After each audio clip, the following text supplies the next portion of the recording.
First entry. One day in the year 2023, they were called to another world. More specifically, a part of the city was summoned. The place where it was summoned was in the game of transcendent beings of the players. The city was summoned as a game piece. 224th entry players roll the dice and move their pieces. Where the figure stops is where the mission drops off. Players must complete incredibly difficult and harrowing missions. They include investigation battles and the like. It is the player's job to protect the figure until it reaches the finish line. 743rd entry, figure number 76, and the player failed. The pieces that lose are destroyed. Players share the same fate as the piece.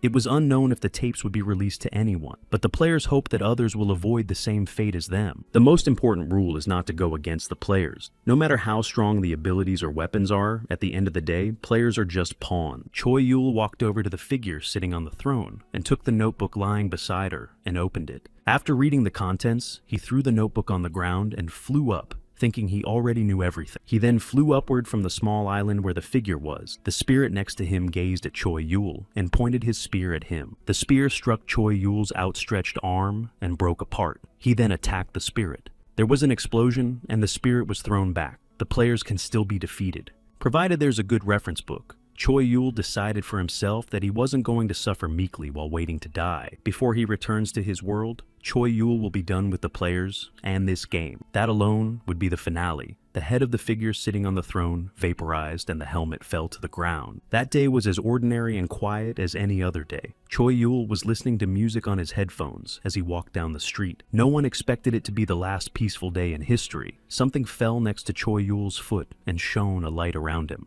People around panicked, not knowing what was happening. Some assumed it was a terrorist attack or an earthquake. A cliff formed under Choi Yul's feet. He looked down in surprise. The city appeared as if on a huge colliery standing on a small piece of land. Looking forward, Choi Yul assumed that it was a spatial movement, or a post-world. A gallogram appeared in front of each person. On it was written that the game had started and that it was necessary to roll a die. Looking at the message, Choi Yul didn't realize what the cube was. Suddenly, the girl next to him raised her finger to the sky and shouted that it was there. Everyone raised their head. Above the city, a huge game cube floated in the sky. A message appeared on the gallogram that the 8th piece should go 3 squares forward. The ground beneath my feet began to move. The scrap of earth stood on column number 8. At that moment, Choi Yul realized that they had been called into the game, except that they were not players. The earth stopped. Choi Yul put his hands on the glass that domed the city. He assumed the player was the one who rolled the dice. Then he remembered how he had played before, and realized that this city was just a piece chosen by the player. It seemed that if the player needed a figure, he could only summon a town. Why was it worth moving people along with him? A chime sounded. A new notification appeared in the hologram. The game was at the first level. The defense time is 3 days. Another land had joined the edge of the city. The people still didn't understand what was happening, but the hologram said that the mission was about to begin. The end of the game was the destruction of all bases. If the game is over, the figure will die. When people saw this message, they were scared because they didn't realize what would happen to them. Panic set in. Some shouted that it was nonsense, and some went to the dome and knocked on the glass, asking to be brought back. Taking off his earpiece, Choi Yul thought it was pointless to shout, because if they wanted to, they would have spoken to the people from the beginning. It seemed like the best thing the ladies could do right now was to focus on those messages. Then a cube like a ball with 100 faces appeared from the gallogram. The message said that the people should roll the die. A man standing nearby shouted something approaching. It was clear it wasn't the rescue team. From the forest that joined the city, a horde of monsters ran at the people. When the people saw them, they fled, but the monsters were faster and immediately overtook the last ones to attack them. Behind Choi Yul, a monster appeared behind him, swinging a baton at him. He threw a punch and Choi Yul was thrown forward. That's when it became clear what people are for. They were the troops protecting the figure. People must protect the figures to keep moving toward the goal. A dice game with creatures that can be gods or demons. The monster stood with a bloody baton looking at Choi Yul, who had fallen into a mountain of boxes. Behind the monster's back appeared a creature resembling a girl with wings holding a spear. She stuck her weapon into the ground, and a vortex appeared in that spot. It swirled with great speed, knocking the monsters to the ground. When the storm died down, people saw a girl standing in the center. They were amazed that she had destroyed all the monsters in an instant. That was Go Hyo Ju, a first-level character from the ordinary citizen class. Her weapon was an Empyrean flame dragon fang, a spear of the legendary class. Extending her arm, Hyo-ju shouted for all the injured to run to Namsan Tower because the military and police are forming a line of defense. She also asked me to roll the dice as soon as possible. People looked at the ball in her hand and wondered if it was a dice. Hyo-ju explained that if you roll a die, it will turn into equipment according to the number. However, you must retreat if you drop ordinary class equipment, and those with a class higher than magic class must help Hyo-ju. A new wave of monsters rushed towards them. The girl who had gotten the shield shouted that she should do as Hyo-ju said. On that day, people lost their ordinary lives. They began to lead very different lives. On the first day of the new year, countless people lost their lives.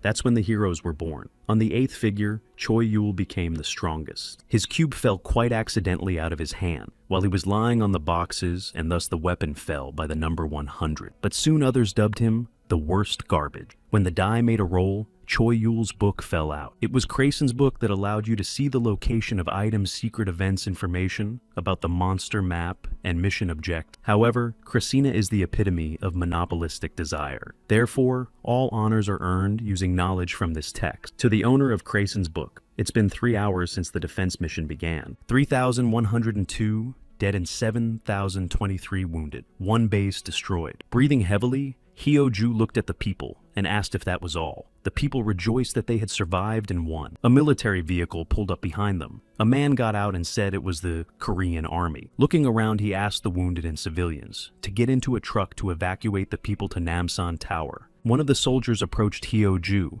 praising her for a good job. Other soldiers helped the wounded get into the truck. Kwon Ji-young told Hyo-ju that because she bought time, the army and police were able to mobilize and were sent to different areas. In response, Hyo-ju asked if it was already over. Jae-young said that the cell phone network and internet are not working, so it's hard to assess the situation. Also, Jae-young said that they are using shortwave radios to keep in touch and will soon be receiving messages from every location. Suddenly, someone shouted no, and Hyo-ju turned around. Jae-young stopped too. With the book open, Choi Yul ran toward them, shouting that this wasn't the end. Blood was running from the wound on his forehead, dripping down to his eye. Choi Yul looked at them and said that the boss would be here soon. Looking at the book, he told me that at least that's what the book said. Choi Yul turned the inside of the book to the interlocutors and said that they could look at it themselves. However, both Hyo-ju and Jae-young replied that they couldn't see anything. To them, the book was completely blank. Turning to Jae-young, Hyo-ju asked if this is a manual that only this guy can read, and he said it must be a reference book. Then Jae-young thought that this item was too powerful because information is the same as strength. Jae-young asked Choi Yul to elaborate because he wanted proof that the contents of the book were true. When Choi Yul opened the book, he read that Helding's helmet was a heroic class item, one of the 6 items Jae-young owned. It was written about Hyo-ju's weapon, that it is a legendary class weapon, and also she likes to sing at Chill Gap Mountain karaoke. After realizing that since the book even contained personal information, Hyo-ju decided that it was true, and Jae-young agreed with her. In that case, there really was still a boss waiting for them. Jae-young picked up the walkie-talkie and said that they had tested the item's capability. He also said he'd contact headquarters, and they'd have to wait a while. Chaeul agreed. Sometimes he thinks about the fact that if this world were a game, he would probably be a character mistake, because the problems of this world are too easy for him. That's why they made him like this. So, it can't get out. It's like the programmer found a bug and isolated it. Someone called out to Choi Yul, and he turned around. It was Jae-young who said that he had received permission from the headquarters. It's a risk for them, but they decided there's no other plan and no time to waste, so they decided to trust Choi Yul's data. Handing the walkie-talkie to Choi Yul, Jae-young asked him to report as much information and countermeasures as possible. Taking the walkie-talkie, Choi clarified his hearing and said that he would now be reporting on the defense mission. In this mission, they must defend the base from an influx of monsters that come every 6 hours. At the end of each wave, a boss comes out. It is a 2-headed ogre that uses melee and magic at the same time. And Choi said that's how they'd win if they defended the base 4 times a day. That's 12 times in 3 days. Choi had all the information on the mission. If they used it and strategized together, they could definitely survive. After that, Choi will look for a way to return to their original world. Looking at his back, Hyo-ju realized that this man was not only thinking about the mission, but also about what would happen next. Now, Choi Yul started. He thought back then he should have double-checked that he couldn't see while he was out. Information about the subject book, Krasen, monopolizes all the honors of those to whom the information was given and into the circle of the knowledgeable. It's not just those who heard the information directly from Choi Yul, but also the people who were passed on by others who heard rumors and stuff. Any information that starts with Choi Yul. Here's what the first wave boss finally came out. When Choi Yul pointed his finger at him, Jae-young raised his weapon. Before Choi-yul could tell Hyo-ju to attack, she jumped up. Jae-young was watching the monster from the fence. The vortex that Hyo-ju used again split the monster into two. The monster was defeated, and Hyo-ju's hair turned golden. Jae-young radioed that the first wave was over. Figure number 8. Total population 193,000. Fictionalized victims of personal gain 176,000 people. 91% of the population was recorded as victims in just one day.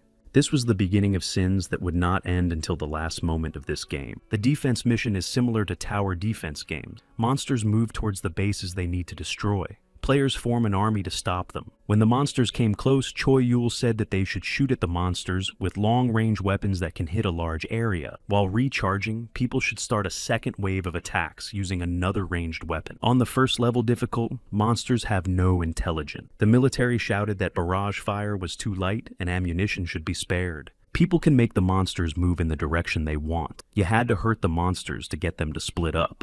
And then squads consisting of people with higher levels of equipment will be allowed to destroy these monsters. Choi-yul kept saying over the radio that the military should maintain the same position. Krazen's book knows how to update the current situation in real time as well. Choi-yul just thinks of what he wants to see and turns the page as the information automatically appears. Continuing to stand over the book, Choi-yul gave out instructions. He was sure that he and everyone else would survive. When the operation was over, Jae-young gave orders to the third squad to survey the area. Raising their weapons, the soldiers shouted to eat. At first, the staff commander had the final say after reviewing Choi-yul's suggestions. But now it seemed like Choi-yul himself was in charge. Looking at Choi-yul, Jae-young recalled how he said that that book was just data. Then maybe it's his ability to control an entire city, or maybe it's just another ability in the book. Choi-yul then went to Jae-young and asked him what was wrong. Choi-yul said that it was almost over. In response, Kwon asked if the final wave boss was approaching. When Choi-yu turned around, he waved his hand and said not to worry. In Chai-yul's opinion, Hyo-ju will finish off the boss in one fell swoop. At that time, she was sitting sleeping in the back of the car. The next boss was Billy the Giant. He was very large but lacked combat power. When Hyo-ju woke up, Choi got excited and she asked why they didn't wake her up. Kwon said they had just been left without flares. The truck was trying to get away from the place where the boss was. The giant, in his turn, only growled and tried to swat the truck that was in his way. Seeing the monster strike, Hyo-ju screamed, and Choi replied that this was why they were here, and if they went into the city, the bases would be destroyed at once. The good thing is that the monster is very modded and unstable to any element, so they can win if they just rain attacks on it. When Hyo-ju got out of the car, she said it was just them, but Choi corrected. It wasn't them here, it was just her. Using her weapon, Hyo-ju asked what to do. Opening Choi-yul's book, he read that subjects a grade above heroic have a hidden feature. If certain conditions are met, its form may change, or a hidden skill may be activated. To unlock this feature, they must fulfill these conditions. But this book shows Choi all the conditions for all the subjects. Standing in front of the monster, Hyo-ju asked if Choi-yul was sure. Taking the spear tighter, Hyo-ju said that she really didn't like this idea. Then she stabbed the spear into her stomach, saying that she believed Choi. At that moment, a fist struck the place where she had just stood. When Jae-young saw this, he twitched and cried out. But Choi-yul said she was fine. Then, flashes of red color began to appear around the monster in the ground. All the conditions were met, and now a huge fire dragon appeared above the monster. This was the activation of the hidden skill, Prometheus Fang. Once permission, Hyo-ju can summon the Empyrean Flame Dragon Prometheus. There was a huge explosion at the place where the battle was taking place. If they had used this skill in the city, the damage would have been enormous. In Jae-young's opinion, it was much more dangerous than this skill from Choi-yul's book. When it was over, Choi-yul went over to Hyo-ju to ask if she was okay, but when he touched her, he got burned. There was too much dangerous information in the book, and if used incorrectly, the consequences would be catastrophic. The defense mission was completed, and the hologram notified the residents that those outside the city would be sent back. In addition, the reward would be given to the surviving residents. The total reward was 225 points. Personal rewards were also given out, and afterwards the item store was opened for points. In the healing store, you could heal all damage for 10 points or even restore body parts for 20. Seeing the information about Choi-yul's treatment, he exhaled. and thought that the injured would be fine. But suddenly, Choi Hyo-ju and Jae Young had 0 points on their scorecard. The award was cancelled due to the effect of personal gain. However, it turned out that everyone's glasses had been cancelled. Hyo-ju turned to Choi Yul and asked what was going on, but he said he didn't know. Everyone got a new message about the sacrifice of personal gain. During the mission, Seo Yoon Seok and Kang Seung Won stood out. However, first place went to Choi Yul, who had almost 10 billion points. When people saw the list, they were angry with Choi Yul. They immediately rushed to him, asking him why he had so many points. Standing in front of him, Hyo-ju stretched out her arms and asked people to calm down. But the crowd was shouting that he did it on purpose to misappropriate all the points. Looking out from behind Jae Young's shoulder, Choi Yul shouted that he didn't know she had such a feature. Jae Young turned to him and told Choi Yul to calm down, and they needed to heal the injured first. Jae Young also suggested that the glasses could be exchanged or transferred, and maybe Choi Yul would share them between people. Then he added that it was in case Choi Yul didn't do it intentionally. Choi Yul opened his mouth and then immediately agreed. But at the handover, Galagram advised Choi that Christina was refusing to exchange or donate the eyeglasses items. In that case, Choi Yul decided to buy healing items and share them with people, but Christina refused to donate the items or glasses. Throwing the book on the ground, Choi Yul shouted for Hyo-ju to burn it. Hyo-ju took out a spear and held it to the book. It caught fire, and then they threw it away. Choi thought that since they had thrown it away, but he didn't have time to think about it before the book was back in his possession, unharmed. Behind Choi Yul's back, a man shouted for someone to give him 10 points because he had a loved one dying in his arms. The military came to Kwon and reported that the death toll was rising, and the residents were furious. Flipping through Choi Yul's book in a hurry, he looked for some way to solve this problem. Suddenly, someone put a gun to the back of Choi Yul's head. It was Kwon. Sweat ran down Choi Yul's face, and Kwon behind him told Choi to stop, and that it would be better this way. Then Kwon said that Choi Yul had been arrested, but the people demanded that Choi give them all the awards and that he be treated like a fraud. Leaning closer to Choi, Kwon told him to get out of here now and find a way to fix this, and that's the best they can do right now. While the military and Hyo-ju were holding back the angry crowd, Choi Yul had gained a few points of agility. Suddenly, he took off like a rocket into the sky. Kwon remained standing there. When the people saw this, they were even more angry that he had run away. After that, everyone was immediately notified that the next move would begin in 23 hours. The people couldn't believe it was going to happen so fast. Kwon shouted for people to go to safe areas. Eventually, the military gathered all the people in the square and asked those who were ready to fight to stand on the left, and those who wanted to evacuate to the right. Rescuers shouted into the loudspeaker for people to remember to check their status windows and not leave the evacuation center. Also, the lifeguards told people to run away if they saw Choi Yul. If anyone hears him advise an attack, they should isolate themselves until the mission is over. If a person becomes a victim of personal gain but conceals it, the authorities will regard it as a violation of the law and punishment will follow. After the announcement, life was in full swing. The military was formulating a plan, Hyo-ju was practicing, some were evacuating, and some were praying. Time passed, and it was time to start a new turn. The players were again asked to roll the dice. The 8th piece needs to advance 4 squares. Their city stands on the Demon King's seal field. There will be demonic columns that break the seal and column guards. You must destroy all the demonic columns. If you don't destroy all the columns in the allotted time, the Demon King will be summoned. The duration of the mission was 5 days. Hyo-ju and Kwon thought that was quite a long time. 3 columns of the first difficulty level have appeared. The first column is a fallen angel wandering in search of his lost destiny. The second pillar is the boss Crazy Brains, a creature that can't stop making things. The more time passes, the better things get. The third pillar was the 3rd level. This made Kwon and Hyo-ju tense. This is Master Sword Goblin Jack, who has reached the pinnacle of martial arts and has undergone a body transformation. He is trying to break the seal of the Demon King. Kwon was radioed that the villagers had begun to attack. The military tried to stop the people, but they were out of control. Taking the weapons, Kwon said they should move out too and asked about Hyo-ju, but no one answered him. Kwon looked up and saw a soldier who said she had left. Lowering his head, Kwon thought this was a mess. The perfect system and coordination had collapsed in just 1 day. However, Hyo-ju stood with a spear in her hand in front of the 3rd level pillar. She decided that before anyone was killed, she would destroy the guards of this column and rush to the attack. But the guard didn't even stand up and just drew his sword forward against the spear. The weapons met and Hyo-ju was thrown back, and the guard lowered his sword and grabbed his head. Then he raised the sword upward. A blue light shone around the weapon. Suddenly, someone stepped on the ground. Choi Yul came over to Hyo-ju and picked her up in his arms. Putting her next to her, Choi Yul asked if she could tell people, and Hyo-ju asked what. And Choi Yul said that he would use all the people's rewards himself. Hyo-ju couldn't tell if he was serious or not.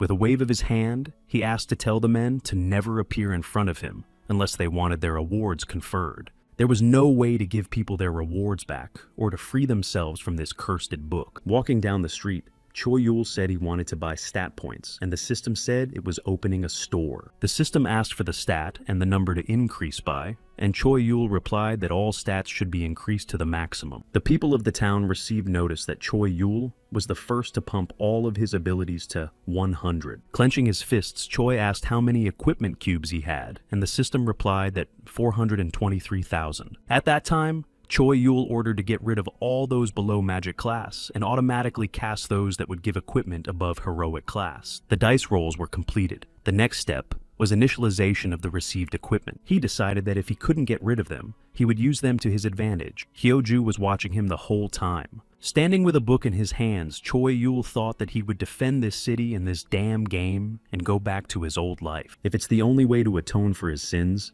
he doesn't care if people treat him badly. Master Sword Goblin Jack, when he notices a strong opponent, smiles and prepares to attack. Turning to Jack, Choi Yul apologized and said he didn't have time to play with him right now. Choi Yul was wearing magic boots and flew upwards and shouted to Jack that he would be back soon and he just had to wait a little longer. Seeing this, Hyo-ju stood there with her mouth open, not understanding why Choi just walks away. After adjusting his hat, Jack sat down. Hyo-ju wondered if he was really going to wait. At this time, Choi was jumping like a spider from one building to another. He knew that Goblin Jack wouldn't attack first. In other words, he will not attack you until you attack him. As he approached the other guard, Choi kicked him in the leg. He decided that if Jack was in this situation, he should deal with the other guards first. The people who saw Choi's battle with the guard from far away were not happy that he had come back and spent all their points. The unique traits of the Guardians of the Columns are unlocked if certain conditions are met. Some of them are weakening. Choi swung his sword and attacked the guard from above. But if you fulfill the wrong condition, they will become stronger, or reveal a trait that is unpleasant to deal with. When this Guardian of the Columns destroys 100 people, he'll turn into a fallen angel who will destroy all mankind. The Guardian will become much stronger and leave the convoy to destroy the humans. Choi first gets rid of the column guards with possible unwanted traits and just unlocks the traits needed for the mission. When Choi struck the Guardian, he began to fall down. The angel lost its wings. In Choi's opinion, the most important thing is not the fact of accomplishing a mission, but how it is accomplished. Riding in the truck was Kwon, who asked for orders to keep 500 meters away from the column. That's until Kwon finds out Choi Yul's intentions. While he was on his way, he assumed Choi hadn't been able to find a way to return the awards. Or maybe Choi just decided not to return them. Choi Yul didn't really seem like a bad guy to Kwon, but he shouldn't have made a decision based on feelings alone. Kwon thought that a smart man like Choi with all that power could subjugate the entire city if he wanted to. Even Hyo-ju, who seemed to be helping Kwon restrain Choi Yul, became uncontrollable. Suddenly, something hit the ground right next to the truck. The truck tilted to the side, and then the explosion threw the truck sideways. The military officer asked Kwon if he was okay, and Kwon asked what it was. But Kwon himself saw the angel lying on the ground, and Choi standing on top of him and holding his wings. In Choi's hand was the sword Divine Split. It was a fragment of the blade that once divided heaven and earth and created this world, but it had lost some of its power. Also, this sword can transform severed parts of the monster into items.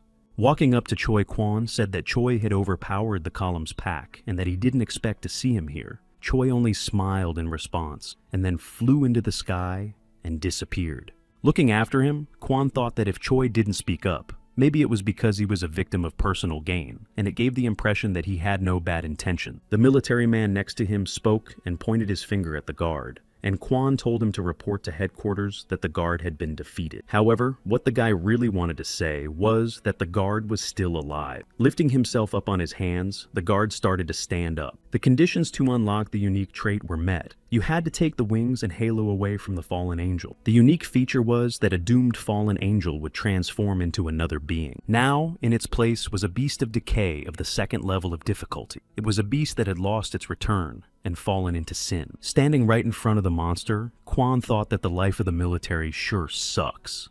There are only 3 monsters in this mission, but that means they are equal in difficulty to the whole invasion. The other military men arrived, and Quan along with them began to fire on the monster, not understanding why Choi left such a monster on them. As soon as the military wanted to call for reinforcements and report the monster's current location, the monster disappeared. Before they knew it, the monster had descended to the ground, and the soldiers were scattering to the ground, screaming for help. The system notified that people were now experiencing fear, and the desire to fight had been replaced by a desire to escape from the enemy. Looking at his fleeing comrades, Quan turned around and single-handedly began firing at the monster. He decided he needed to lure the monster away from his comrades, at least until reinforcements arrived. The monster jumped up with ease and decided to attack the enemy from above. Looking around, Quan thought that if he could hold out until then. However, the Mosinter landed right on the spot where Quan had just stood. Blood splattered in all directions. Slamming the book shut, Choi clenched his fist and thought he had dealt with one guardian. Suddenly, something began to glow under the monster's paw,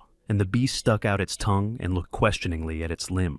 His paw began to burn, and the monster raised it and roared. The dome continued to glow on the ground. The glow was coming from Heldon's helmet. The conditions for activating the hidden skill were met. The conditions were that Quan needed to be on the cusp of dying from a dark-type attack and be the leader of a squad of more than 5 men. Quan's Heldon's ghost skill has been activated. The user is possessed by the ghost of a heretic inquisitor. In addition, the skill was activated for all squad members. A little earlier, the supervisor and Quan had a conversation. Kim Sung asked if they were giving Quan a car, but he was on his own. Quan confirmed these words. Raising his pen, Kim Sung told the Quan that he was brave, and he liked that he had the determination to be straightforward with the battalion commander. Also, Kim Sung said that they have little to no information about the current state of affairs.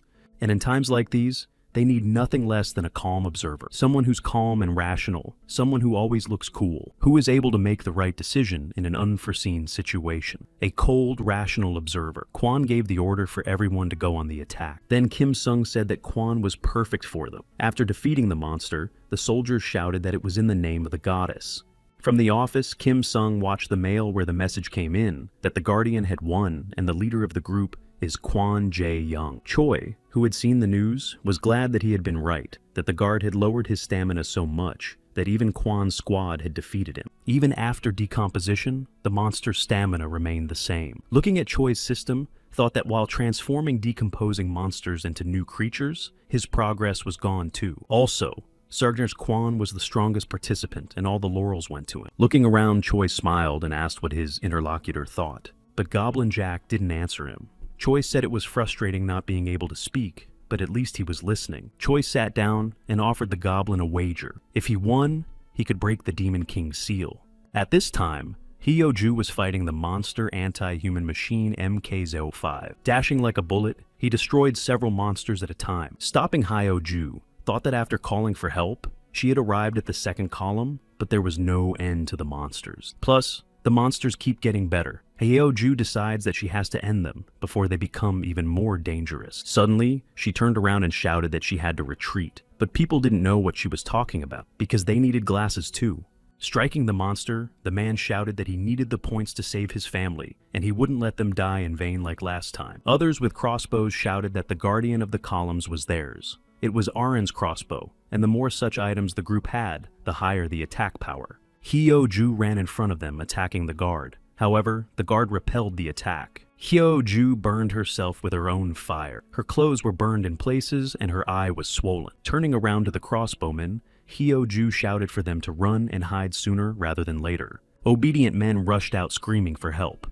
The monster standing in front of Hyo-ju detected the risk factor in her face and started scanning her. The scanning had been completed, and now the monster had improved to anti-Hyo-ju machine. Seeing that the monster was making another new car, Hyo-ju decided that he had to be stopped. But from behind, a new horde of monsters came at her. When Hyo-ju turned around, she realized that they were aiming at her. However, it was even better for her. When Hyo-ju used her powers, she started a fire, and all the monsters were thrown back. Standing in front of the boss monster, Hyo-ju yelled for all the other people to move back as quickly as possible. In panic, the people rushed back. Hyo-ju flew up to attack the column from high above. Then there was a huge explosion. The shockwave threw people off. Someone shouted that this girl was going to kill them all. Standing in front of the pillar, Hyoju sighed and thought that this other world was not so simple. There's a new monster that the Guardian created. Anti-Hyoju is a second-level machine. It has invulnerability to fire. Instantly, the monster was behind her back. Before Hyoju could take her spear, the monster struck her. While flying, Hyoju noticed someone attacking the guard and realized it was Choi Yul. Suddenly, Choi stood on guard. Hyoju didn't understand what he was doing. The walking monster Anti-Hyoju reported that the target was lost, but he had detected footprints and started tracking. Choi Yul fulfilled the condition for unlocking the characterization is the destruction of the host's insane brain. Now monster production will not stop until the main target is destroyed. A huge circle resembling a saucer appeared in the sky. On the roof of the building, Choi Yul was watching it. He thought about the fact that the destruction of the base had taken longer than expected, and too many people hid out of fear. First column. As they fired on the column, people shouted at each other that it was too strong and they didn't have enough firepower. The second column. The robot monsters were advancing and the people were shouting that the wounded should move back, and if they died, it was the end. 3 military trucks came from the forest. Quan thought he could easily get rid of them all, but it was pointless. He thought that in order to win for the rest of the game, and not just in this mission, the whole town would have to become stronger. Initially, this requires finding a capable commander and champion. Hyoju, who was lying on the ground, opened her eyes and realized that she was alive. When she got up, she saw a man nearby and asked him if he had saved her. But silence came in response. Jack the Goblin stood beside her. When she realized it was a monster, she screamed, but suddenly the Goblin told her to shut up. When Hyoju heard that, she was surprised at first, and then yelled that he was talking. And Jack replied that he had taken care of her wounds, and they didn't have much time, so they should get started right away. Jack said that Choi Yul saying to meet a great teacher after a defeat and become stronger is a cliché. The monster that had been searching for Hyoju had finally found its target. The distance to the target was 325 meters. After marking the window, the monster set about eliminating it. With his fist, he wanted to blow up the house. But suddenly his hand was grabbed by Choi Yul and laughed, saying that the monster had fallen for it again. In his other hand, Choi Yul had a blocker in the form of a crazy brain that disoriented monsters with the attribute. The monster once again locked onto the target in Hyoju's face. Then an explosion from the monster's attack rang out in the building. The wave from the attack blew the men firing on the column off their feet. Part of the convoy was also hit by this robot car. Reading the book, Choi Yul rubbed his chin and thought that with this much damage, it should work. Turning to the monster, Choi said that thanks to him, the problem was solved. And how about going back to hide and seek? It was deep night and Goblin Jack, along with Hyoju, began the battle. She tried to hold off Jack's attack, and he told her to try to use that power. She used her firepower against him, but Jack disappeared. When Jack was a short distance from her, he adjusted his hat and told her to remember. Jack reminded her that since it wasn't her power, Hyoju would only hurt herself if she abused it. Continuing to dodge attacks, he said that instead of blindly lending as much power, it was better to use exactly as much as you can. Hyoju tried to attack from above, but Jack blocked the blow and added that it's not the force that should control you, but you the force. Exhausted, Hyoju sat down. She asked Choi Yul, breathing heavily and pausing intermittently, if she could beat that robot. Hyoju raised her head and asked if it was possible, but Jack turned his back to her without answering. Staring at his back, Hyoju wanted to scream that his silence wasn't reassuring her. Without turning around, Jack asked why she let him teach him, because she trusts Choi Yul. Hyoju kneeled down and said she didn't know. Jack turned to her. Clenching her fist, she said that the mission game has a lot of things she doesn't understand and she isn't smart enough to find answers just by thinking. Looking at her fist, she summarized that she wanted to do her body first, and if she continued to do that, she would be able to see something new. Reaching out, Hyoju said she had always lived like this. Jack smiled and hummed. He wondered if he thought Choi Yul was just using her, but she was really just a martial artist on her own path. 3 days later, in the underground place, the men were resting after the battles. There was a strange sound and something broke through the wall. People started screaming. A monster robot came through the hole in the wall. Its system was trying to detect Hyoju. The target was located, and the monster extended its arm and began to eliminate it. There was an explosion. The target moved, and the monster kept repeating that he was fixing the problem. He was shooting in different directions, and people were asking for help. When the firing stopped, the robot said, "Target hit and elimination complete." But when the smoke cleared, the robot saw the insane brains lying on the floor. Something appeared from the ceiling of the subway. the robot turned on Hyoju's signal redetection. People also got up to look toward the light, shouting who was there. But when they saw the girl in front of them, many thought that it could not be because they saw her as an angel. The conditions were fulfilled. Hyoju needed to become a disciple of Goblin Sword Master Jack and inherit his martial art. Jack and Choi Yul were standing on the roof of the building. Choi asked why this armor was for girls, and Jack told them that he'd used it before.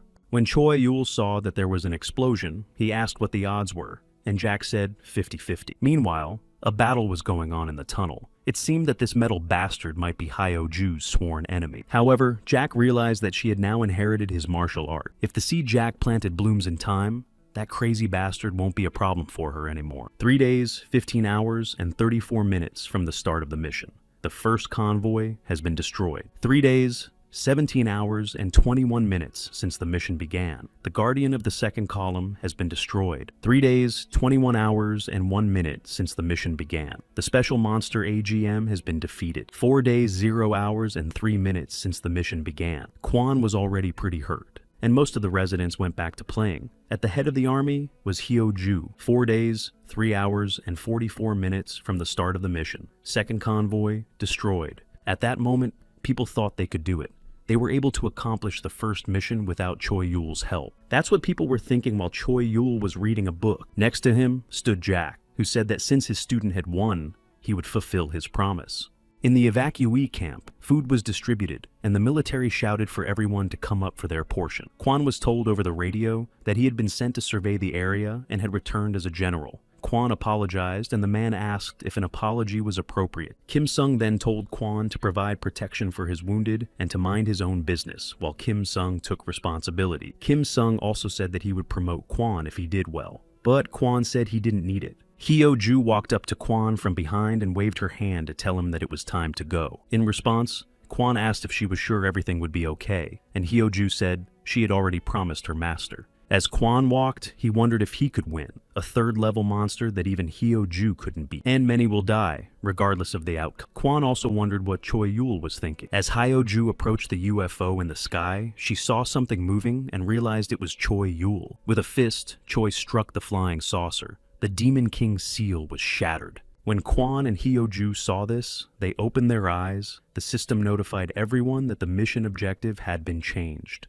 Many angel-like creatures flew out of the seal. Now the goal is to destroy the Demon King. The end of the game will be in case of failure. A lot of people again didn't understand why Choi Yul was doing this, and grabbed their heads and shouted that he was a psychotic bastard. Sweat broke out on Kwon and Hyoju's faces. They didn't know what Choi was thinking when he did it either. Jack was still standing on the roof of the building. He didn't expect Choi Yul to actually do it either. Pulling out his sword, Jack thought a lot of interesting people had shown up this time. With his sword, Jack flew upward toward those creatures and slaughtered them all almost immediately. Looking at Hyoju, Jack said that it's a gift and homework he's leaving to his pupil, so she should make an effort. Meanwhile, Choi was running around with the halo of a fallen angel. He protects the character in the demon realm and in hell. Approaching the unknown creature, Choi Yul said that getting here was easier than he thought. Walking closer, Choi Yul called out to Mr. Demon King, "Hey you!" Then he asked if this mister might be familiar with the Demon King of Krasen's personal favor. Turning around, the monster growled. Turning around, the monster said that he had never listened to Krasen's name before, but he was interested in how the man got into hell.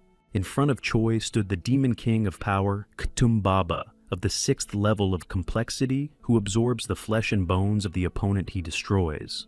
Closing his eyes, Choi Yul pondered and said that he thought the Demon Kings were interacting with each other. Turning around, Choi Yul reported that he was out of luck, and apparently it would take some time. Leaving, Choi Yul apologized for distracting Tom Bob from his meal, and told him that his opponent was on his way, and would have to wait a bit. However, Kitumbaba swung his huge arm, and saying it was rather awkward, tried to strike, but only scratched the ground. And then Jack appeared, holding his hat as usual. He looked up and saw something. Kitumbaba began to self-destruct after an attempted attack. Blood was spurting all around. Turning to him, Choi Yul said that his instincts told him that it was against the rules. Standing with bloody paws, Katumbaba asked how this could happen. Waving his hands, Choi Yul replied that it was just a misunderstanding, and he swears. However, Katumbaba had already become enraged and was applying his skills with a shout asking how dare the pathetic little man. Looking at Jack Choi, Yul asked if he wanted to switch with him, but Jack said he could, but Watching Katumbaba attack Choi Yul Jack finished by saying that he doesn't think the opponent wishes it. Getting punched in the face, Choi Yul mentally laughed and thought that things had gone downhill at the last minute. If Goblin Jack fights Katumbaba one-on-one, the hidden event of the martial arts master's fate will be fulfilled. Eventually, he will seek joint destruction with Katumbaba. When this happens, the rewards for completion should increase dramatically, and all residents will get a bunch of points. From the impact, Choi Yul fell to the ground. He was wearing an enro jacket that regenerates automatically. Choi Yul then decided that there was nothing to be done, and he would just wait for people to accumulate hunting points and finish everything before anyone died. After Jack defeated the angels, Kwon ordered the evacuation of the people inside. The military themselves continued to fire on the angelic angels. Kwon warned his comrades not to let the monsters get close. These monsters don't have much fighting power, but there are too many of them. It was clear that the defense would not last long, and Choi Yul became the enemy of an entire city just for breaking the king's seal. The people in the car shouted to Hyo-ju that there was a shelter with a signal for help, and she immediately rushed in that direction. Hyo-ju took to the air and quickly attacked the monsters. When some of the enemies were defeated, she descended to the ground and called the wounded to her. One of the guys was walking holding his wound and saying that if Psycho Choi Yul hadn't opened the seal, they would have already accomplished the mission. A girl came up to Hyo-ju and asked if she would really ignore it. Hyo-ju took a deep breath. It was Kang-ji. She said she thought Hyo-ju was going to tear up when she heard her boyfriend being badmouthed. Kang-ju turned to her and exclaimed who said he was her boyfriend, but Kang-ju said she didn't care and let it be as she said. Ju then snickered and repeated that he wasn't her boyfriend and threw Hyo-ju some kind of package. As they left, Kang-ju explained what it was for saving her hide, and thanked them for getting them to a safe zone. Turning the package over, Hyo-ju saw only one tiny half. In hell, Juk came forward and raised his sword, telling the young man to step back. Choi Yul wanted to say something, and Jack looked back and asked him if he was starting to like him. When Jack went for the demon, Choi Yul held out his hand and thought he was even kind of sorry. Covering Choi Yul's face with his hand, he thought that even if he had more time, he would feel too guilty. The system notified Choi Yul that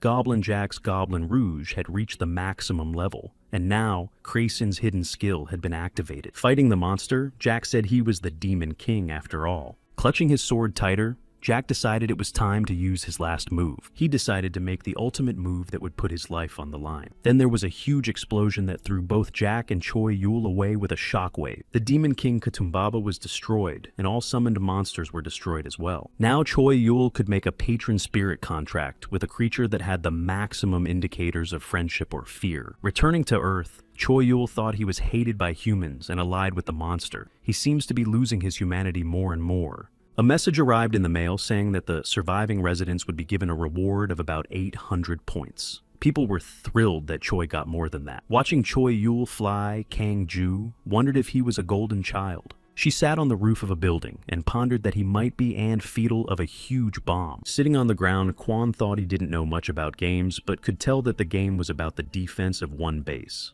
Is it then possible for an absolute unit to exist, even if Choi Yul's level is maxed out? Is there a supreme unit capable of destroying even the most powerful Demon King? At this time, the owner of the figure 8 received a notification in the system. The abnormal unit was Choi Yul. The system showed his level and other characteristics. The system then asked you to select an action to apply to the object, and the figure's owner chose the position to destroy. At that moment, Choi Yul noticed something strange. As he landed on the ground, he assumed he thought someone was watching him. The system notified the player that there was an error and it failed to execute the command. The system then began a thorough inspection of the selected object and opened the display of the selected object. Choi Yul appeared on the display, and Stetsema saved the selection to a hidden object. Other players will not be able to see the selected object. A man in the square holding papers in his hands said he was announcing the results of a study of award cubes. There are 7 types of bones in total, and depending on the type, the numbers are different. Items, weapons, gear, and tools are completely randomized. Kwon held a shining spoon in his hands. It is a spoon of destiny that returns to its owner, even if lost, and is always clean. Looking at her, Kwon thought that high class and usefulness didn't necessarily go hand in hand.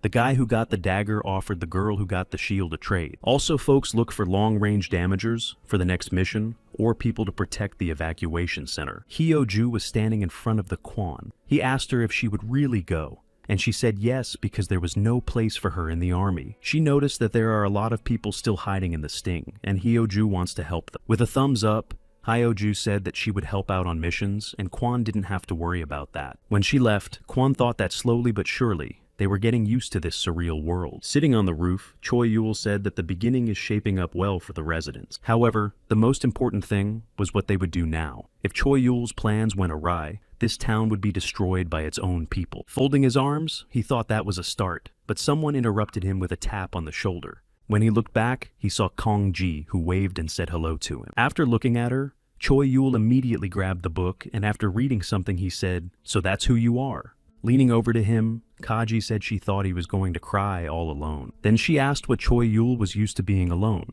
Choi asked what she wanted to say, and Kaji said who knows.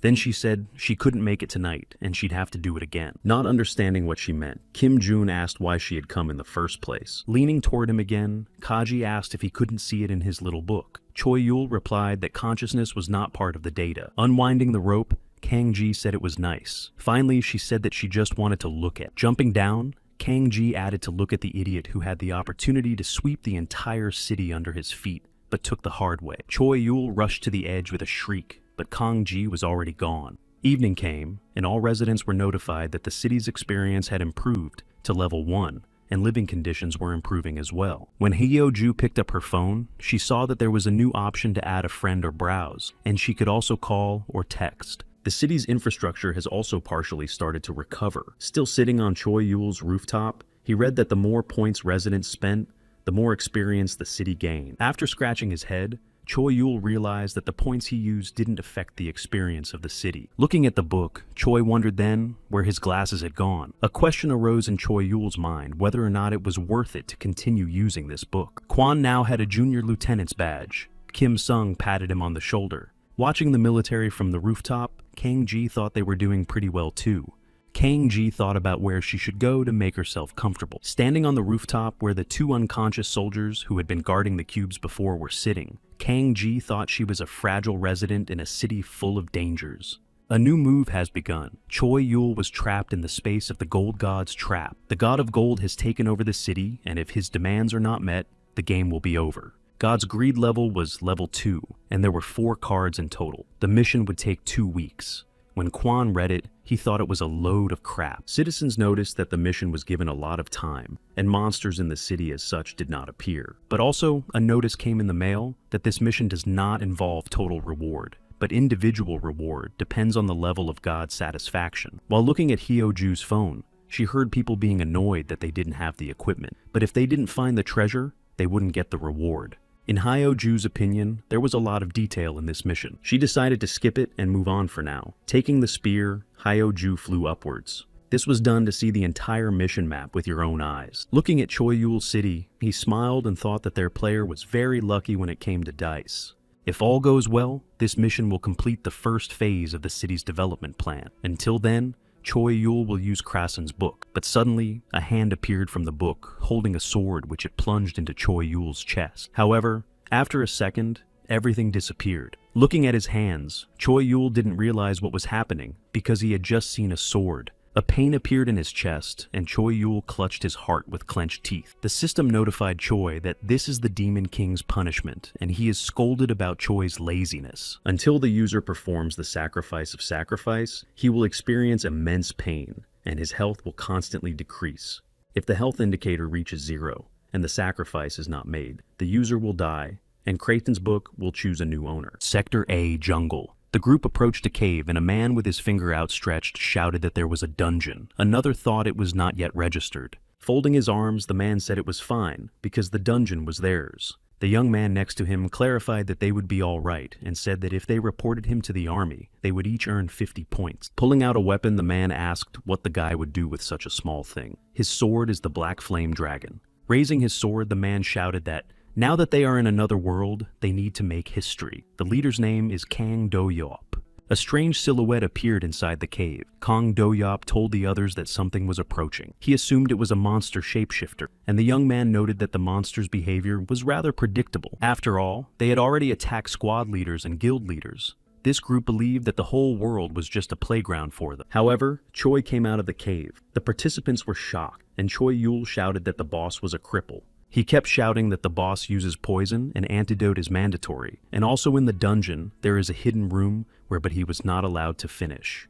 Back at the apartment, Kang-do pounded the table and shouted that he couldn't believe they had fallen victim to personal gain on the first day of the mission. Continuing to shout, he asked if this was fair, and they were obligated to do something about it. And the young man asked what they could do against a max-level guy, and with mythic-class weapons, and suggested they just forget this mission. In this isolation camp, for victims of personal gain, a girl approached the squad and asked where Choi Yul got them. The guy replied that it was in the jungle area, another girl with her Choi caught in the canyon. On the other hand, a man said that Choi Yul looked like the devil, and was told that this was Choi's true appearance. Choi also told this guy to bring him more victims of personal gain, and the guy almost crapped his pants. People didn't want to play into Choi Yul's hands, so they returned to the camp. They felt that they couldn't just let Choi Yul manipulate them as he wished. By then, the number of victims of personal gain was 2,500. Christina was somewhat satisfied, and Choi's punishment was eased. Looking at the book that was flying around him, Choi thought that finally the pain had become more bearable. He also didn't understand what it was, because the specifics about the punishment were not in the description of the item. It turns out that the book does not reveal all the information about itself. Covering his face with his hand, Choi Yul exhaled. Then he smiled and thought that something like this was within the realm of possibility. The Demon King seemed to believe that he had taken control of Choi Yul with his punishment. But by about the end of the mission, Christina will realize who's really in control. After looking up at the sky, Choi Yul decided that he should give it a try. Choi was now in Sector B of the canyon. The nest he was sitting in belonged to an Imperial Griffin. The Imperial Griffin is a third-level monster. According to legend, he inherited the blood of a dragon. Flying toward the nest, the Griffin noticed Choi and prepared its claws. At that time, Hyoju was fighting a stone troll. It is a level 2 monster that has evolved to adapt to the living conditions of the canyon. Closing her eyes, Hyoju remembered that strength wasn't meant to be controlled. Jack said to, instead, let it flow and choose its own path. After defeating the troll, Hyoju landed on the ground and mentally thanked the master. Clenching her fist, Hyoju said that the student had become a little stronger. Next to her, Kang-ji was rummaging in the trunk, and Hyoju heard her mumbling and looked around. Then Hyoju said hello to Ms. Kang-ji, and she said she could be on a first-name basis with her. Relieved, Hyoju asked why she was following her and called her a bitch. Kang-ji said that she would make a profit from Hyoju's findings. Kang-ji said it so proudly that Hyoju didn't even know how to answer her. Kang-ji walked forward and, noticing her friend standing still, asked if she would leave a weak resident in this dangerous place. Taking out her phone, Hyoju exhaled and asked Kang-ji to wait for a moment. Through a message, Hyoju sent the coordinates of the treasure to her uncle. The girls didn't even notice another troll watching them from above, but Hyoju noticed that Kang-ji's bag was small, considering she had been following her around all day. Kang-ji replied that quality is more important than quantity. However, Hyoju said that Kang-ji can't judge the treasure until she brings it back to the city and has it appraised. To this, Kang-ji replied that that's why you have to choose something that makes you think this is it. But Hyoju asked how she knows what it is. Turning around, Kang-ji replied that, with her eyes, and put her finger to her lips.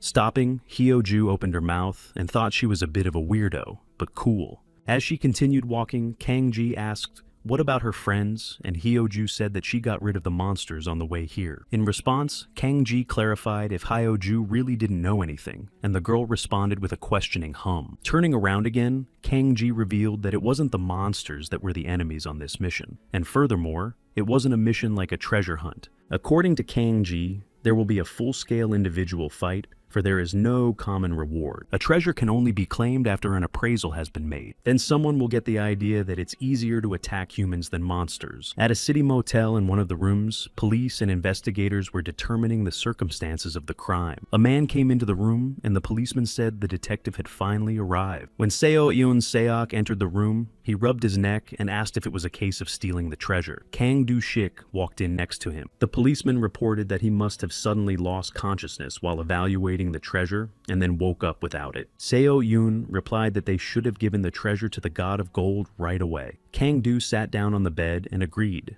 noting that it took a long time for the appraisal to take place. Also, Kang Do said that it can go from 1 hour to as much as 12, and it's as if the system is beckoning them to hurry while they have the chance. However, Seo Yoon questioned why he interpreted it as if the system was inducing people to steal, and called it a cheesy thought process. In response, Kang-do said that he thought the interpretation was very human. The policeman said he found it hard to believe he wasn't letting Detective Seo get the upper hand and asked who Kang-do was. Suddenly, his partner replied that it was Choi Yul, and the policeman looked closely and said that he was not Choi. However, his partner shouted that it was really Choi Yul behind them. Choi, who was sitting on the griffin, waved at them. Before he could say a word, Seo-eun grabbed his face and swung his fist. The impact was so strong that a pillar of light hit the sky. Kang-do watched it from the window and ordered the alarm to be sounded and the people evacuated. He thought Seo-eun stepped right in, though both equipment and level put him at a disadvantage. Seo-eun's professional habit is respectable, but Kang-do will be even happier if he gets killed by Choi Yul because of it. Pinning Choi Yul to the ground, Seo-eun thought that he didn't even dodge or look even a little surprised. The whole town was notified that Choi Yul had just been seen and detained, but someone thought that Choi Yul had such a plan. The men grabbed their weapons, shouting for the others to grab their gear too, because this was their chance. The people wanted to earn as much as they could while Choi Yul was gone. They wanted to get their hands on the treasure. Sector A, Village of Jungle Goblins. There was a battle going on between the humans and the monsters. Raising his axe upwards, Hwang Min-woo informed his partner that the area was clear. As Hwang looked at the fleeing goblins, he thought that it had always been his duty to keep order. His partner was Lee Woo-jin. He used the bow of Elfaran's pride against these goblins. They missed one of the goblins, and Hwang said they should have used a different weapon, and Lee Woo replied that a bow and arrow was fine. The last goblin was also defeated. Park Sung-gyu took him down. Sitting in a tree, he said they were idiots for running 10 laps around the range as soon as they got back. A voice sounded in Hwang's earpiece, informing him that the squad was finished with the outer territory. Kwon reported that his squad was almost finished as well. However, a goblin with a crown on his head stood in front of him. Golan laughed and said that their god would soon descend upon them, and once he appeared, no one could escape destruction. Turning to the military, the goblin said that their end was as obvious as trees to a forest. Extending his arm, Kwon's comrade used the explosion ring that allows him to use magic explosion and a recharge time of 30 minutes. The name of the owner of this ring is Kim Kwang-soo. He is an ordinary resident of the 3rd level. There was an explosion. Kwon said that attacking during transformation or summoning is cheating, but they are soldiers, not anime characters. Meanwhile, Hwang had broken into a hut. A subordinate came up to him and informed him that the target had been located. There were 18 citizens in this cabin who were reported missing. Most of them are injured, so they need reinforcements. At the military command headquarters, Kim Sung told the others that he's sending reinforcements. He also told me that the construction team would be arriving as well. The plan was to make this goblin village their outpost. Smiling, Kim Sung said he heard Choi Yul get caught and clarified if Kwon knew what he was planning, but Kwon said he didn't. It wasn't the data in Krasen's book that scared the military, but Choi Yul's brain that absorbs it and knows exactly what to do with it. It's hard to predict the actions of such a person, but they can be sure of one thing: Choi Yul is not their enemy. There was a griffin sleeping in the headquarters parking lot. The staff was puzzled. Meanwhile, Choi Yul was eating soup. Kang-do came up to him and said that apparently even a top-level person like him could get hungry. Through a stuffed mouth, Choi replied, "Aha," and Seo-eun asked, "Are they seriously chatting?" Folding his arms, Seo-eun told Choi that he was now a criminal, as well as a crook robber, and worse. Picking up the spoon, Choi Yul cheerfully said that he acknowledged everything, and it was all him. With a smile, Seo-eun said that he had been working in this field for 20 years, and just a glance at the criminal would be enough for him. Suddenly, Seo-eun said that Choi Yul wasn't a bad guy. Choi suddenly stopped chewing his food, and Seo-eun said that everything that happened to him was an accident. Walking up to Choi Kang-do, said that this was the perfect situation for the Good Samaritan law. Smiling, Seo-eun said, well, that Choi Yul has given up, and he will try to change people's mistaken opinion about him. After finishing his soup, Choi Yul put his hand on the table and replied that he didn't come here for help. Suddenly, a coworker walked into their room and yelled to the detective that they had breaking news. He said there had been an attack and the perpetrator had good equipment, so there was difficulty in arresting him, but they were short of men. After leaving the headquarters, Seo-eun and Kang-do got on a bus and rushed to the scene of the crime. Kang-do turned around and said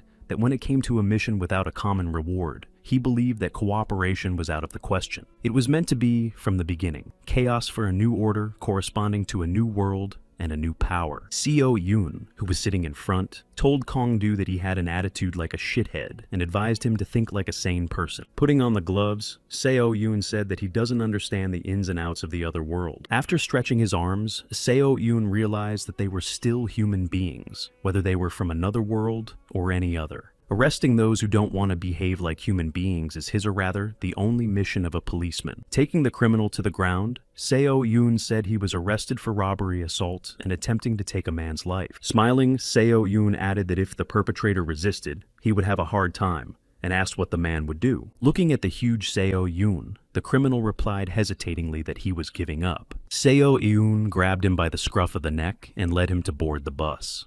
Turning to him, Kang-do remarked that earthly laws no longer made sense and offered to work together to become the kings of this city. Seo Yoon closed his eyes and said, "That's why he keeps Kang-do around, because he's the most dangerous guy in town." Hearing this, Kang-do thought that he would have agreed with Seo Yoon before. However, Kang-do couldn't know what Choi Yul had in mind. After all, surrendering in front of the public just a day after starting the mission. Smiling, Kang-do said that they would be very busy now, and Seo Yoon clarified why. And Kang-do replied that since Choi Yul was arrested, it's a great chance for people to get into trouble. Seo Yoon responded by saying that it would be a mess, but he didn't think that Choi Yul had planned it in advance. But what happens next? People will start hiding from Choi Yul again, as soon as the next mission begins. Sitting in his cell, Choi Yul smiled and thought that all he had to do now was to be patient. Choi Yul then took out a test tube that contained a hair of the Monkey King's tail that can create the user's alter ego. After Choi accepted it, then another Choi Yul appeared in front of him. Putting on the mantle of the unknowing Choi told his twin to be a good substitute. Walking away, he turned around and ordered to hold out without getting caught for as long as possible. Another door opened and the policeman shouted to the doppelganger why it was taking so long and ordered him out. But when the doppelganger turned around,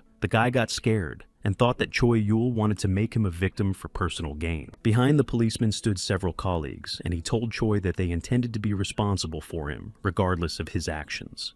The doppelganger came out and told them to go to the special isolation room that he had heard they had prepared especially for him. At this time in the parking lot, the griffin sensed something and flew upward. The staff who were watching him didn't understand what had happened, and one of them thought they should have taken a picture. Sure enough, Choi Yul, who had come out of his confinement, was going about his business and watching something on the system. Flipping through the book, he saw that the residents had begun to act and thought that the first stage had been a success. And then he decided it was safe to move on to the next stage. In the nigga in front of him was a treasure map. 4 days since the mission began, the inhabitants are divided into 2 camps. The adventurers who venture out of town on a treasure hunt, and guards to keep an eye on what's going on inside the city. Role was free to choose. There were a lot of ads going around town recruiting for one group or another. The inhabitants unable to fight have found their way to survive. This mission seems to be going smoothly. An outpost in the jungle sector. This place was formerly a goblin village. Kwon watched the outpost from the balcony. He reflected on the fact that they had built an outpost of this scale in only 2 days. If those with such power united together, Kwon thought they could easily accomplish the mission. But Kwon remembered the words of Kim Sung, who said that the situation in the city was not good right now. Treasure-related crimes are on the rise, including fraud, pickpocketing, and robbery. The police are trying to do their best, but it's difficult. They don't have enough men or equipment. Kwon asked Kim Sung if the army would make any moves, but he said it was dangerous. In the history of mankind, according to Kim Sung, nothing good has ever come of the army acting as a police force. He also said that, until the police request help officially, they will do what they have to do. Even if there is a request for help, they will only maintain a stance of support for the police. The military can't take over public order functions. Kwon knew that even if the world was changing, people weren't. There was a man in town in an alleyway taunting another man. He said that if they combined like this, it would make such a poison. In the palm of his hand was the missing magic pearl discarded by Imuji, who had worked hard to become a dragon. This gem can create and control various poisons. The more it is used, the stronger the effect becomes. This stranger was completely classified. When the torture was stopped, he smiled and said he would not torture him again. Looking at the pearl, he said he had many more poison combinations he wanted to try. The man on the ground shouted for the stranger to stop saying he would give up all the treasure he had. Holding out his hand, the stranger smiled and replied that adults always say that, but to him, this experience was the greatest treasure. The torment began again. The man screamed and a monster appeared in the stranger's place.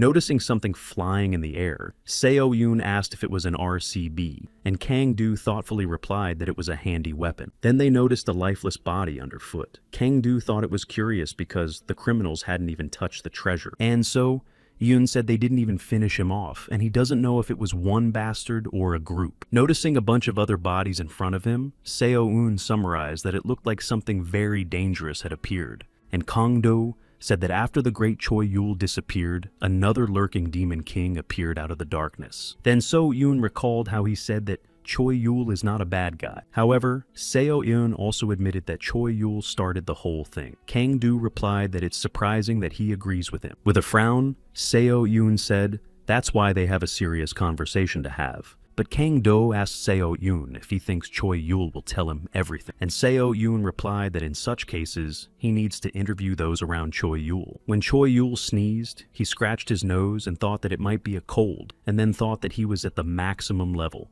Looking at the satisfaction level of the god, Choi Yul thought that it wasn't much even considering the treasures that were still being evaluated. Flying into the desert sector, Choi Yul thought that there was nothing that could be done. The griffin was barely breathing when Choi Yul arrived where he needed to go. He waved to the griffin and said that he would be back soon, so he could rest. After all, no matter how hard the residents try, Choi Yul has already taken all the valuable treasures.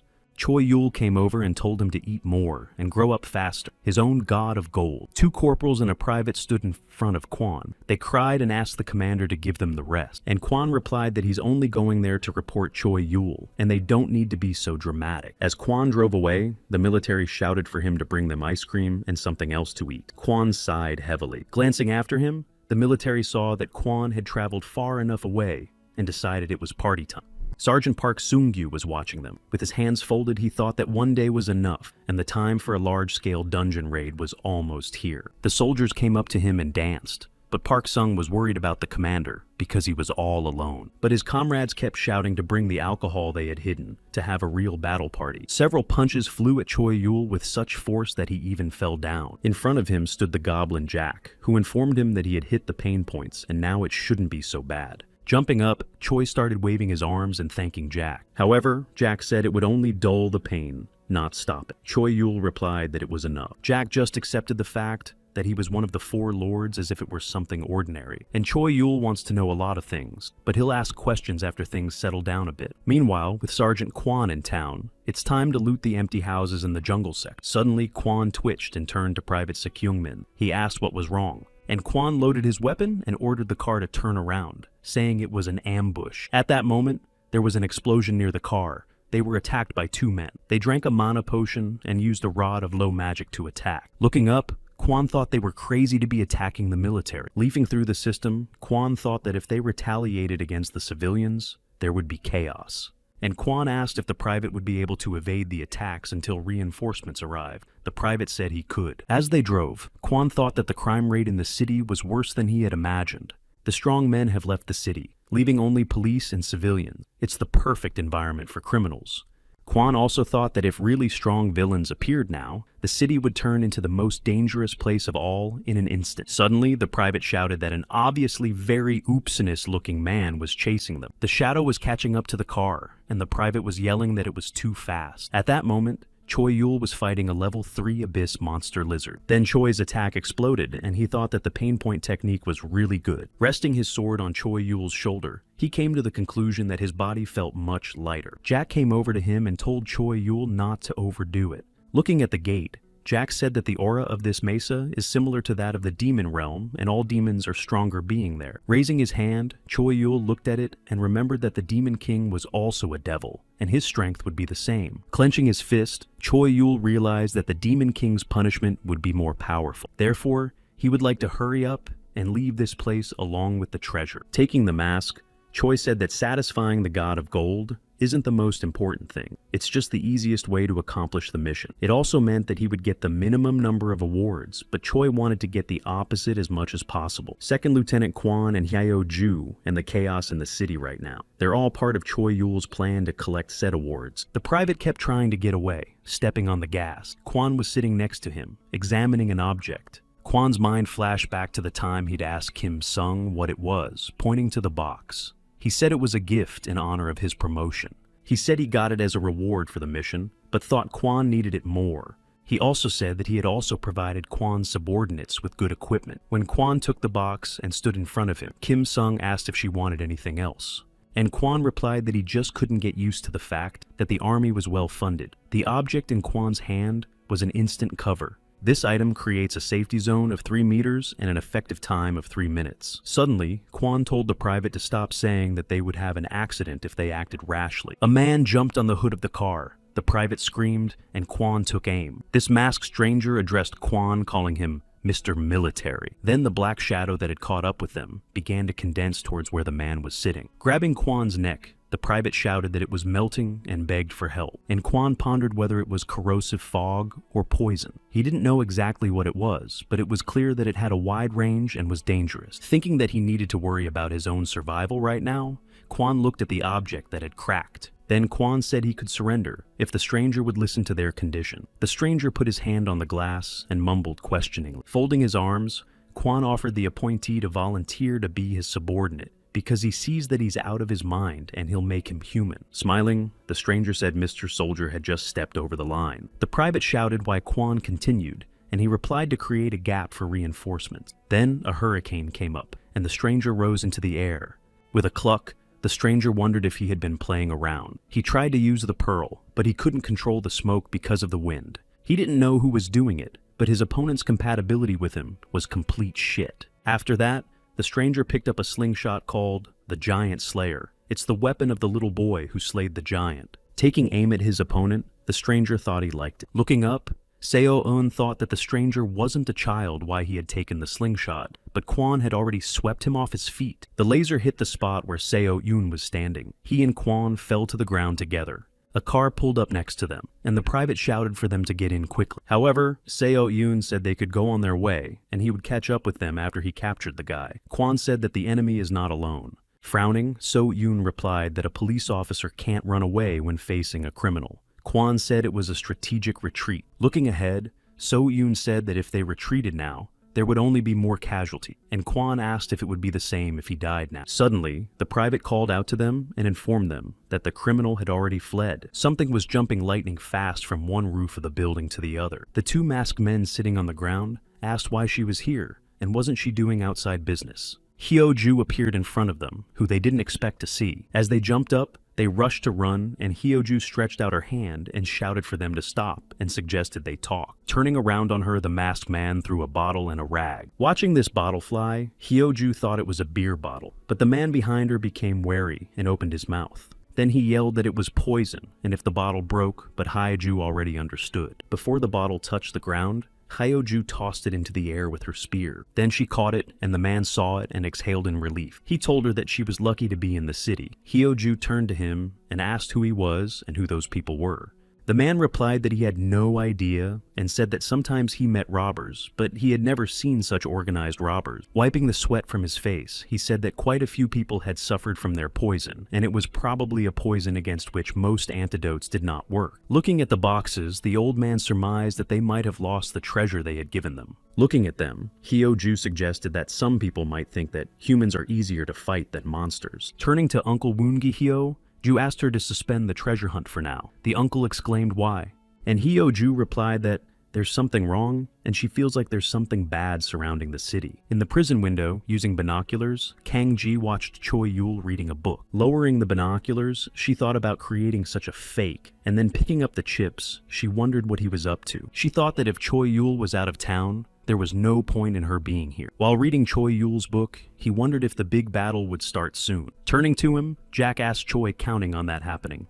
Choi replied that although he'd planned for chaos to reign in the city, he hadn't expected someone so crazy to show up, and Jack suggested just cutting him up. But Choi said something more anarchic. Jack replied that he couldn't read Choi's mind as expected. Choi-yul laughed and said that Jack would understand soon. Approaching the deepest part of Taklo Dome, Choi-yul suggested that they should mop up the dunge now. When the gate opened, the light illuminated the hall, and from the darkness came a voice saying that it had been a long time since people had descended so low. On the throne sat the Demon King of Investigations, Takloa, who said welcome to his city.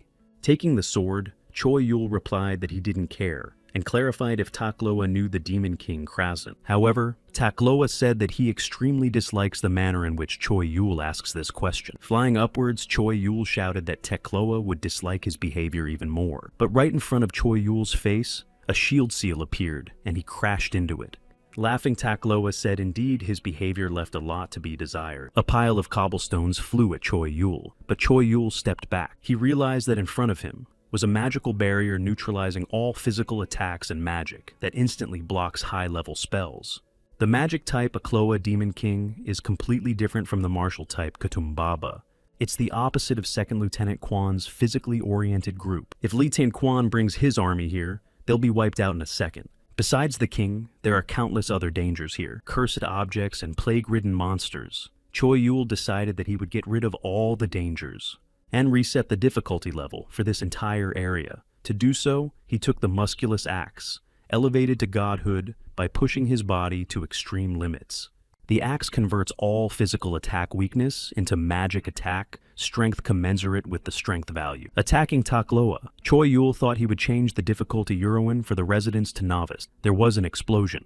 At that time in the city, Seo Yoon stood in the negotiation room and introduced himself as a homicide officer. He said he called them here because of Choi Yul, but the situation has changed and there's a crazy asshole in town, and so far they call him Imugi. Nearby, Kangdu picked up the bottle and said that they should arrest this Imugi, but with their current police force, it was impossible. Clenching his fists, Seo Yoon said he is proposing a joint operation involving the police army and able-bodied citizens. After hearing this, Hyoju replied that she agreed, because those people looked very dangerous. Kwan didn't say anything. At this point, he was thinking that a showdown between civilians was inappropriate, and the longer it went on, the worse it got. In his opinion, let them win the battle. If the mission fails, everyone dies. The fact that they started the mission knowing this truth means that they are confident in defeating what's going on in the city, as well as fighting Choi Yul. He has been summoned many times, resulting in the burning of countless cities, and brought suffering and death to many mortals. For a long time,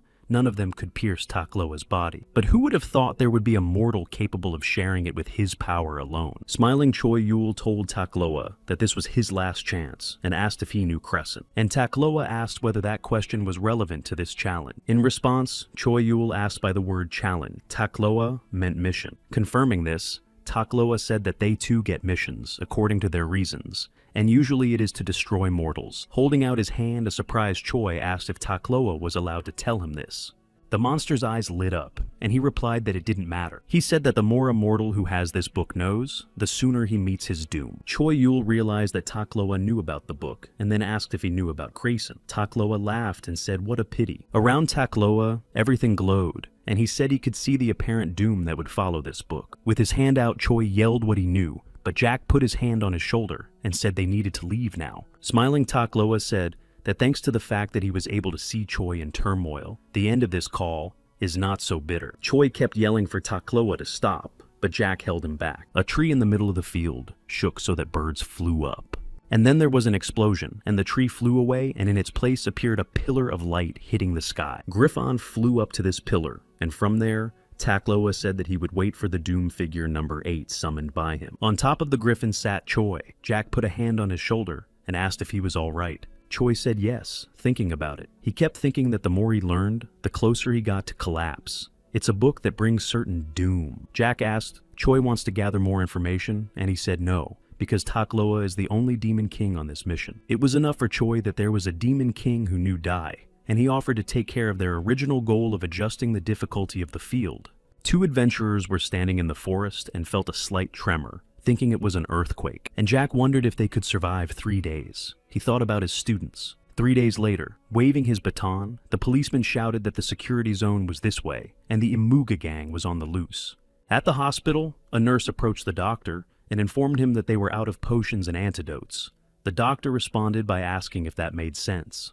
There are fewer mission casualties than casualties from fights between people. Meanwhile, in the city, a battle was going on between Seo Yoon Hyoju and Imugi, sitting on Imugi's truck telling them to just give up, because they wouldn't be able to catch him, even with 2 men in high-end gear. He told them to look at the state of the city. Even when a battle like this broke out, the bastards didn't care and only wanted the treasure. There are only those who hide and try to take advantage, and all because there is no leader, an absolute leader who would lead the people. And obviously a leader is a role for the strongest man. Pointing her finger at him, Hyo-ju shouted that the strongest person was Choi-yul, and Imuji replied that the fact that Choi-yul hasn't shown up yet must be because he's not sure he's going to win. When he said he had prepared a gift for Choi-yul, he was attacked. However, the bullet that hit him began to melt, emitting steam. Watching him from the window, Kwon realized that Imugi had high density enough to block bullets with passive defense. It seemed the longer they fought him, the more skills he gained. Imugi attacked where Kwon was, and the captain rushed to escape, deciding that he needed to deal with the enemy before it was too late. Smiling, Imugi said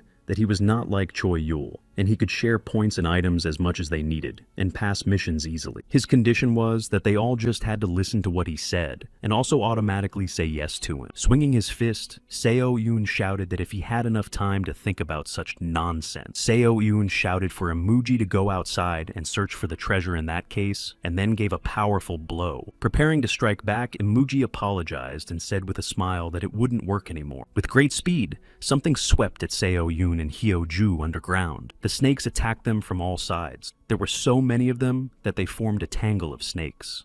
However, Hyo-ju applied her fire and the snakes began to melt. Outside, Imugi approached the snakes, saying that they could no longer fight off his poison with fire or wind. Applying another skill, Imugi said that after he marinates them, he will leave alive whoever screams the nicest. Suddenly, the snakes parted, and Seo-yoon and Hyo-ju were outside. Immediately, Seo-yoon took off his jacket and threw it on Hyo-ju. She started to yell that she was above the level, but Seo-yoon told her to shut up. The poison penetrated Seo-yoon. His veins were swollen, and his mouth and eyes were bleeding. He said that whether it was age or work, it was the right thing to do. Applying Imuji's skill said that it wasn't, or rather it wasn't what he wanted. A powerful shockwave hit Seo-yoon and Hyo-ju. However, it wasn't Imuga's attack. Fixing his mask and coughing, Imugi wondered what bastard did it. Hyo-ju looked up too, hoping to figure out who had done it. Drawing his sword, Jack told his students it was a pity. He couldn't believe they couldn't stand up to a third-rate like Imugi. When Hyo-ju saw him, she opened her mouth and realized that she was a master, but Seo-yoon only saw a monster. Imugi was also surprised by the appearance of the column guard from the post mission and asked why he was here. Turning to the students, Jack said they needed discipline, but the time was right, so they would put the matter off for another time. All residents of the city have received an emergency notification that another god of gold has been found. Now, the kid has reached the level of maturity and can enter the battle for supremacy, and so his existence has become known to all. Due to this, the content of the mission has also changed. From now on, one can choose which god of gold they want to offer the treasure to, and the winner will be the god of gold, who will be offered the most treasures before the end of the mission. The inhabitants of the victorious gold god will receive a non-zero reward, and the loser will receive nothing. The city god of gold had 34,000 members, and the desert god had one, but there were millions of times more treasures. People immediately realized it was Choi-yul's doing. Imugi was also annoyed, to say the least. Creating a villain who will unite the city is a trivial but sure way to do it. But Choi-yul couldn't leave such a role to a psycho suffering from protagonist syndrome and relying only on his legendary equipment. The people said that there was no way Choi-yul would meekly surrender and decided to return to the city. They thought that if they didn't do anything, they'd lose everything again because of Choi-yul. Just above Imuji, a griffin flew over with Choi-yul. Imuji trembled with anger and immediately attacked Choi-yul. A black shadow enveloped Choi-yul. Both Hyo-ju and Seo-yoon saw it. Anger enveloped Imugi for daring Choi-yul to turn him into a fucking tool. However, Imuga's attack hit the griffin, but it didn't work. Imugi didn't understand what was wrong with this griffin. The griffin opened its mouth and swallowed Choi-yul's poison bomb. Imugi couldn't believe that the griffin had drunk all of his poison. The Imperial Griffin's diet is based on monsters with deadly venom, such as basilisk and hydra. While Imugi was thinking about how it was possible that the elite wasn't a monster next to him, Choi-yul had already landed next to him. Turning to Imugi, Choi-yul asked if he was curious as to why his poison was absolutely not working. Extending a finger, Choi-yul said that this would be Imuga's homework, adding that it was instead of bullying other people, Choi-yul attacked the opponent. In a flash, he had Imugi on the ground. Griffon and Jack joined him. Then at the top of his voice, Choi-yul shouted that he would monopolize the desolate god of gold. He also warned that if they brought treasures to the desert treasure god, he would sacrifice them for personal gain on all missions. When Choi Yul got on the griffin, he laughed loudly and flew away. Kwon Hyo-ji and Seo Yoon thought he was a terrible actor. Then the police held a meeting in the square, saying that they should find more treasure in the remaining week. Hyo-ji took the microphone and said that they need the cooperation of the citizens to do this. Seo Yoon said that he knows Choi Yul is the greatest disaster, but they can't stay sitting in the corner and inaction. He said the way to deal with disasters is the same as on Earth, which is to work together. Hyo-ju then added that this trivial method has been the surest solution that mankind has always used to defeat adversity. Anything to do with Choi Yul's missions of this world and returning to their original world. Raising up her spear, Hyo-ju shouted that in order to defeat all these troubles, people must lend them their strength. Meanwhile, Imugi was in prison. The only thing he had left was the pearl. Mission Guide number 1, Securing the Urban Alliance. Using hostile creatures on the ground as a base, hitting monsters becomes easier as their powers are visible to the naked eye. The value of the treasure was small, but sometimes they managed to hit the jackpot. A dungeon is a general term for cave or basement buildings that cannot be immediately seen in their entirety. Although the value of the treasure is often high, there are many variables due to the high threat level. Entry alone is forbidden. It is recommended that military and trained adventurers cooperate and go inside. Woongi, writing down the treasure box, asked if it was the last one, and ordered the young man to hurry up and load it. The cars full of jewels hit the road, and at that moment, they were attacked by monsters. In the back of the car were defenders who shouted that you need to protect the prey while shooting off monster attacks. At the border post, people saw cars and monsters approaching. The order was to open fire and clear the way for the vehicle. The Treasure Appraisal Center is a place where treasures are hunkered down during their appraisal. Military, police, and private citizens are stationed here for security purposes. The man raised up a true god idol and shouted that it was a legendary grade treasure. Kang Song wrote on the board how many treasures each god has and noted that the difference doesn't shrink at all. Scratching his head, Kang Song remembered that the jungle and gorges were almost completely cleared. The only thing left was the desert where Choi Yul was, and the last map that people hadn't been on yet. These are areas that citizens have postponed visiting because of the high risk. Looking at the board, Kim Sung thought it was possible now. Seo Yoon had a hair in front of him, and he asked if it was Choi Yul whom they had arrested, and Kang Do said that they were completely fooled. Taking a hair, Sang-do said that if he had dealt with the desolate goal god from the beginning, people wouldn't have moved. In response, Seo Eun said that Choi Yul was using himself as bait to get people to act. Kang-do agreed with him. Then Seo Eun kicked the table, breaking it into 2 pieces, shouting that they couldn't leave it like that. Clenching his fist, he said that if Choi Yul used this method, no matter how the mission ended. Clenching his teeth, he agreed that Choi Yul would become even more isolated from the city. Taking out a cigarette, Kang-do thought that he now seemed to understand what kind of person Choi Yul was. According to Kang-do, Choi not only plays the card lying in front of the person, but rather subordinates the whole game by holding the other cards in his hand. If that's the case, then they need the people to unite and become stronger, because Choi has definitely prepared a move in case of victory. And it won't be a corny map like join forces and find treasure. Looking at the huge stone, Kong-ji thoughtfully said the mission to find the treasure trove. There were pictures drawn on this stone, and Kong-ji realized that the mission could be accomplished in this way as well. She decided she would sell that information for a very high price. The last day of the treasure hunt mission, there was a battle between Seo Yoon and Choi Yul. Seo Yoon used his skill, and Choi Yul was whirled around in a hurricane. Looking at him, Seo Yoon said that no matter the level, the weight was different. Choi was approached by Hyo-ju, armed with her spear. On the other side, Imuga's snakes were attacking. The time to the end of the mission was 24 minutes and 33 seconds. There was a small gap between the gods.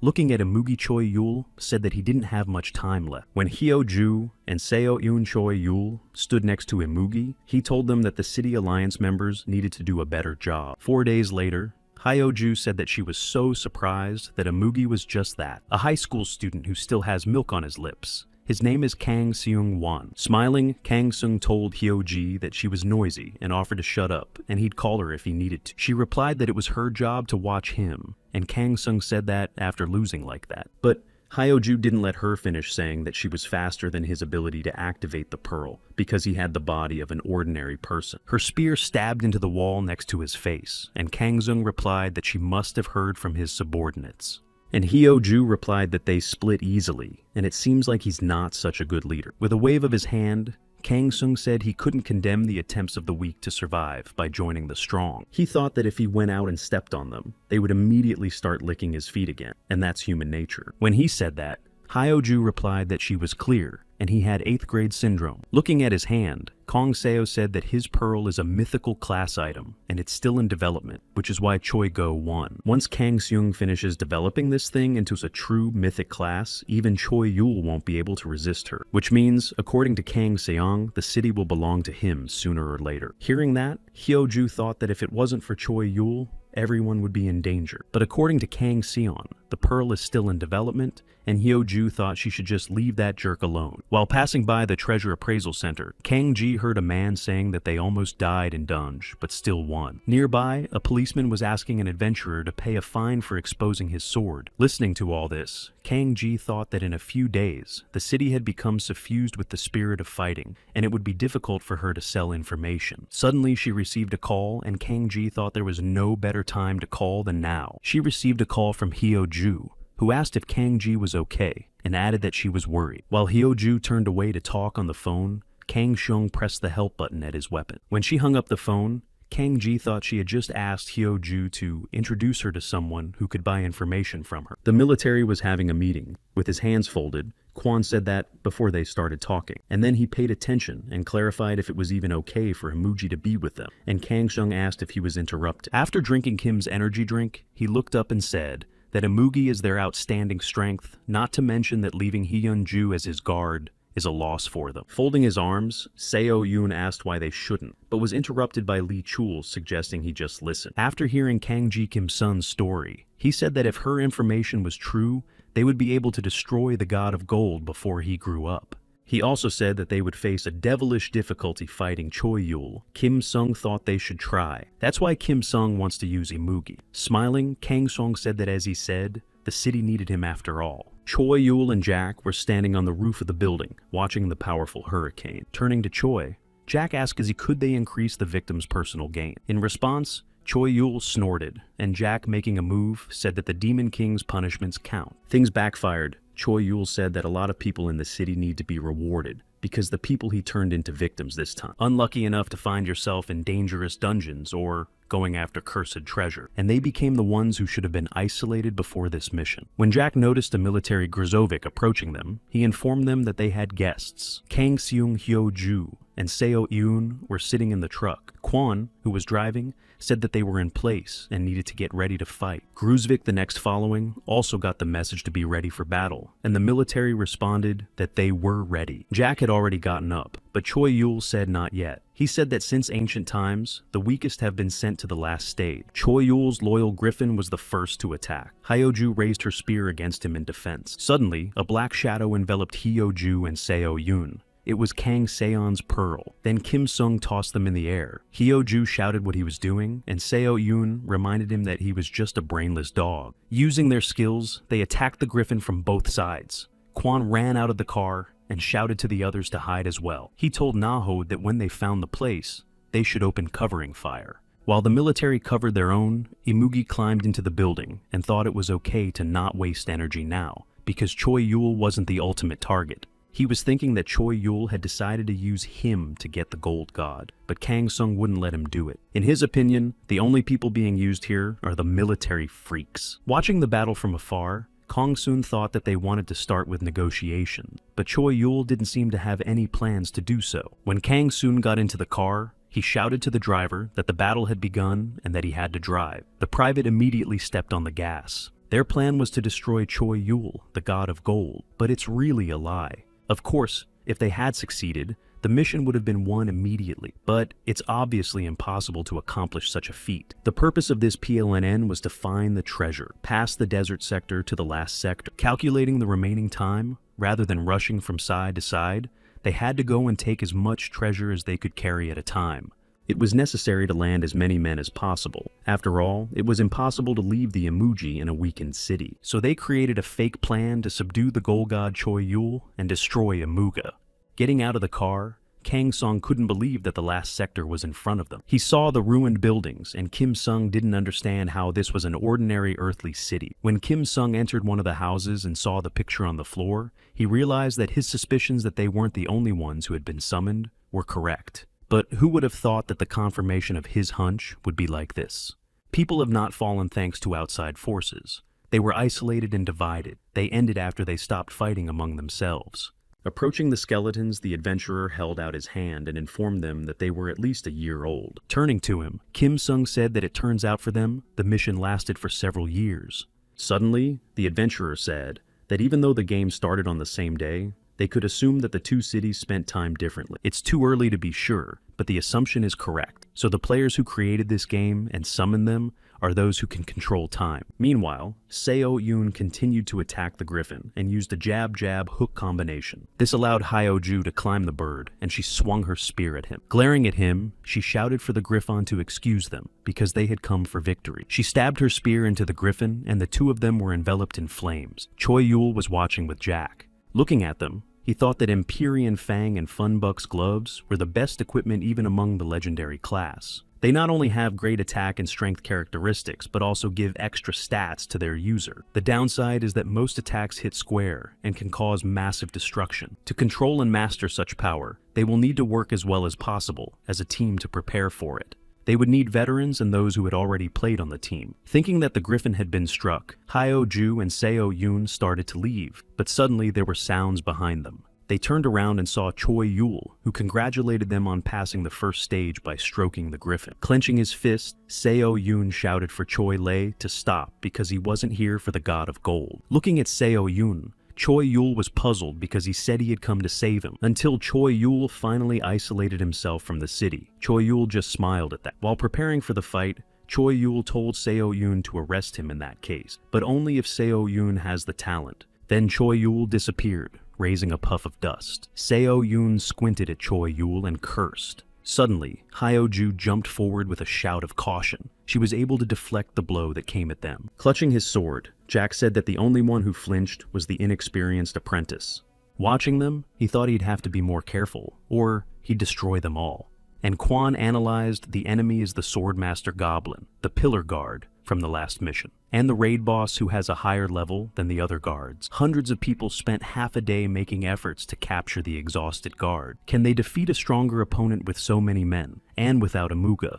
Canyon Sector, the nest of the Imperial Griffin. Inside, Choi Yul told the Griffin that he had done a good job and could rest. Approaching him, Choi Yul put his hand on him and said that he, thanks to his regenerative abilities, would recover quickly. He then apologized for using it that way and added that he didn't think it would cover his guilt, but promised to protect the nest for the rest of the mission. When I remembered Seo Yoon's words about saving Choi, I thought I expected the strongest officer in the city to come, but I didn't expect him to say that.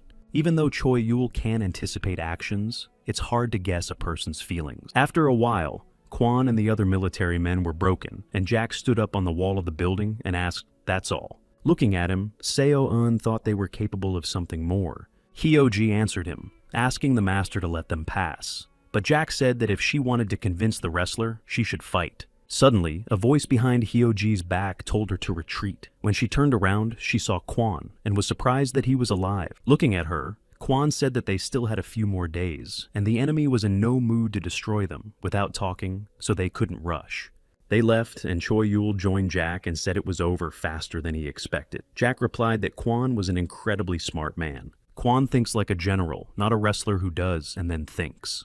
A raid is not the place for a single mix. Strategy and facilitation are necessary. Looking at Jack Choi, you'll thought that they should accumulate raid experience points on this mission. They will then divide those points among several groups. You can't allow too much power in one hand. When Choi Yul came up to him, Jack asked what he did to Imugi, and Choi said he was going to go follow him now. Jack then reminded me that Imuga was having a hard time getting older. Standing on the cliff, Kangzong clucked and said that the dude's wind was a light breeze. But he was confident that if he went through this storm, he could deal with the god of gold while the others dealt with Choi Yul. In the city, Kangdu's subordinate, holding something in his hands, exclaimed that it worked and asked the boss how he had thought of it. In response, Kangdu said that Choi Yul is not following the purpose of the mission at all and is using the mission to get more reward. Turning around, Kangdu summarized that he had tried to think like Choi Yul. Before simply offering the treasure, Kang-do nudged his cost as high as he could. The result was a resounding success, as you can see, so they'll be able to surpass the value of Choi Yul's treasure. Whether the expedition to the Sand God of Gold will succeed, if among the two cases the one in which the ordinary inhabitants win. In the treasure square, meanwhile, a commotion had risen. Kang-do told the weapons to be repaired and ordered the canyon sector to be illuminated. After listening to the instructions, the policeman and the private bowed to him in a hurry to carry out the order. Meanwhile, in the desert, Hyo-ju and Seo-yoon sat down to eat and discussed that Kang-do was strong. In Seo-yoon's opinion, there is no word better than resourcefulness to describe Kang-do. With a wince, Seo-yoon looked at the ground and said that was why Kang-do was more dangerous. Holding the noodles in his hands, Seo-yoon said that even if things were different, he wouldn't leave him alone in the city. Seo-yoon picked up the jar and poured the noodles into his mouth, adding that words couldn't help as before, and suggested that we get down to business. At this time, Kang-sung tried his best to do something. However, he failed and flew backwards. As he stood up, he wiped the sweat from his face and thought about why he felt that his skill at using the pearl was not improving. He thought it was a matter of practice.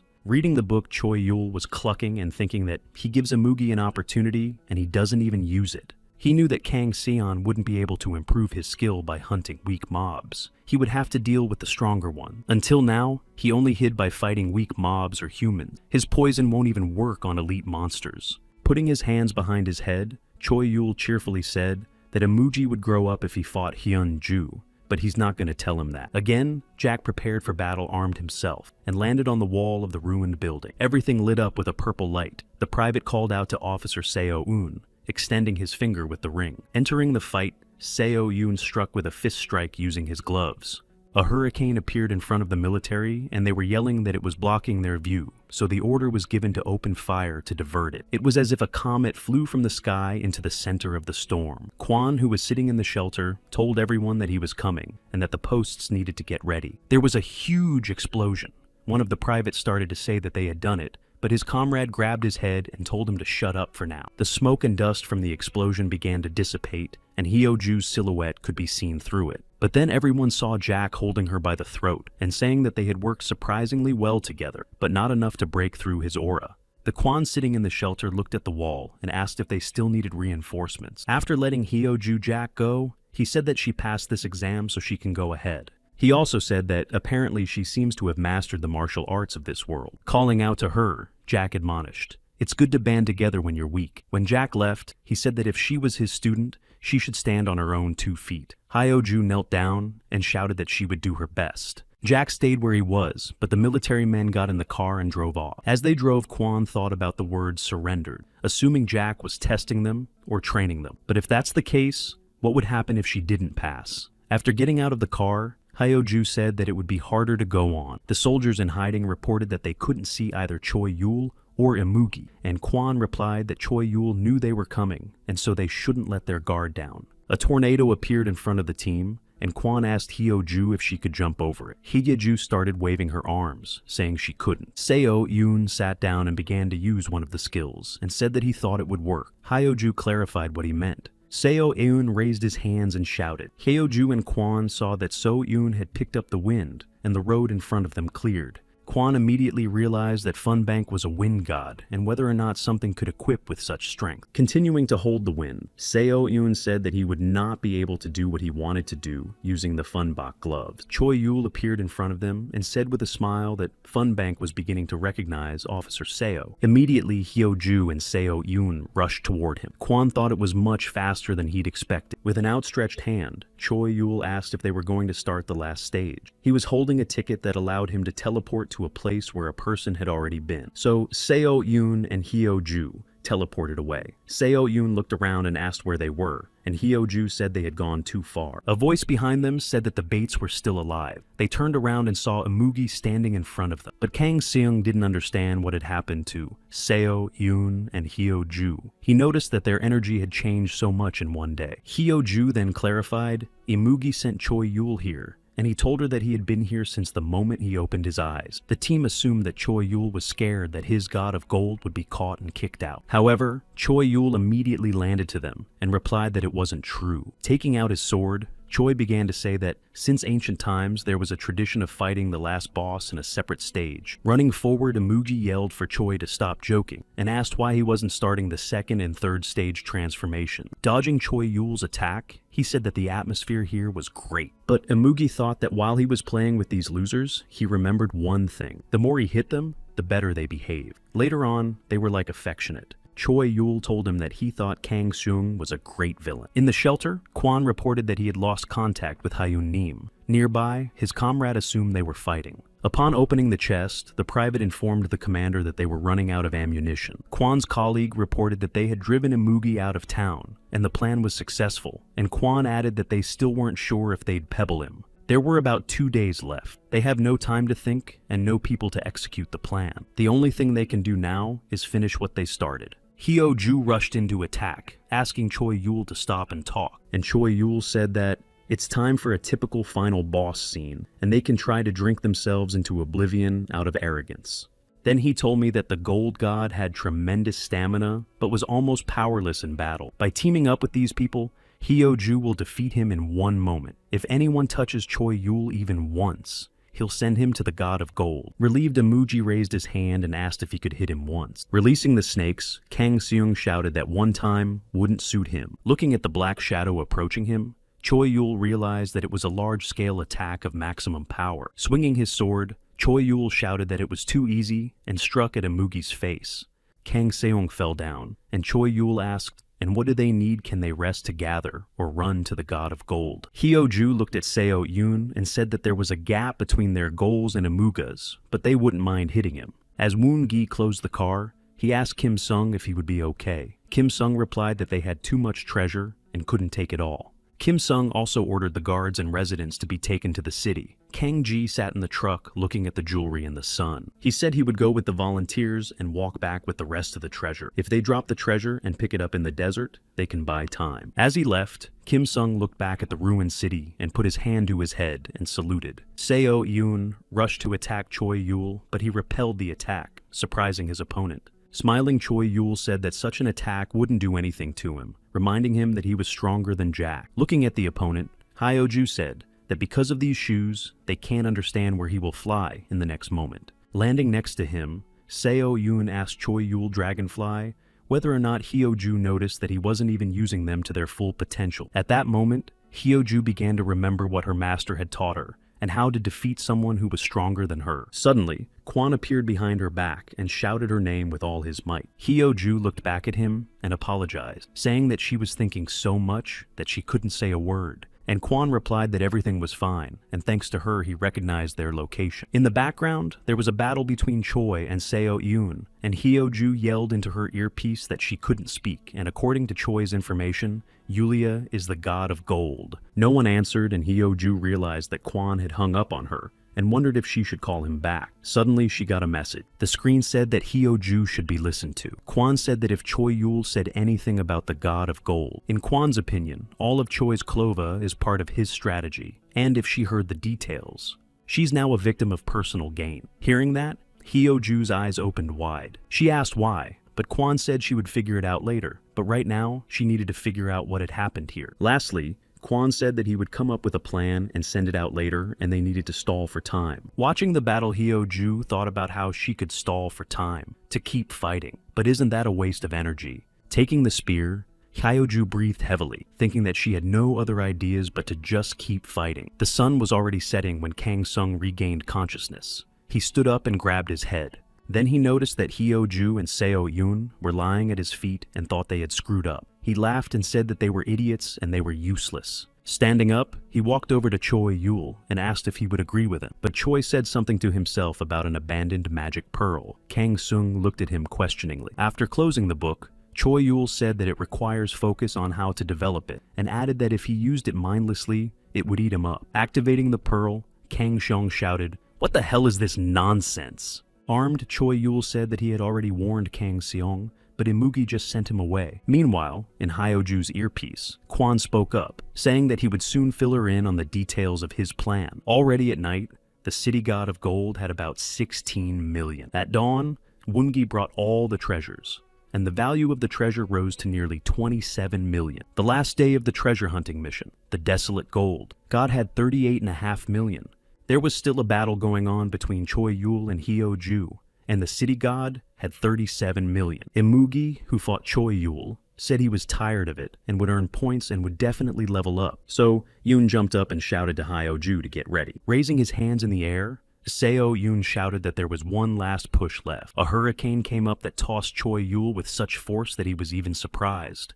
As he flew, he thought about the fact that the effect of the acupuncture point was gradually weakening, and it wasn't so easy to control his power. Kang Seung decided to attack next, saying that he would be the final blow, but Seo Yoon slipped past. Turning around, he saw Seo Eun running towards the military man, who shot into the sky. With a rumbling sound, Seo Yoon landed next to that military man. He shouted for everyone to hold on, because they were leaving. The ship began to move away and Imugi rushed towards them, asking what the hell these tricks were. With his wind, Seo Yoon guided the ship, and Imugi tried to grab them. Looking around, the private shouted that they had lost Imugi, and Seo Yoon yelled for him to look forward. Continuing to push the ship, Seo Yoon said that they had no time and needed to chase as hard as they could. However, Imuga's hand had already reached them. There was still 15 minutes of time left. With a wave of his sword, Choi Yul asked the action coming to an end. Watching Hyo-ju open a bunch of vials, Choi Yul asked first. She was here for the sake of, then laughed and clarified. It was stamina potion. Taking the spear, Hyo-ju replied that during the first mission, Choi Yul had taught her the hidden skill Fong. Frowning, Choi Yul remembered the fire dragon, thinking that this skill. Raising her spear upwards, Hyo-ju said that when your stamina is 100%, you should pierce yourself with a fang. However, Choi Yul shouted that this was not the case at all, and tried to explain that the main condition was not met, and if she uses this skill now, then. Flames swirled around Hyo-ju. She pointed her spear at her chest. When Choi Yul finished his sentence by saying that she would die,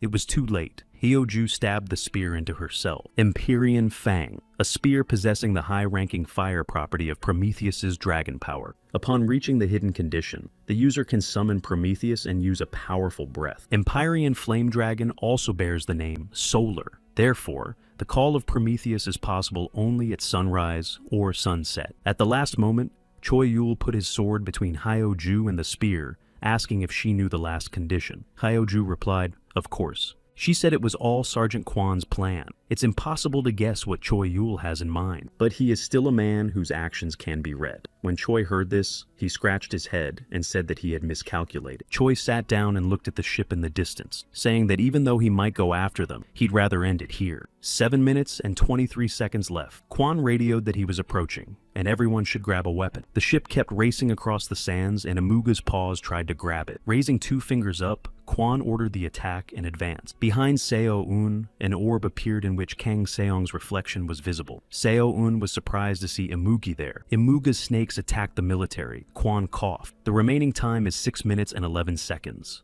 Pulling out his hand with the pearl, Kang Seung shouted for everyone to stop. Pulling out the gold, God Imugi shouted for everyone to come out. Seo Yoon ran towards him from behind. Everyone raised their weapons upwards, pointing at the gold god, and Kwan shouted to attack. Meanwhile, in the city, people were repairing the armor. The man asked if they were finished, and the other man said they should show it to the god of gold. There was 4 minutes left. Kwan yelled that they didn't have time, so he grabbed a grenade. While So Yoon was holding the god of gold, Imugi attacked him from above. The time remaining was 1 minute and 35 seconds. Looking up at the sky, Choi Yul turned to Hyo-ju and asked if he could ask her something. He said that people would end the divisiveness with distrust fights and despair. According to him, that's what humanity is. 25 seconds remaining. People in the city were repairing weapons, other luxuries until the last second. Kang Ji was watching the commotion from the rooftop, eating chips. Time's up. Everyone has been notified by email that the mission has been completed.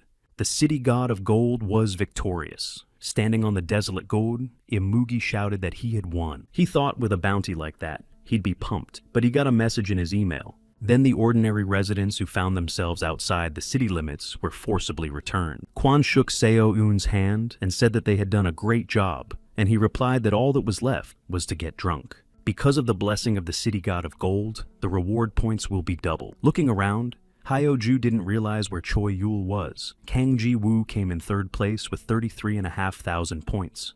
Second place went to Song Dae-young with 45,500, and first place went to Park Woon-gi with 324,500 Oscar. The crowd started to toss him around, shouting that it was a good job, but he said it was all thanks to Hyo-ju. However, flying up into the air, Woon-gi thought that he was feeling really good now and would buy everyone stuff. There was a notification on Kwon's cell phone. It said that the members of his squad who captured the enemy goal god, a special reward of a 12-sided stone is provided, and also the chance of heroic class items falling out is dramatically increased. Seeing this, Kwon thought that a double bonus to points and even a separate cube was generous. Also, the God of Gold blesses the city, and the city's experience is increased by 10% until the next mission. The God of Gold is satisfied, and so he left the city. The time until the next move is 24 hours.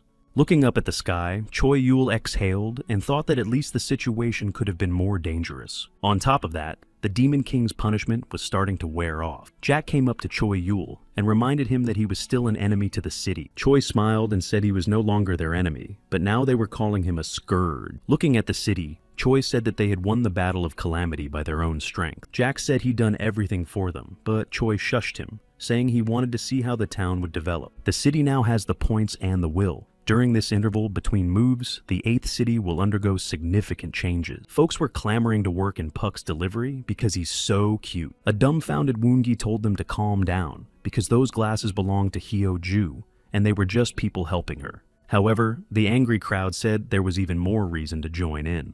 People thought that she fell into Choi Yul's clutches and became a victim of personal gain, but Hyo-ju is a heroine who put her life on the line to fight for the city. They said if they could be happy with her, they'd give their lives for her. From the window, Hyo-ju watched the crowd and remembered Choi Yul's request. When people will fall into despair once more, when it is hard to lift their heads from sorrow after seeing hopelessness, Hyo-ju should be their hope and support that will make them rise again. She came out of her hiding place and the crowd cheered her. Hyo-ju said to the people that she was not as beautiful as they thought she was, but she sees their desire to defend the pride alongside her, so they can follow her and she will gladly fight alongside them. Guild, a term denoting an association of merchants and artisans in medieval Europe. In gamification, the term refers to an organized gathering of people with similar ideas and goals. After hearing this, Seo-yoon asked if it was like a club, and Kang-do said it was some kind of club. But every guild is different. Guild members can be bandits, mercenaries, traders, or just good friends. The feature was available from the beginning of the game, but they didn't have enough points. There are only 3 legitimate guilds that were founded for 1,000 points. And the rest are just preparatory guilds that people are also members of. The first legitimate guild is named Awakens, and it is also known as the Hyo-ju Guild. Guild head Hyo-ju herself. Deputy Park Woon-gi. This guild has the most members. The purpose of the guild is to protect the city and its people. Originally, the organization was named Hyunju's Guild, but due to Hyo-ju's displeasure, the name was changed to her favorite flower. After hearing all of this, Seo-yoon said that Hyo-ju is very reliable, and that's what sets her apart from her peers, so there won't be any problems here. The second guild is called the Army, or the Army of the 8th City. The guilders distinguished themselves in the first mission. So far, the organization has quite a few points since their spending has been systematized. This was accomplished through the camaraderie of Kolosh Kim Sung and the performance of Sergeant Kwon. Closing his eyes, Seo-yoon replied that these two were also as good as anyone, and one could not fear for the future of their army. The last legitimate guild is the Kingdom, also called the Manga Guild. After their loss to Choi Yul, they still retain legendary class weapons like Choi Yul himself. However, let's not forget that their guild has almost taken control of the city, and that's impressive. There's a lot of power-hungry scum among the members. The guild has only one goal: to kill Choi Yul and take over the city. The guild leader is an opportunist whose confidence is overflowing and who won't rest until Choi Yul is defeated. That's what Seo-yoon said. He added that they too needed to get stronger, and Kang-do replied that they were busy and didn't have enough points to stop the guild. Seo-yoon went to the window and asked if this was the reason why Kang-do had started the preparation. The people in the square shouted that they wanted to serve at Kang-doong's place, that is, in the police force, and asked to be accepted. When Seo-yoon saw this, he looked at Kang-do and asked what he had done while he was away, and Kang-do said he had done a good job. Looking at Seo-yoon, Kang-do asked if he thought he would have gathered people to seize control of the police. Smiling, Seo-yoon thanked him for that, saying that it was now very easy to take them all at once. A policeman approached them from behind and Seo-eun and Kang-do turned to look at him. He handed them a sheet saying that they had noticed something strange while on the case. Victims of personal gain have been rewarded. Taking the paper, Seo-eun looked at the list. The list contained former criminals and those who were wanted for committing serious crimes on Earth. When Kang-do heard this, he said that he was thinking just why there are no other villains besides Imuga. But it turns out there is a reason. Kang-do also suggested that if the police could no longer be the protector of the townspeople, and this infuriated Seo-eun, he yelled that he was taking everyone in. Raising his middle finger, Seo-eun turned away and told Kang-do that they were all being taken over by the police. Kang-do responded as he pleased. Taking out a cigarette, Kang-do thought that Choi-yul was not only a deterrent to Imuji. Choi-yul has his long-range plan gradual and calibrated. In this method, Kang-do was completely confident. The next day, looking at the lists, Kim Sung hummed thoughtfully, not understanding why there were so few volunteers. Sitting across from him was Kwon, who suggested that maybe people were intimidated by the return to service wording. To appease the chief, Kwon said that those who would serve them faithfully no matter what, and Kim Sung agreed. Looking at Kwon, Kim Sung reminded him that he had some sort of conversation, and Kwon informed him that they were running out of fuel and ammunition. After hearing Kim Sung say that he had already received the report, but Kwon added that there wasn't enough food. The only thing they're supplied with is electricity. Everything they consume belongs to this world. In Kwon's opinion, it's time to start replacing them, to be self-sufficient. The irony is that their civilization is in decline, and they're lucky that the inhabitants are overflowing with energy. And that's why they won't resist. After Kim Sung finished speaking, he added that there was one more thing. Taking out the papers, Kim Sung said that man is a scribbling animal, and in the ruined sector, people left a lot of things behind before fading into oblivion. He explained that the papers are only an organized part of what happened. Kim Sung thought that by combining these notes and their experiences, they should create their own strategy book. Kang-ji joined Choi-yul and said that Kim Sung seems to be happy, and he said he would not be happy. Choi-yul shouted at her, but Kang-ji replied that she had a good view from here. She looked at him and told him that thanks to him, she'd had a lot of fun on this mission and handed him a bag of chips. She asked him if he was creating a guild, and Choi-yul said that all the members would be victims of personal gain, so why create one? And Kang-ji replied that he was preparing something for the victim's personal gain, and if he resolved this issue, would he accept her as the first member of his guild? Choi-yul replied that he couldn't give a definite answer. Kang-ji jumped up and said that was enough favor for today. Taking up her rope again, Kang-ji said that if he needed help, he could call her any time. Flying down, she added that if he could believe in her honesty, she would be his victim for personal gain. That surprised Choi-yul.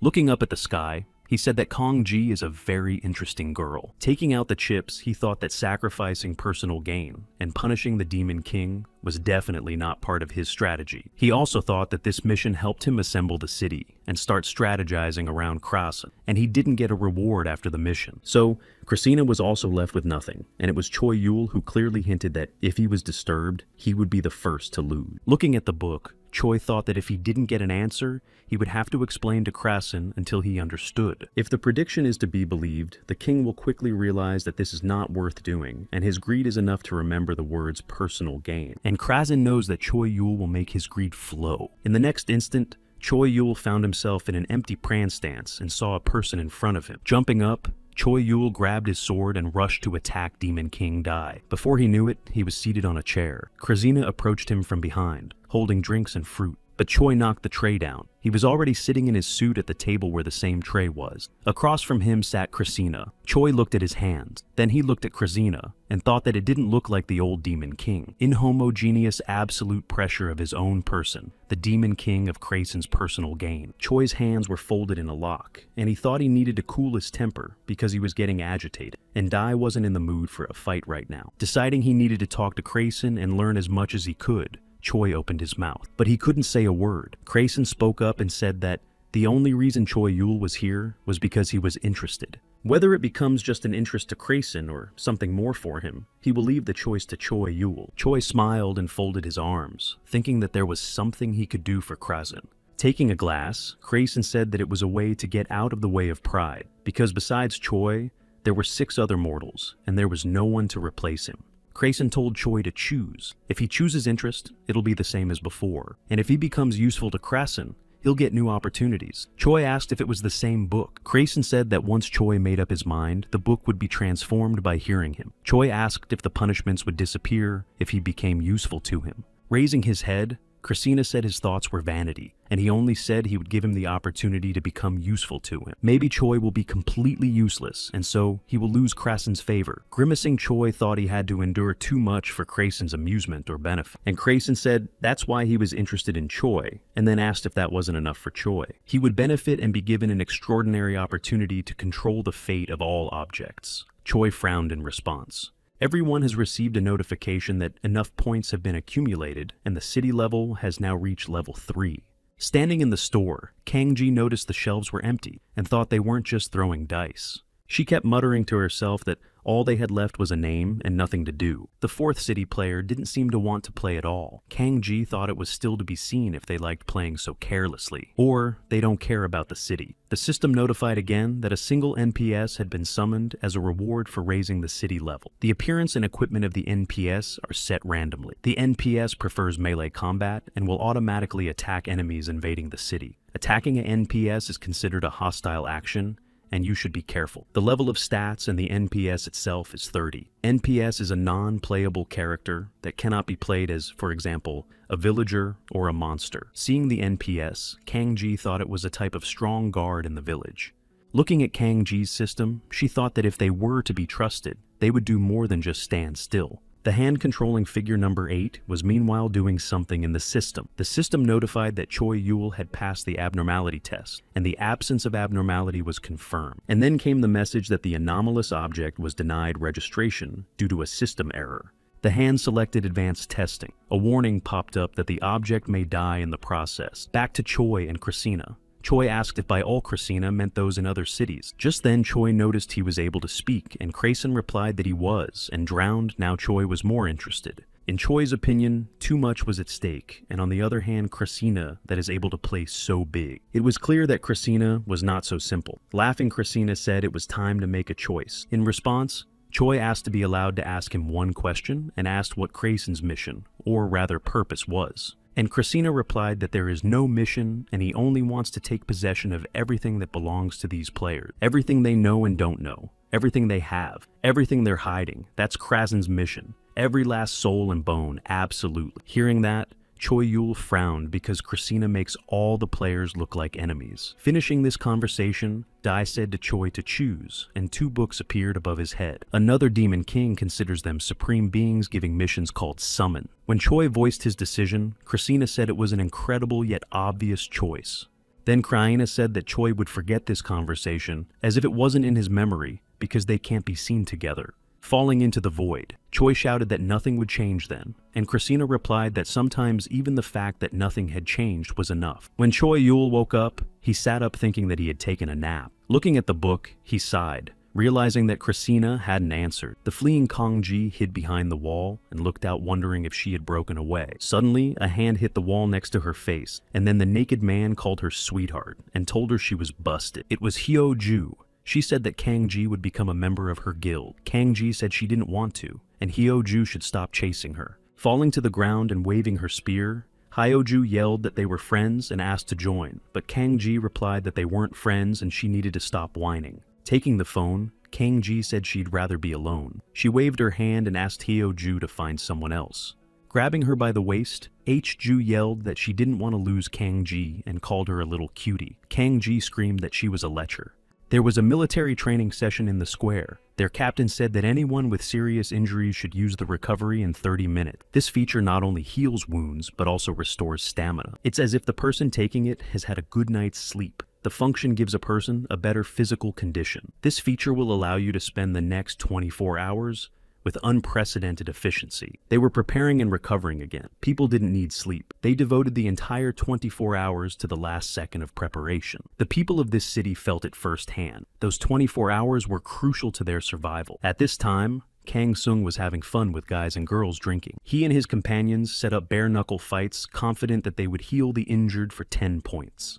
And so, a new move began. The players had to roll the dice. In this way, the figure number 8 moved 3 squares. The humans arrived at Cannon Tower. This mission was a joint action. Seeing this message, Woongi wondered if this meant that the residents would have to become one team. The mail continued to receive notifications that the random summoning of figures who also got on the cage had begun. Then the people were notified that figure number 17 had been summoned. Hyoju muttered another figure, another summoned to this otherworldly city. Seo Yoon frowned and asked if there was such a city on Earth. Kangdu replied that if there was, it was only once. In the distance, a dark figure resembling a king could be seen standing on a balcony in the castle. Then the generation of the map began to take place. The military did not understand how it was possible that the map was empty. The difficulty level of the cannon tower is determined according to the sum of the player's dice points. The sum of the points was 11. A cannon was placed between the pieces that would randomly attack the city. The goal was to capture the cannon tower, and the mission will end as soon as time runs out. Looking at Choi Yul's tower, he thought that there were only 11 floors per difficulty level. The duration of the mission is determined according to the amount of points rolled by the players on the dice. That's 7 days. The mission began, and the cannon started firing on different sides. Seo Yoon and Hyoju joined the attack against the shells. Hyoju thrust her spear into the projectile, but she was thrown back by the shockwave, activating his gloves. So,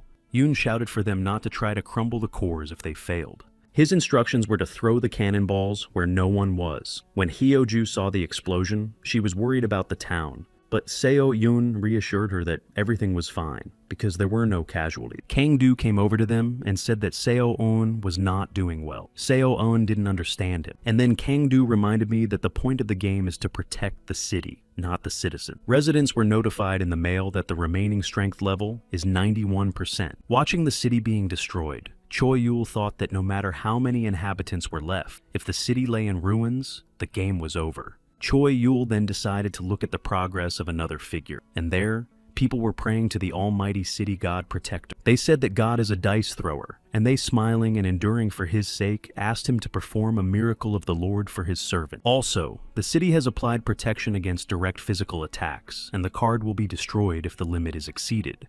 The 17th figure had a strength level of 99.5%. Looking through the binoculars, Kim Sung noticed that it was the same card that was written about in the 4th City's magazine. Folding his arms across his chest, Choi said, "The players use cards and dice, two ways that allow them to interfere with the game." Choi Yul felt that he wasn't imagining things. Now they had become objects in the game. The last cannon is aimed at figure 8. We had 1 hour to go before the salvo began. The military said they are pulling up to the turret, and the other guns are silent, but think they are on reload. Suddenly, the private reported seeing movement ahead. At that moment, Kwon realized it was an ambush and ordered a retreat. The turret began shelling the vehicle. The second and third vehicles are partially disabled. Kwon asked if there were any casualties, and was told that there were 2 lightly wounded, but that it would not affect the battle. Hiding behind the car, the military man said to move forward, and they would arrive as soon as they got the place sorted out. And Kwon replied to make the military man, remember, even if he gets his arms and legs blown off, he just has to make it to the break between missions. As they drove along, Kwon realized why this map was so easily arranged. The map is transforming. Kwon informed the others that the map could change at any time, regardless of factors. The driver asked if they should have brought Hyoju with them, but Kwon said it would be unnecessary. He explained that if she went with them, there would be no one left to defend the city from the cannon. Kwon was sure that Seo Un and Hyoju would be better off staying in the city for the duration of the mission. Imuji appeared next to the window, and Kwon informed them that they were now moving to the tower and making a reconnaissance, and that he would familiarize them with the plan later. Imugi gave them the middle finger, and Kwon continued to say that for now, they needed to unite with the people of the 17th city. While Kwon thought they should make a good first impression, Imugi climbed into some girl's convertible. 3 convertibles and a military vehicle with black flags were pulling up to the towers. Putting his hand up, Imugi yelled that he was busy and could not be distracted. Watching Imuga's actions, Kwon asked the driver if he thought a battle was imminent, but got no answer because the driver just hiccuped. It was 47 minutes until the last gun was fired. Kwon got out of the car and looked at them. Then he wondered if 3 shots meant that each gun reloaded differently. The military officer told him that Imuji had already gotten there. A man approached them saying they were late, and Kwon turned around and immediately pointed his gun at him. The guy standing across the street smiled and said it was probably the first generation talking about them. Of course, Kwon didn't understand what the stranger was talking about, and the guy apologized for the late greeting and introduced himself as Robel, and then extended his hand. He offered the city an alliance in the name of the Lexus dynasty, which has guarded this city by God's grace for 150 years.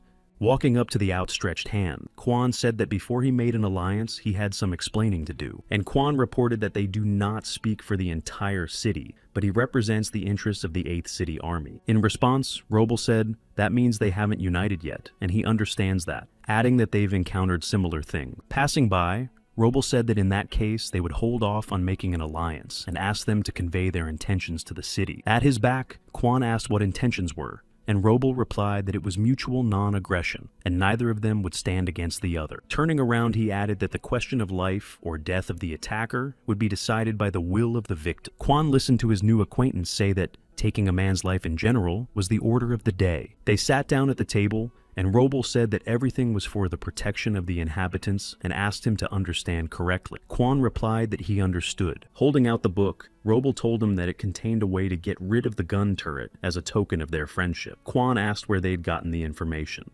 Waving his hand, Roble replied that it was simple, and they had already fought the turret cannon during the first mission. Taking the book, Quan realized that if there are repeat missions, then that means they too can face something again. Looking at Roble, Quan thanked him for his kindness and informed him that his message would be passed on. He said that they would provide their hosts with information about friendly forces whose position on the alliance would coincide with theirs. Standing up, Roble replied that it sounded good, and they would consider it a good start and offered to meet again in a day. Quan asked if they should patrol outside. Roble put on his helmet and replied that they couldn't just walk into the tower. There are special procedures in place, and trying to just walk in is pointless. Standing at Amugi's tower, yelling why it won't open and thinking it's bullshit. Getting on his horse, Roble warned that it would be difficult to prepare and should not be delayed. The last thing he said was to hurry because the city wasn't protected by them. Sitting on the tower, Choi was reading a book and talking to himself about 150 years, and concluded that their player was also inadequate. Meanwhile, Hyoju was trying to move the projectile, but it wasn't working well. Walking up to Choi, Jack said he looked relaxed, and Choi replied that he was actually busy. Choi finally found what he was looking for. However, he didn't understand what this extra quest was with such a reward. He also pointed out that the ballot is not signed, and it's probably Krasen's doing. Closing his eyes, Choi thought, here's if the Demon King would let him see him. The book hit Choi in the face, and he thought he didn't expect it to be easy, but he waited for an answer, which meant his method had worked. Squatting down, Choi decided it was time for him to fulfill the order. As he took off, he thought he'd start pulling this rope and meet at the end and see who would drag who away. People saw Choi Yul flying and panic set in, and they started screaming to inform people in that direction. Police warned people to stay calm and remember what they were taught, and the NPS reported that the purpose of the in-depth confirmation study and began testing. The time was up, and another explosion sounded. Hyoju flew towards the volley. While doing so, Hyoju recalled Jack's words that her power was borrowed, and she should use as much as she could handle. Mentally apologizing to Master Hyoju, she decided that she would have to put her whole soul into it now. Watching this, Seo-eun whined because he realized that her wind would only be a hindrance. Taking the Tatlum Choi Yul, pointed it at the charged fireball and Hyoju. Legend has it that Tatlum pierces the eye of an evil god, and the less it is used, the greater the penetrating ability. Throwing the projectile into the thick of the battle, Choi Yul thought that he would only use it once. A shell aimed towards the city gave a crack after colliding with Tatlum, and then the shell disappeared, and Seo-eun yelled that Hyoju did it, but she said it wasn't her. Seo-eun asked if it was Choi Yul. Hyoju replied that the power persisted even beyond the city limits, and they wouldn't be able to handle this weapon with their capabilities. The last cannon is aimed at the 17th figure, and everyone has been notified of this. The salvo was still an hour away. The system reported that the map would change according to the effects of the last gun's impact. Quan saw that walls had appeared in front of them. His companion kicked one of them and summarized that they were sturdy. Touching the wall, Quan started thinking that the last cannon fired once an hour, and each time the map changed. Holding the book in his hands, Quan decided to make sure the information was true and devise a plan. With his arm outstretched, he shouted for reinforcements to join him. Walls appeared from the ground, and one of them pierced the car in half. The soldier fell to his knees beside it and screamed that it was his favorite. Then Quan thought they needed horses. Choi came to them. With his sword, he struck all the towers. He took the book and started looking for the coordinates. Looking in the book, he said to take a 10 by 10 piece. Putting these walls together, he mouthed that twice 1 centimeter and twice 10 centimeters up. and once down. Then he put the figure on the book. Suddenly it disappeared. In the book appeared the words that the order had been fulfilled and the reward had been given. On the other side of Crayson, the person who received the figurine didn't realize what the order was and destroyed it in a flash. Inside the figurine was a fragment of the key unlocking the great door of collapse. Looking in the mirror where Choi was, Christina said that he had proven his usefulness. And now Choi's under his protection until he's no longer needed. Choi felt someone coming up behind him. It was the NPS who had come to investigate in depth. Choi turned around and asked glumly why the NPS were out of town. The NPS had been given the right to act autonomously. She pointed a weapon at him, but Choi managed to intercept it and asked what the glitch was and what was wrong with her after all. But the NPC's abilities had been upgraded to level 600. Equal to the ability level of the research target. Choi couldn't fend off his opponent's attack for long, and it managed to pierce his shoulder. The NPS then informed me that this was the first stage of an in-depth study, more specifically, the beginning of a physiologic study. Looking at her hand, Choi thought that normally NPCs were 180th level, but it was unclear why this one was so strong. Suddenly, they started falling into the abyss. The NPS said that the isolation zone was open. As they were falling, Choi kicked the NPS in the face. She let go of him and started to fall separately. Deciding he needed to get out of here first, Choi pushed off the wall and flew upward. But as Choi slowed down, he turned around and saw that the NPS had grabbed his leg, saying that until the research was complete, the subject was not allowed to participate in the game. When he fell to the floor, the NPS said that the detection of a level far beyond what is possible at this stage of the game has been confirmed. According to her, the object that is Choi is suspected of cheating or using mistakes. Standing up, Choi picked up the book and asked just because he had reached the maximum level at the beginning, she felt like he had cheated the system. Throwing the book at her, Choi shouted that in that case, he shouldn't have created such items. The NPS dodged and jumped closer and said she was conducting an in-depth investigation into the legality of the object. She kept saying that after passing the registration of anomalous object stops, and if the research fails, the object will disappear. A battle ensued between them. Choi shouted for her to stop because she hadn't done anything and asked how the developers didn't care about their opinion. In the city after the devastation, people began to check if potions and essential supplies with medicines were still in place. Getting on his bike, the adventurer shouted for the Otherworld Travel Guild to go ahead. Turning to the guildmaster, his ally asked why they were on bikes, and the master replied that there was almost no gasoline left in the city. The master also added that everyone should listen to him attentively and reminded that they were not going there to fight. Approaching the tower, the master said they were exploring other worlds. The squad responded as such. The figure 8 had a strength level of 82% by that point. Looking at the devastation, Seo Yoon said that they hadn't even started yet and already there was so much destruction. However, Hyoju replied that it was fine. Hyoju turned around and said that what's important is that the spirit of the city has changed. Looking in the same direction, Seo Yoon said that everything was finally working proper. Standing at the board, Gang Du explained that there was only one map allocated for this mission, and as such, they only needed to protect one side. While the foreman was inspecting the wall and saying it was a gorgeous material structure, his subordinates got in trouble. Pointing his finger in Woongi's direction, he shouted for everyone to go to the shelter, adding that the delivery car was in the field. The craftsman standing on the core asked if his colleagues thought they could melt those cores, and his colleague reminded him that Hyoju couldn't break them. Kang Ji walked over to the cores and smiled thoughtfully. She smiled and thought that she could make a lot of money or points with this information. She started thinking about who she could sell it to for more money. There were Choi and Emuji. Looking around the city, Seo Yoon said they would lock down the cores and stall for time. He and Hyoju didn't notice the stranger sneaking up on them. Hiding in the hiding place was a man in the guise of a shadow. This is the garb of the Disciples of Darkness, perfect for secret forays. It was time to fire. It hit the shield like the previous ones, so the strength level of the 17th figure was unaffected. Looking at the system, Roble sighed, saying that this city had the makings of a city not even a month after they'd settled in. Hank Seth asked if they had given them much to know, but he was told it was a joint mission. Behind his back, Emma Hilt said that if they let them develop, they'd be better off because fewer of their own people would die. Kane joined the conversation, saying that if it had been another mission, they would have been swept out of the way, and it would have ended differently. Roble, who was in front, laughed and asked not to run ahead of events. In Roble's opinion, everything was going according to his plan so far. The god rolled the die, and the city got the support of the sharp resident. Now the inhabitants of the 17th figure increased their speed by 3 hours,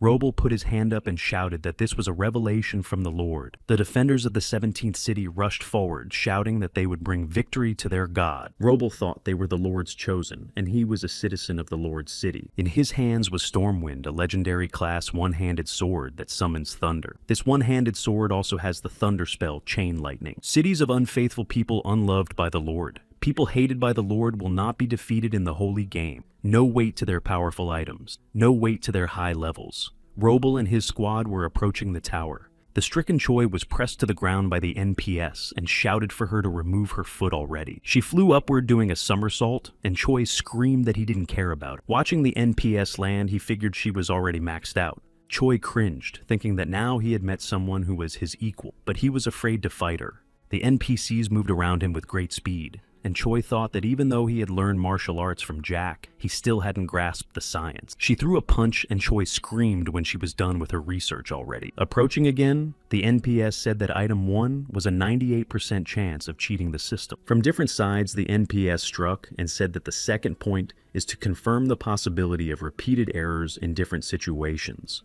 Fighting off Choi's attacks, thought she must have decided to hammer him until he skated away. Tossing Crayson's book, Choi shouted for the Goblin Jack. He decided that the two of them would be easier to deal with. However, nothing happened. The NPS informed me that summoning familiars or companions inside the isolated area is forbidden. Smiling Choi asked he would have to survive until the end of the study, and thought he had only added to his problems. He knew he had to get to town before the last cannon fired again. Striking from her foot, the NPS reported that she was continuing her physiological examination. Having received a new wound, Choi thought that even though she was using simple blows, the problem was something else. Taking a punch to the stomach, Choi thought about how to deal with his opponent for a moment. A new blow threw Choi back, and he leaned on his sword and exhaled, saying that he was going to die. But behind Choi's back came the voice of Crayson, who replied that it would never happen, and his hands picked Choi up. A fog appeared in Choi's place, and the NPS notified that the survival of the research subject was confirmed, and wanted to continue the research by going to Choi's place. Again, the NPS tried to strike, but Choi was unlocked the new skill of the Book of Dai and repelled her attack. Choi can now possess one of the approved lords and use their abilities, while the chosen lord cannot be summoned on a mission. As Jack slipped Choi's robes over his shoulders, he asked him why he hadn't told him it was okay to do this before. Choi can now use Goblin Jack's Goblin Swordmaster abilities. Looking at the NPS, he said he hated him. But since Choi will finally be able to put an end to this foolishness, he changes his mind about punching Crayson in the face as soon as he meets him. With their blades ready, the NPS went at Choi again. He in turn drew his sword, and the battle began. Level and weapons are not the key to absolute power. In any game, even if a player is low level or has bad items, control will allow him to be on top. In that case, Jack's martial arts are much closer to perfect control. Martial arts combined with maximum level physical strength. Seeing a ghost nearby, who said hopelessly, Choi screamed, and the ghost disappeared. Suddenly, Choi realized that he was possessed by this ghost because of the skill, and the ghost reappeared saying that Choi had scared him too. And Choi asked what the ghost meant by scrapping hopelessly. Looking at the NPS, he asked she was stronger than the ghost. And the ghost said that with Choi's body, she can't be defeated, so it's hopeless. Inhaling, Choi apologized, and his system clarified whether he was confirming the transfer of control of his body. Choi then struck the NPS and took away her arm. This is one of Jack's foot movement techniques. The NPS turned around and tried to strike from above, but Choi ducked and attacked her from below. As Choi clipped her, the NPS flew upwards, falling on her back. Choi had the Heavenly Wolf Saber in his hand. He applied the Wolf Fang Moon Attack, one of Jack's blade techniques. Swinging, Choi inwardly thought to himself that one shouldn't take the life of an NPS. The next blow was a 3-part sword chi shot. The NPC was hit in the thigh and under the ribs.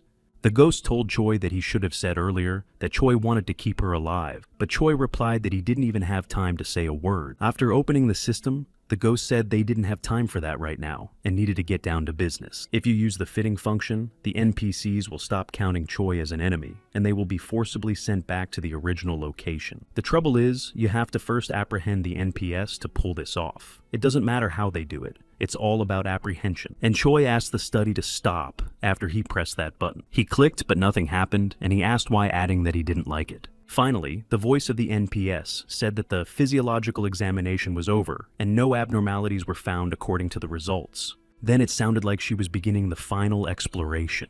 Choi realized the sound was coming from above, but then he decided the sound was going to hell because he was stressed by more research. Reading Robal's gift, Kwon generally understood everything. He slammed it shut and told his colleagues that they were going to check it out now. With a wave of his hand, Kwon said that he would lead Minwoo should follow him, and the others should cover them. Seeing what was worn on Kwon's arm, Minwoo enthusiastically said that it was the new Goal God bone thing. Among the weapons provided, there are some that you will have to carry with you at all times, even when not in use. There are also those that are called for, but if the equipment is of the non-conscript type, it will be a bit difficult to do it, and you can't carry it in the car. In Kwon's hands was the shield of Helden. The expert heretic and the faith of his followers can work miracles. The cannons began firing and Kwon and Minwoo approached them covered by a shield, preliminary preparation of the entrance to the gun turret. If you enter through the door located on the mini turret, you can see the goblin in charge of this turret. Kwon destroyed that goblin. When the goblin is destroyed at the workstation, you need to find a low-level ID card. If you collect 100 of them, they turn into a high-level card. If you collect 100 more high-level ones, they turn into a master card. With this card, you can enter the cannon tower. One restriction in the group of entrants cannot be more than 10 people. You need to collect as many wizard cards as you can and take enough people with you. Looking out for something, Imuji ducked down and said that this game was stupid. The girl next to him calmed him down by saying that she would think of something. Kang Ji walked up to them and said hello to Imugi. Kang Sung looked at her questioningly. Leaning against the car, Kang Ji said she had information that he would really like. Woo Se-all marveled that the Kang Ji in front of them was one of the best in the treasure hunting mission. Kang Ji Kang Seong asked how dare she do business with him, and said that if she didn't want to get punched in the face, then let her do it. But Kang Ji asked if he was afraid to talk like that, and added that even when these cases now determine how they will treat each other. Letting her go, Imugi asked again, and Kang Ji explained that in the last mission, she had gotten information about the god of gold, which proved her abilities. Then Woo Seol asked if they would pay attention to her, since Kang Ji came forcefully knowing who Kang Sung was. But she warned that it should be enough to listen to Kang Ji, and if she starts talking nonsense, they'll kill her. In response, Kang Ji called Woo Seol a sweetheart and said that they would have a conversation because she's a big girl. As Woo Seol came closer, she said that she hoped Kang Ji wouldn't make her sad, and she told Woo Seol to keep smiling so sweetly. Extending his arm, Robel used magic to toss domino-like card. He's been dealt a card. It's a high-level ID card. Hank, standing next to me, said 12 cards is not bad. And Robel asked how many men they had lost, and Hank said 42 dead and 123 wounded. Closing his eyes, Hank remembered warning people to be careful, but their eagerness was unstoppable. Smiling, he added that although through their sacrifice they had made great strides in this mission. Tightening the reins, Robel shouted that it would be known to all that one should not die for the gods but live for them. He and his loyal allies set off again. Robel knew from Kwon that the strongest man in their city was Choi Yul, but for some reason, people stopped seeing him. Robel thought that even if Choi Yul had a dangerous weapon, he didn't have enough power of his own. And one thing they know is that he's still not using it for the city's benefit. In Robel's opinion, Choi's cowardice doesn't correlate with his abilities at all. Meanwhile, rings formed around Choi, and the system notified her that all effects would be temporarily removed for the duration of the study. Clenching his teeth, Choi said he couldn't move. Something began to happen, and Choi closed his eyes and screamed. The NPS began to probe his memory, and Choi's mind began to flicker back to the events that had happened to him during that time. They tested everything: sensory memory, expletive memory, and subconsciousness. The veins in Choi's face swelled with pain, and he screamed. In all surveyed memories of the anomalous object, a being contrary to the game system is found guilty. In Choi's mind, he heard the voices of people when they first learned that there were victims of personal gain, and the voice of a man asking for 10 points to save his wife. Continuing to clench his teeth, Choi listened as the NPS said there was no contact with atypical class creatures. NPS then began to expand the field of memory research. She began researching pre-game memory, so Choi sits shirtless in front of his computer. His parents called him, and he's out. A game was running on a tablet lying next to the workstation. Continuing the conversation, Che scratched the back of his head and smiled, and replied that he was definitely doing fine. Choi went to the window and asked how he was doing. Mom said he was strong and could handle it. Choi looked at the family photo and said he was smarter than him. Putting his bag on his shoulder, he said he had to go to his part-time job and passed out. Grabbing the ring, Choi wondered how much longer the NPS was going to torture him. When he tried to remove the shackles, the NPS shouted that the object was resisting examination. Due to the possibility of tampering with the equipment, she stopped, Investigation for contacts with atypical class creatures was completed, and no anomalies were found. The facility was then cleared to play and returned to the mission in the appropriate time slot. As Choi lay there, his health bonus restored his stamina. When Choi opened his eyes, he wondered if he couldn't have done it sooner. Thinking about it, Choi remembered that during the Demon King's punishment, he couldn't recover either. When Choi put on the gloves, he thought that even if his level was maxed out, he was only as strong as the game allowed him to be. Choi then decided that he would become even stronger and surpass the boundaries set for ordinary citizens and objectors.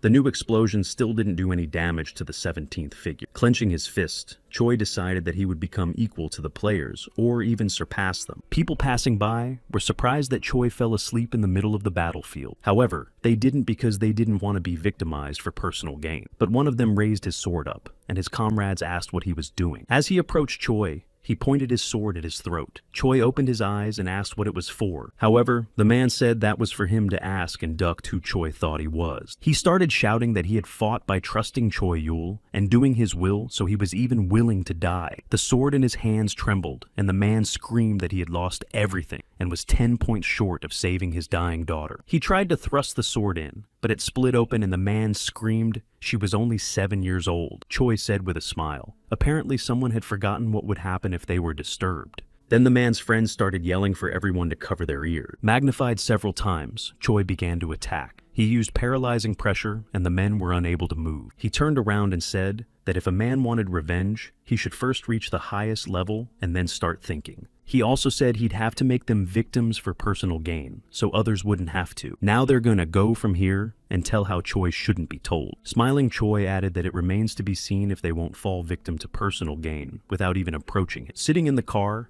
the man apologized to his companions that he was the reason they got hit, but his friend stretched out his arm and said it was okay. His friend said that Choi made him angry and called him an asshole, but he agreed with what Choi was saying, so he told his friend not to do that. The man listened silently as he was told he needed to level up to find gear, because strength should be enough on the spot. Then the man said he would become stronger and kill Choi Yul with his own hand. His name is Kim Yoo-jung. Watching them leave, Jack's ghost asked Choi why he made them victims of personal gain, and Choi replied that if he'd let it go, the retard would have continued to be angry, and his friends would have been hurt. Looking at the doomsday car behind him, Choi said that if they stayed here, they would definitely die.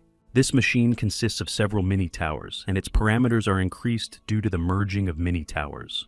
After a while, a field boss appears. Defeating the field boss gives you one master card that you can research to enter the tower. So, getting a card is much easier than getting destroyed in endless collections of regular cards, but much more dangerous. Donning his robes again, Choi flew into the attack on the boss's car with a bullet. Choi flew through it, punching a hole in it and landing on the ground. To pull this off, Choi used the Heavenly Wolf Saber, one of Jack's techniques.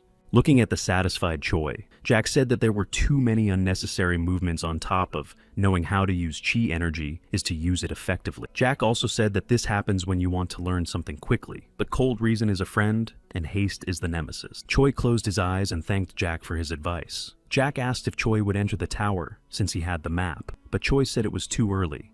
He explained that if he went in now, he wouldn't come out until the end of the mission and the choice was victory or death. Choi felt that before he went in, he needed to finish all the unfinished business. Jack responded by saying that Choi was always making things up, and it was unclear what to expect from him. They entered the castle, and Jack replied that he never thought Choi would break into Alliance headquarters.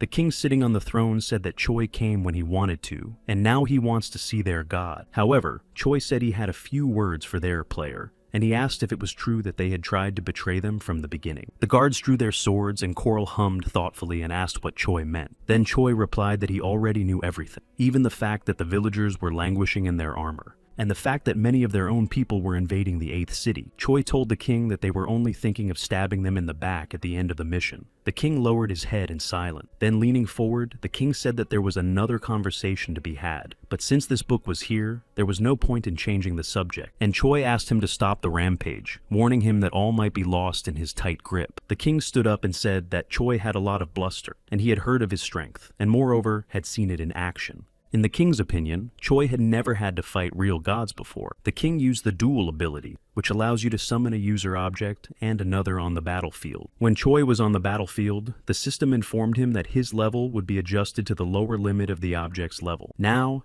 his and King Lemel's levels had leveled up to 99. Then Lemel took the weapon Jupiter is a Zweihänder, engraved with the name of a god, and rushed to attack Choi. Shouting that the book told Choi too much, Lemul struck, and there was an explosion. He said that even if Choi had the highest level, he was still a little thing who had spent a measly month of his life in battle. Swinging Lemel said that Choi, on equal footing, would not be able to beat him. Choi leaned back to dodge the blow, and then he attacked. Behind Lemel's back, Choi pushed him. Lemel flew forward and Choi said he hadn't spent half his life fighting. Jack's ghost appeared nearby, and Choi replied that Jack then spent half his life and prepared to strike again. With great force, he struck Lemel in the stomach. It was as if a ghostly dragon had passed through his opponent. All of Lemel's armor crumbled, and Choi looked up and said he hoped the 17th player understood. When they entered the castle, the guards pointed guns at Choi, and he left saying that they were now on a joint action mission, according to the rules. Seeing that Lemel was dead, the 17th player clenched his hand into a fist. Choi and Jack felt a strange energy. The eyes of the guards were bloodshot, as if they were bloodlust or madness. Kwon met one of the guards near the tower. Sitting in the shelter, he heard the man behind the wall growl. Sweat broke out on his face because he didn't understand what was going on. When he looked out, he saw the army retreating into the city. The system said it was now a crazy town. The townspeople have gone mad and are attacking other creatures, and the ability levels of the townspeople are increasing dramatically. Flying out of the window, Choi said that these people's dastardly plan had come to fruition. A distraught Lemul flew after him. Choi thought, how could this be such a reckless move? With a rumble, Choi squatted down and said hello to the two people who approached him. In front of him stood a smiling family with guns pointed at Choi. He knew that people were just pawns in the hands of the players. A huge crowd of people gathered around Choi. Choi was thinking at the same time that aiming the gun turret was a day's work. Even so, the first ones to battle these creatures are the ordinary citizens. Jack came up to Choi and asked if he would give him the case, but Choi said no. Taking up his weapon, Choi said he'd have to deal with this one personally. There was a huge explosion that threw people upwards. Choi took the rest of the people's lives. The square was drenched in blood. Choi raised his head to the sky. Meanwhile, the player was trying to check the opponent's character. However, the system denied the request, and the player punched his fist. There were several explosions in the 17th city. Robel and Lemul attacked Choi. Choi raised his sword and said he might not hear it. Choi added that he would repay him for the time he had spent in the government's tight grip for 100 years. Lemul's head flew off his shoulders. He screamed and said something about a god. Ya night had fallen. Choi stood in the middle of a pool of blood around 100 lifeless bodies. Jack asked if Choi was doing well. Choi replied briefly that he wasn't. His hand trembled, and he said he'd prepared himself for this, but in reality, it felt different. Choi also thought that it would be hard for their city to go it alone, and no matter how embarrassing it would be, it needed to be dealt with as soon as possible. A notification window appeared in front of Choi, informing him that the 17th player had lost all objects. Seo Yoon and Hyo Ju stood in front of the cannon tower that was disappearing before their eyes. The player also irretrievably lost all the objects. The player is then eliminated and transforms into a boss of the greatest difficulty, the City Eater. At this news, Choi even opened his mouth to look at the sky. Then he realized that the players were not supreme beings. The 17th player had 45,000 objects left, but this number was decreasing every second. At that moment, the 17th player decided to complain to the 8th player for having Choi in his ranks. However, the system notified him that no anomalies of bugs or system cheating had been detected. The system then informed him that the player had lost. And so, the player became a City Eater. The system thanked him for playing. The Eater raised his weapon above his head, preparing to strike the figures. At that moment, the 8th player logged in. He wanted to use the escape ability. However, in such a case, all rewards received during the mission are cancelled. Seeing the Devourer, Choi rushed towards him. Seo Yoon and Hyo Ju also decided to attack him, and then the Devourer struck. Choi fell to the ground before he could get to it. Then he found himself in an empty space, not realizing where the city had gone. Suddenly he saw in front of him a man he didn't know, but it was Christina. When he realized who was in front of him, he screamed, and Christina poked him in the forehead with her finger. Immediately afterward, Choi remembered that they had previously had a meeting, and Christina said he did as they agreed. Now Choi's being given a chance for his usefulness. And Choi realized what had happened to the others, and Christina confirmed his fears by saying that the city was destroyed and all the facilities fell with it. Dai then explained that the City Eater is a special version of the player, and no matter how hard the objects try, they are powerless. Since the only ones who can handle the Devourer city are the players, Choi's defeat was destined. Jumping up, Choi shouted what this game was and who these players were.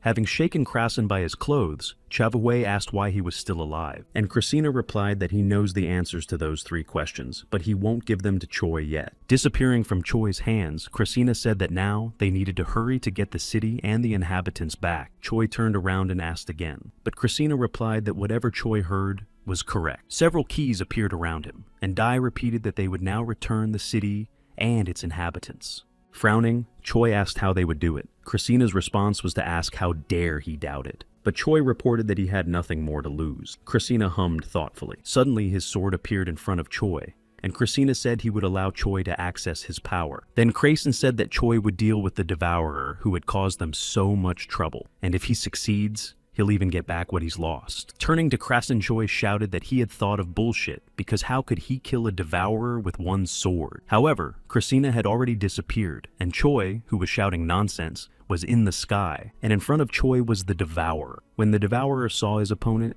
he turned around and struck. Choi flew very far away from the blow. His mouth was bleeding and he thought his body hurt like hell. From the book came Christina's voice saying that the City Eater is the strongest creature in the game, and even players avoid battles with it. Though Christina has given Choi enough power to match the City Eater, Christina can't give a drop more, and Choi starts yelling that Christina wants to say that if he loses, it's his own fault. The Eater raised his hand to summon a meteorite, and a rain of firestones rained down on Choi. With his sword, Choi slashed those meteors that flew towards him. And Christina said that Choi is now equal in power to the players, and all his items and skills are endowed with the same power as the players' cards.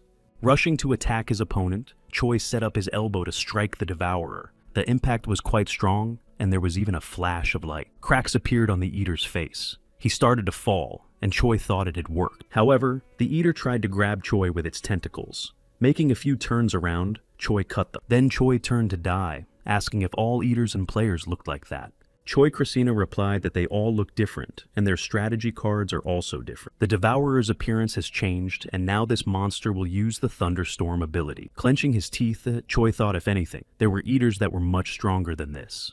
In Choi's opinion, if only other players were like him, things would be much easier. Christina didn't understand what Choi meant, and he explained that this Eater is terrible at this game. Then Choi applied the Sword of Chi control skill, allowing the user to control the weapon remotely and continuously consume mana.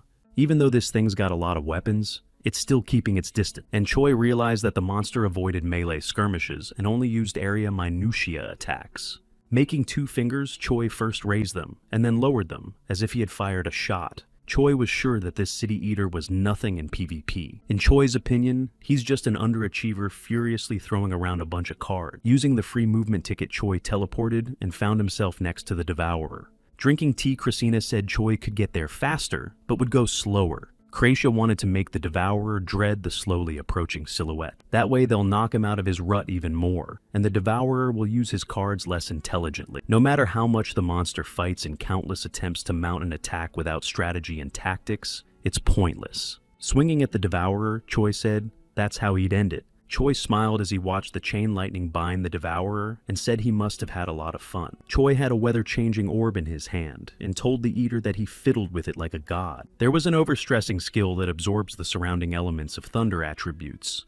The Chi control sword was not equipped, so it was also possible. The shockwave was directed towards the enemy. The wave hit the monster in the face. The shocked enemy took double damage from Jupiter. Next, the Wrath of the Thunder God skill immediately emitted the accumulation of thunder attribute elements.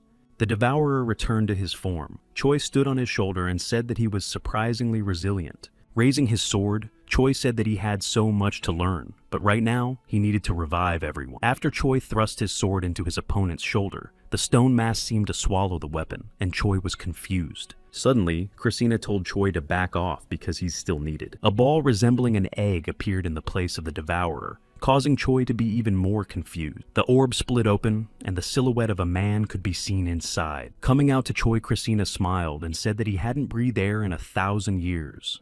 Choi responded by telling Christina to stop talking and keep his word at last. Christina extended his arm, which tensed Choi, so he raised his sword higher, but Christina disappeared. A city appeared in the place of the eighth figure. Choi stood in the middle of the street, looking at the empty streets and not realizing where everyone else was. Frowning, Choi said that wasn't what they agreed to. Christina replied that Choi was impatient. He explained that the Devourer's power was only enough to rebuild a part of it, and if Choi wanted to revive the objects, more Devourers would be needed. Looking at his back, Choi asked Krasin if he was a fool, because in addition to the power of that Devourer, he had all the power he had gathered before at his disposal. The points that are used by residents become the city's experience points.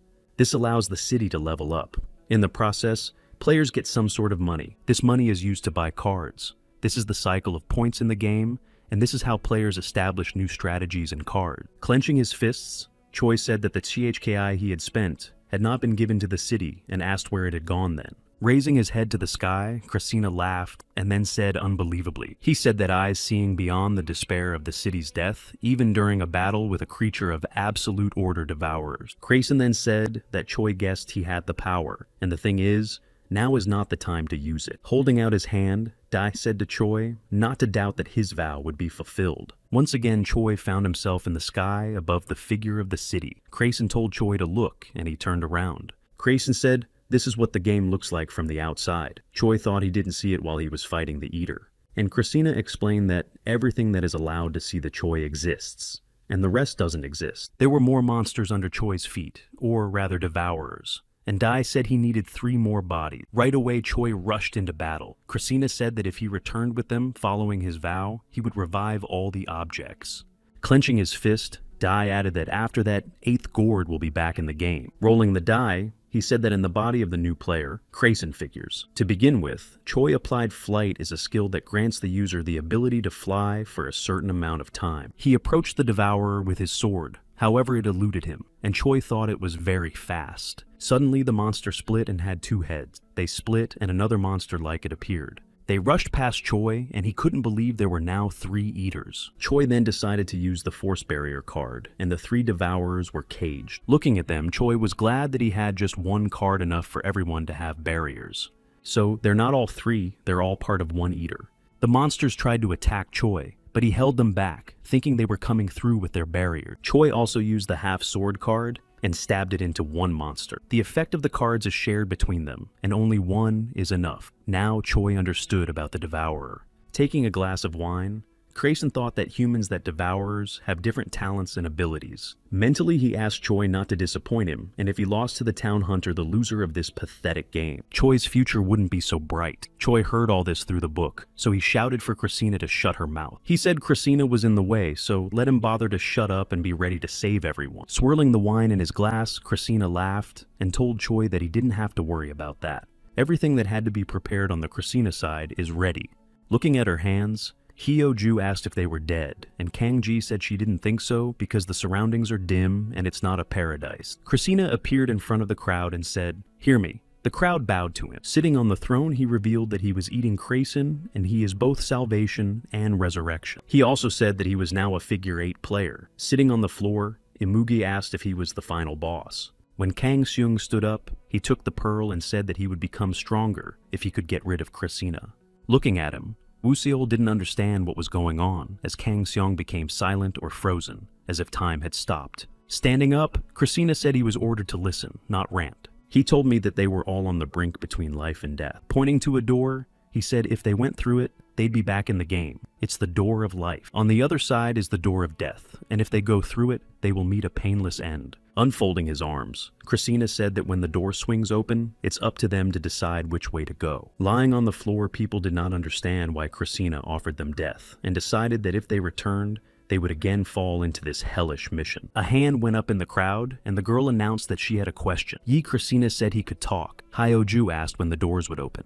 Then Dai snapped his fingers and a large screen appeared in front of the people where Choi's battle with the Devourers could be seen. When Hyo-ju saw that, she screamed, and Kwan said he was wondering where Choi had gone. And Christina said that once Choi wins, the door will open, Hyo-ju asked who to beat. In response, Dai said the epitome of the hopelessness they would meet with upon their return. Lastly, he said to choose wisely because objects unwilling to fight her have no place in his city. All three devourers rushed at Choi, and he used a gravity sphere that sucked in everything in the vicinity. Once the eaters were in one place, Choi quickly struck at each one. The monster merged together, and there was an explosion, and then it fell. Choi continued to hold the sword.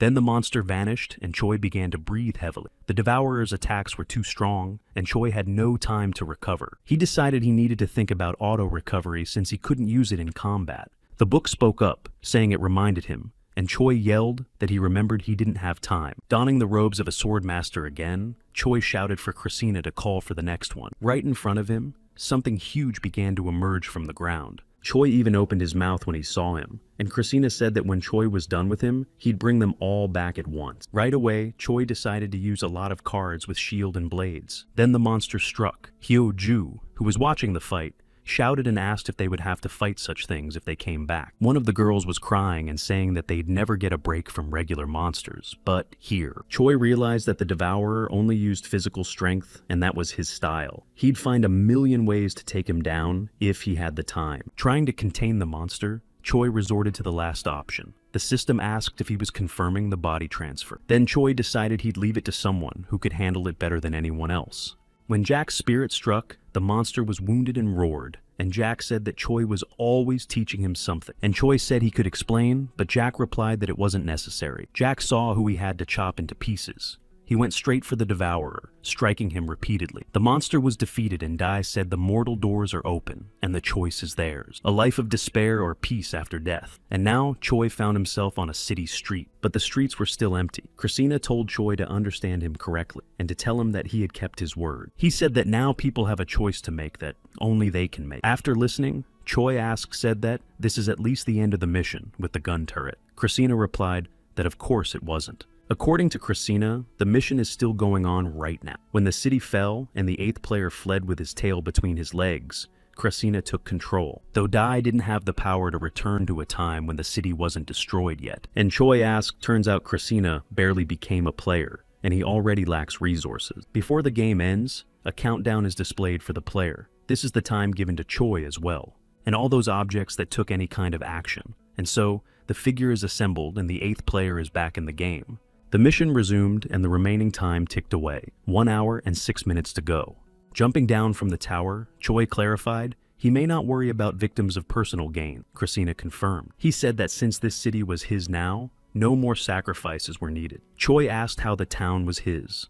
In Choi's opinion, the real owners of the city are its people. Climbing up on one of the towers, Kang-ji watched Choi fly away. There was an explosion and Hyo-ju appeared. She was informed through the earpiece that it was on its way. The Earthworm Doomsday Machine has emerged from the ground. It's an autonomous vehicle made up of several towers. Flying upwards, Hyo-ju shouted, confirming the start. The young man shouted for people to stay out of the target's path and not attract her attention. Turning around, Hyo-ju realized that there was a distance of 500 meters between her and the monster at 11 o'clock. Then there was an explosion. The monster's head broke off the body. Hyo-ju said that he was very sharp. Smiling, Choi replied that it was all thanks to her getting stronger. Standing outside the bunker, Choi said he'd be done with it soon, and Hyo-ju should get busy defending the city. MasterCard status is confirmed, and Choi is allowed to enter. The bunker has opened. Once inside, it is forbidden to leave the building until the end of the mission. In the first floor area was a small goblin town. Looking at him, Choi said it's much more profitable to go through this mission slowly, and Christina replied for Choi to leave greed for later. Holding out his hand, Christina said it was only a small sacrifice on the way to a great victory. In the tower sat a goblin who was firing at people laughing. 2 more goblins appeared behind him. The system notified them that the boss of the top floor of the cannon tower had been defeated, and the smile came off their faces. Choi began to blow the heads off the monsters with his weapon. The monsters on the upper floors were also watching the fight. A new notification has arrived that the mission is complete and Figure 8 wins. The people outside the city have been brought back inside. When Choi was seen, many people looked at him angrily. Choi turned away and started to walk away as someone called out to him. Choi turned around and instinctively caught what was thrown at him. One of the women gave him a thumbs up and said he'd done a good job. Choi turned toward her and bowed his head. Then he pushed himself off the ground and flew onto the roof. Kim Yu was also in the square and told Choi not to forget that not everyone who came back to life is eager to live. He clutched his trembling hand and thought that even though Choi was a savior, there would still be someone who wanted him dead. The next mission was one day away, as it always was. Choi returned to his vantage point on the Christina. Sipping the juice he was given, Choi said that the people they objected to and all the victims of personal gain were released. Then he swung his sword towards Christina, but his hand stopped and Christina asked why. Tossing the sword up, Choi said that it wasn't even Christina's real body after all, and he also still needed it. Then Christina asked what Choi's next plan was, and he said it wasn't him to ask, but Christina said that Egma needed to get to the end of the game. Besides, in Christina's opinion, Choi knew the city better, and Choi asked now that Christina had leveled with the players he would do it. And Christina replied that he'd have to try, but first he had to give Choi something in honor of his mastery. Some buildings flew up and Hyo-ju screamed, asking what was going on. Training Center, a building built by a player in his city to train with a virtual opponent. There are no rewards or points for training. The only goal is to gain combat experience, and even if the player loses the objectives. But there are other times. This training center is special. The person is thrown into a real location, not a virtual space. The character can even get points and rewards. And if a person dies there, it's the end of him. Training Center, the main control center. Standing at the computer, Choi said it wasn't bad. A long time ago, Choi developed a plan to prepare the city's forces. The problem was the need for a suitable location. But with ranges like this, Choi will be able to send them to individual places. Apologizing to Hyo-ju for the delay, Choi Yul explained that once she was placed on the map with Christina's abilities, time would run differently. The maximum allotment is 1 year, and if Hyo-ju feels clear or wants to go back, the hourglass must be broken. There are many ways to become stronger in this world, but Choi asked her not to wear herself out to the point of death. The training began, and Hyo-ju found herself in a mountainous area where everything around her was half-smelling fire. Her goal was for the owner of Prometheus Fang to recognize her. A fire dragon appeared in front of Hyo-ju. Seo Yoon and Do-sik's exclusive preparations also began. They were at the mountain abandoned by the god of one old dynasty. They were surrounded by tigers. The goal was to find the spirits of the rain god and the cloud god. Seo Yoon used his hurricane skill, and it blew the animals saying backwards. Kwan's exclusive training took place in the tomb of the Drimlu side by side with evil. His goal is to awaken the Lord of the Tomb and take over his will, but no one has ever been able to do that before. Next in line was Imugi. Knocking on the glass, he asked what he was doing here, but Choi says he's giving him one last chance and tells him that his pearl is turning into light or darkness. It all depends on Imuga's merit. Simply put, if Kang Sung behaves well, she'll become a dragon, and if she doesn't behave well, she'll become a Ganchori. Normally, a decision would be made after observing Kang Sung's actions for a long time, but with Choi's words, that time may be shortened considerably. Also, Choi said that Imugi is free to leave right now, but then he will stay in skill development even more. In response, Kang Sung said that he doesn't care about the thought of these mediocrities when they get stronger, but he likes Choi's attitude. However, Kang Sung decided to make Choi regret his decision. Kang Seon's exclusive training was in a secluded place in Imugi, and his goal was to survive. That's what Choi did to the main figures of their town, and usually the residents can participate in virtual training. The adventurer asked Choi for another training session with the ogres. His ally said to rest too. Kim Yu wanted to target Choi Yul's training, but the system reported that the difference between him and the selected target was too great. However, Kim Yu asked to leave it as it was, and the system said it was starting training. Behind Choi, Christina hung back and Choi told him it was time to talk about something important.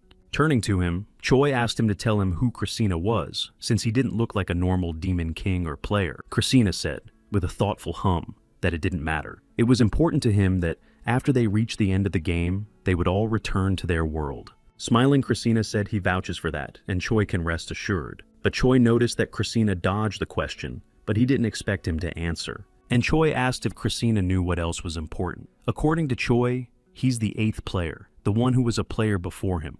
Choi has heard that losing all objects makes the player a devourer, but if he loses a city, it doesn't mean he loses objects. And Choi asked if Christina himself abandoned the city, didn't that mean Christina would become a devourer? Christina replied that he'd lost all the objects. Choi realized that the 8th player had another city. Choi said that it all makes sense then. Upon thinking about it, Choi realized why the player didn't spend much time on them, and why he got off so easily. They were just an appendage that supplied resources to the main city. Because the player couldn't gather many resources because of Christina's book, he didn't even bat an eye when he threw them. Listening to Choi Krassen's thoughts, replied that everything is correct, but not all players have multiple pieces. From Christina's words specifically, this player is very special. The player has several pieces. All these cities are from different universes, and in each of them, people are fighting for survival. The cowboy, looking at the picture right in front of him, said in surprise that the 3 cities had come together in one accord and couldn't even take a step into this city. His ally yelled that he was getting out, and the cowboy reprimanded and yelled that it was a monster. They attacked and used the Paradise Plum Blossom skill, but their opponent had no reaction to the martial arts and calmly thrust his sword into the old man, hitting him in the chest. Exhaling a breath, the old man said it was so easy, then coughed and added to be watched. The cowboy was trying to reload the spirit of adventurism weapon of a traveler capturing an unknown continent. Raising his weapon, he began firing at the enemy, applying the macaroni western skill. However, all the bullets that flew towards the enemy, he managed to reflect with his sword. The reflected bullet hit the cowboy in the head. The masked man appeared behind him, shouting that he would deal with him and swinging his sword. But the enemy didn't even pay attention to him and moved on, which surprised the swordsman. The sword of the enemy was already stuck in his chest, but he didn't realize at what point he had miscalculated. As he fell to the ground, a question arose in his mind as to whether perhaps all was lost from the beginning. For a whole week they fought him, and it was scary because they didn't hear a word. There was not a shout or an exclamation. They didn't even call out to each other. Snow White silence, a city of the dead, and he towers over them. Choi Ye-hee of the mayor's class is a level 600 character. We've been notified that a new turn has begun. The players need to roll the dice. When the dice has been rolled, the figure has reached the dungeon assault cage. From time to time, dungeons will appear in the city territory. At the end of the countdown, the dungeon doors will open and monsters will burst out of them. This mission is a cooperative action mission. It randomly summons a piece to the same card. Looking at the book, Choi exhaled from behind this new sense of summoning. By the 32nd figure, figure number 8 had been drafted. The duration of the mission is 5 days. The mission has begun. Avanthuris instructed the assistant to match Christina's book in the plate and then load the data into this form. Folding his hands behind his back, Choi said he would go negotiate an alliance with city number 32. Here, Christina asked if Choi was sure they needed someone else and if they couldn't make do with his facilities. Turning to him, Choi said that his mission was to bring back as many people as he could, and to do that, he would have to make an alliance. Then Christina asked Choi to remember how the alliance with the 11th figure ended, and Choi replied that he doesn't give up after the first failure. He laughed and wondered how much longer he would be so blindly confident. When Choi arrived at the representatives of the other city, he offered to provide them with information, but the Viking yelled that he didn't give a shit and told Choi off. The Viking's name was Carlson, and he said he didn't give a damn about the information because he was never going to get there anyway. He told me that all their heroes are dead and only 1,000 are alive. They reached their peak long ago. While drinking a beer, Carlson said that there was nowhere else for them to go, and so Choi shouldn't take them into consideration and just go his own way. Looking at him, Choi thought that Carlson is a snot, and that anything you say to him is like a pee against the wall. Slamming the door, Choi decided he would have to act differently. As Carlson looked on, he said it would be the end of the 8th city. He knew that if they could only see this city and this man. Dungeon of difficulty class E-Day. Highest difficulty, Fragments of the Abyss. The chained Fenrir monster boss of the 5th difficulty, a wolf shrouded in his hatred of the gods. Raising her spear, Hyo-ju said that the strength she had gained over the past year in dangerous battles with Prometheus Fang. It's not just that she's borrowing the power itself, but that she's taking over a part of his body. Hyo-ju's body turned half dragon-like. There were flames frantically flaring around it. The dungeon has been cleared. The best user was Go Hyo-ju. Holding the coffee in his hands, Christina said that the skill of this object had grown surprisingly fast, and he was not wrong in handing him authority in this area. Choi responded by saying that it would be hard to negotiate with that city right now. Christina said that they would not interfere with them, and isn't that enough? However, Choi knew that if they abandoned them, they wouldn't live to see the end of the game. Closing her eyes, Christina asked Choi to dispense with the foreplay, saying the Lord was paying attention. Choi said, pointing his finger backward, that he was thinking about stealing the town. After leaving the dungeon, Hyo-ju immediately started searching the system for the following. Raising her head, she saw something huge in front of her. It was a magic missile. Magic that shoots clots of mana. Despite its low power, it always hits the mark. There are only 2 events after which the player descends to the playing field. First, the player loses all his objects and becomes a devourer. Second, PvP time. Though it requires the consent of 2 players, Christina can use her power to force the other player to agree. Using magic, Choi stabbed his sword into another player. Player number 32 is defeated. The system then asked Grayson to choose a way to eliminate the 32nd figure. Though it is the easiest thing to dismantle the figure and use its resources, Christina cannot refuse such serious requests. Choi came up to him and said he didn't ask for anything, and Christina asked him to remember that he was doing it at a loss. Choi reminded that Christina could absorb that player's power, but the latter replied that he wasn't interested in her. It's really interesting that this piece of the key has already been used, and Choi remembered that this was the piece Grayson used every time he did something against the rules. It became clear that Christina was cheating with his help. Christina then asked if it would work. Figure number 32 has disappeared, and all of her dungeons are moving. The 8th city now had twice as many dungeons. Looking at the book, Choi asked even so. The people of the 8th city are ready to act on their own, but they can't follow Choi's plan and make everything perfect. And Christina clarified Choi believes that some people are still against him, but Choi asked him not to pour salt on the wound. Christina then applied the overview card, which allows you to see some information about the player according to the selected number. The former 8th player now owned the 99th piece. He wanted the information about Krassen's number 8 player to be passed on to the others. A new turn has begun. The player arrived at the cops and thieves map. Seo Yoon, meanwhile, was destroying the goblin. Dropping him to the ground, Seo Yoon started handcuffing him, and the goblin called Seo Yoon a disgrace.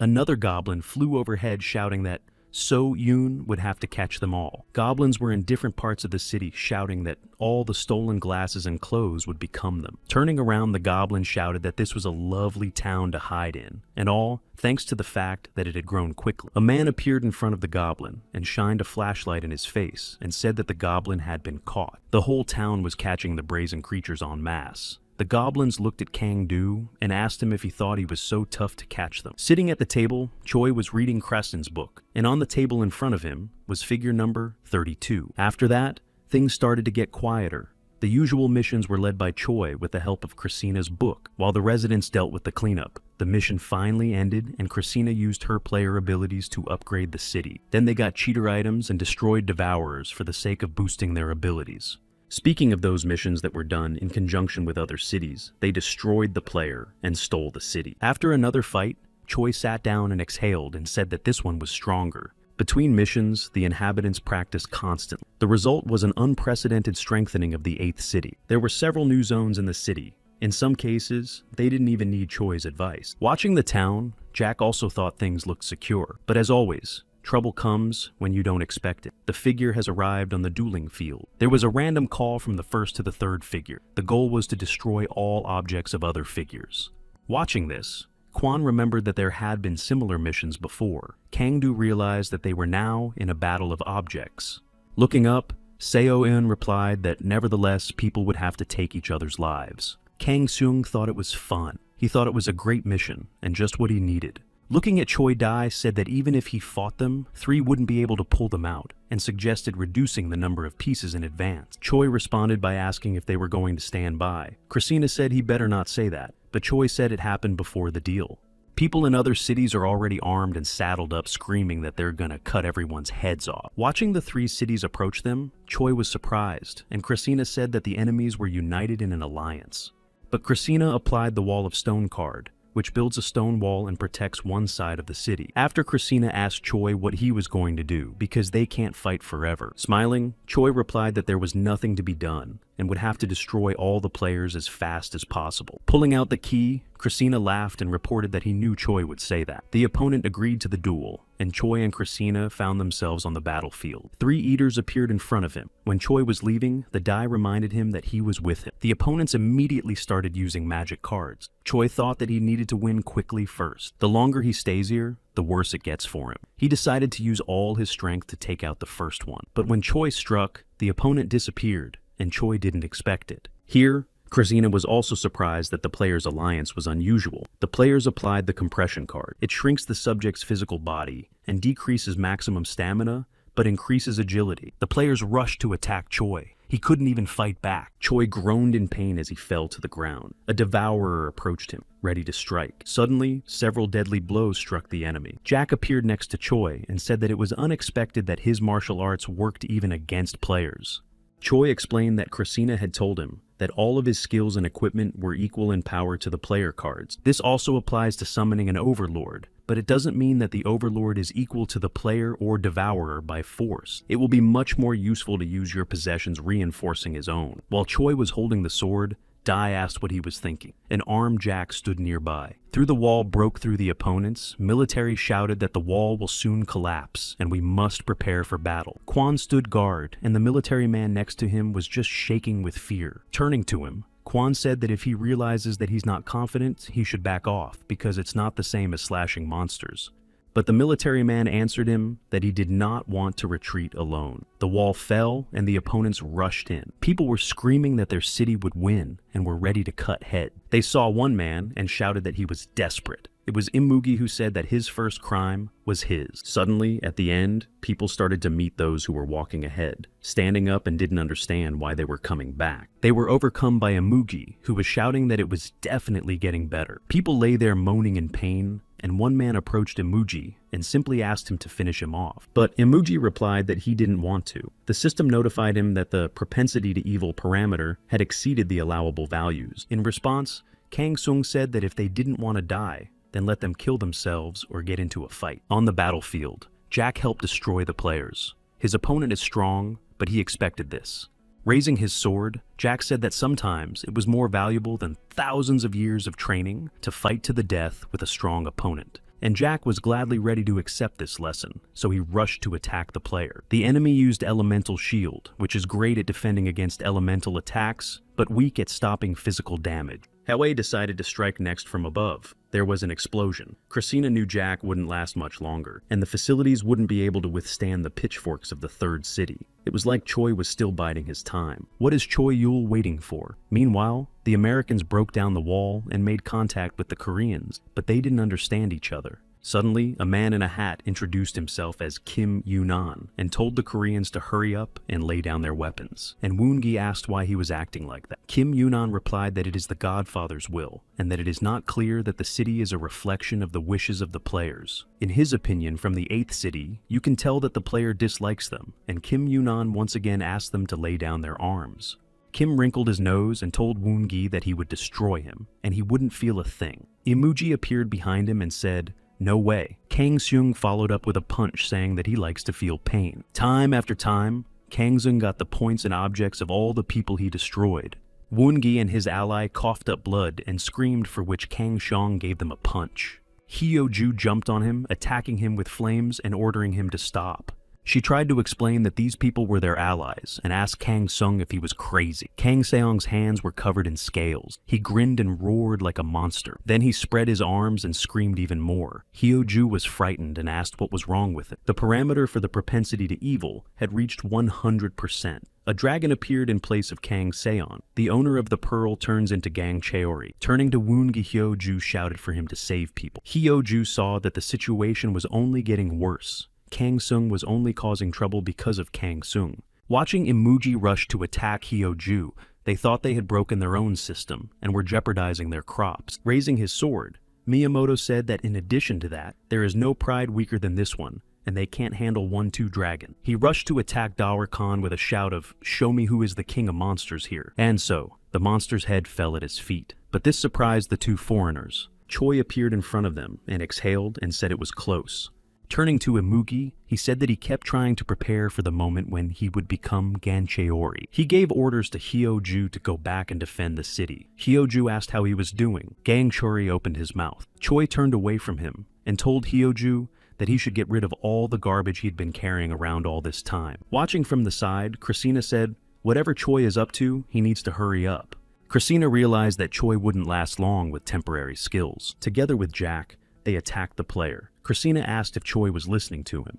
In the city, Choi was throwing punches at Gancheori, knocking him to the ground. Continuing to beat his fists, Choi said, "Well, Kang Seung became Gancheori, because he comes out much more useful than the dragon in his plan. The owner of the magic pearl will turn into an emoji, depending on karma from becoming either a dragon or a ganchiori. Choi was worried about what would happen if Kang Sung changed his mind and became a dragon, but he thanked him for the stubbornness of an idiot and the dregs of this world. Ganchiori's fear has peaked, and so contracting has become available. The system asked if Choi wanted to sign a contract with Gang Chori. Jack, fighting the players, had no arm left, and his weapon broke. Approaching another player, Jack said he could hold off for now. Choi came back to him and apologized, explaining that it was taking a long time to get rid of the trash. In all games, as people level up, they gain power beyond the limitations of weapons and skills, and increase the characteristics based on their desires and skills. There are few among them who wear unique kits. The use of such kits confers considerable power, but make a mistake, and the price could be death. Double or nothing, or else. Choi then applied a passive skill from the Gangcheri essence, activating the incarnation of self-destruction. Players' health points will gradually decrease. Characteristics will increase according to the number of anomalies. The more time a character spends in the incarnation state, the more extra. Therefore, the more anomalies, the faster Choi's characteristics grow. Mythic class is high rice, but the reward is also higher. Choi has struck out at the player. Next, Choi created an unknown complex potion. Unlike Imuga's poison, Kanchori's poison ignores the enemy's resistance to them. A poison of unknown origin paralyzes the player's body. His reaction speed, attack power, and ability to defend himself are reduced. Suddenly, Choi shouted to Jack that something was waiting for him from above. Jack looked up. Jack's sword glowed with a golden light. Choi warned that the poison's effect on the player would soon wear off. Jack, too. He had a magic dart sticking out of his back. Jack had been poisoned with an unidentified complex poison. All of his stats are temporarily doubled. The player shuddered. Jack exhaled, saying he could barely save his face. Something hit him in the back and his mouth bled. A complex unidentified poison dried him up. Jack fell, and Choi continued to fight the last player. The barrier is incredibly reinforced thanks to several shields. If Choi doesn't kill them, the barrier will continue to regenerate. It all has to be done in one go. Because of the effect of the self-destructive embodiment, Choi was influenced by disturbance. Also, because of this effect, the poison state progresses to a severely poisoned state, and Choi is affected by the decreased resistance. There was blood running down Choi's face, but he knew he wasn't doing enough. Looking at the figures in his hand, Christina said that Choi was letting people take the easy way out and taking the hard way in. He asked if it was about guilt or if it was human nature. In Christina's opinion, it would be so glorious if Choi used intelligence without hesitation. Christina assumed Choi was being held back by human nature. Choi had a huge list of active anomalies. His characteristics will grow according to the number of his anomalies. Approaching the player, Choi thought he had a lot of enhanced characteristics from the anomalies. Touching it, Choi knew that the bonuses of self-destruction incarnate were far more significant. Digging his fingers into the player's body, Choi told the player to stay still. Choi's eyes were covered with a gray film, and he couldn't see anything. The player squeezed him from both sides. There was a white flash of light, and Choi split the player's body in half. There were now 3 pieces in Christina's hand. The system notified that Choi had defeated all the players. Gangchuri's domain has been cleared. Leaning on his knees, Choi exhaled. Jack asked if Choi was okay, and he said he wasn't, but he'd be okay soon. It had become a good workout for Jack, and he thanked Choi. Raising his head, Choi laughed and apologized, saying he could take Jupiter for it. Picking up the sword, Jack looked at it and said he wouldn't say no because he liked it. A dragon appeared on Choi's shoulder, and Jack asked if it was his new lord. Choi replied that he was a little rough, but he'd be fine as a helper. By the way, why did Choi choose Gangchori? He's the emoji who couldn't become a dragon, and Gangchiori cannot possess the magic pearl. That means the woman will get a new emoji. The pearl that was lying on the ground was picked up by Kim Yu. He grinned and clenched his fist. Looking at Kang Do, Seo Yoon asked what was going on. Kang Ji also noticed something strange with Hyo Ju. Choi Yul also asked why the mission didn't end. The system notified that a new player was invading the mission. A new figure 99 appeared, led by Choi Ye. Christina looked up and said he didn't think he'd see him again soon. The real owner of the figure 8, the one who went all the way with Dai, his idol and his nemesis. The former Vosmoy player spread his arm, and Christina shouted for everyone to get ready. Clutching his sword, Choi didn't realize if Kraina was going to attack, but knew that if he didn't strike now, they would lose. Again, Christina pulled out the key, but the system reported that the PvP request was unavailable. The second player got the shrine map, so PvP was banned during missions, and all actions were frozen for a certain period of time. When Christina was chained up, Christina realized that the opponent had skillful movements and high speed. Past players were just decoys to get to know the techniques better. Flying up, Jack said there was nothing to be done, and there was only one way to do it. Choi replied that he already knew. This way was bloodshed. Christina asked what if the abandoned figure didn't fall. Frowning, Dai assumed the player was using cards to test this. They've been spotted earlier than Christina expected. They're not ready yet, and it's a shame, but it looks like we'll have to drop the figure 8. Choi, running ahead, said they needed to hit the enemy over the head quickly, and Jack agreed with him. In his hand, Choi clutched a weapon. It's a super strong weapon for eaters and players, but it's irrelevant. Choi didn't have enough skills. He shouted for everyone to organize the residents by level. Coming out from around the corner, Kwon immediately received several arrows into his shield. Clenching his teeth, Kwon realized that their movements were immediately being read in their own city as well. Seo Yoon decided to attack the opponents with his hurricane, but they used Hai Mosu's one-handed sword against him. It's a divine Esh who came down from heaven to help found the country. Now the god's low-level abilities have been neutralized. Kang Do came to Seo Yoon's side and said that his equipment was pretty good. However, the opponents mobbed Kang Do and swept him off his feet. Flying back, Kang Do didn't realize that they had one item for everyone. There should be no unnecessary action. The enemy senses everything in kind. As Kang Do walked up, he thought that it was as if they were acting in the same impulse. He and Seo Yoon stood back to back, and Seo Yoon's eyes lit up, and he shouted how they could touch a policeman. And Kang Do asked him to leave because there would be no benefit of separation. Seo Yoon asked if he thought they would be allowed to leave. The opponents raised their swords and Seo Yoon shouted that they were advancing. A green darkness enveloped the surroundings, and the opponents nearby fell to the ground. Kang Do realized it was Amuga's poison. Kim Yu, who had extended his hand, shouted for them to come over to him. However, Kang Do and Seo Yoon stood still. Looking at them, Kim Yu shouted that they wouldn't last long and advised them to hurry up. Hyo-ju wasn't standing still either. Her opponent was Choi Ye, who seriously injured her. Hyo-ju didn't understand why his attacks were so slow, but she couldn't ward them off, and her attacks didn't even go through. It's not so much that their actions are readable, it's that they seem to move the way they want to. After picking up the elixir that restores health and all anomalies, Hyo-ju decided that she couldn't give up. The next moment, Prometheus appeared behind her. The dragon opened its mouth and emitted flames. After the fire and smoke began to dissipate, Hyo-ju saw the silhouette of the enemy in the fog. But it was Choi Yul. She asked if everything was okay and why he was so sudden, and Choi told her to leave it to him and go back to town. Hyo-ju just opened her mouth as she looked at him. Jack appeared next to her and told her to obey him. Hyo-ju was afraid of Master's appearance, and Jack said he'd help him, and Hyo-ju needs to go and get people. At that moment, Hyo-ju rushed towards the city. She didn't think she should go in, and Choi and Master were nervous. Hyo-ju also thought she had gotten it wrong. Choi Yul and Jack stood in front of the opponent. So Choi Ye said they hadn't seen each other in a while, and asked what they would say if they weren't happy to see him.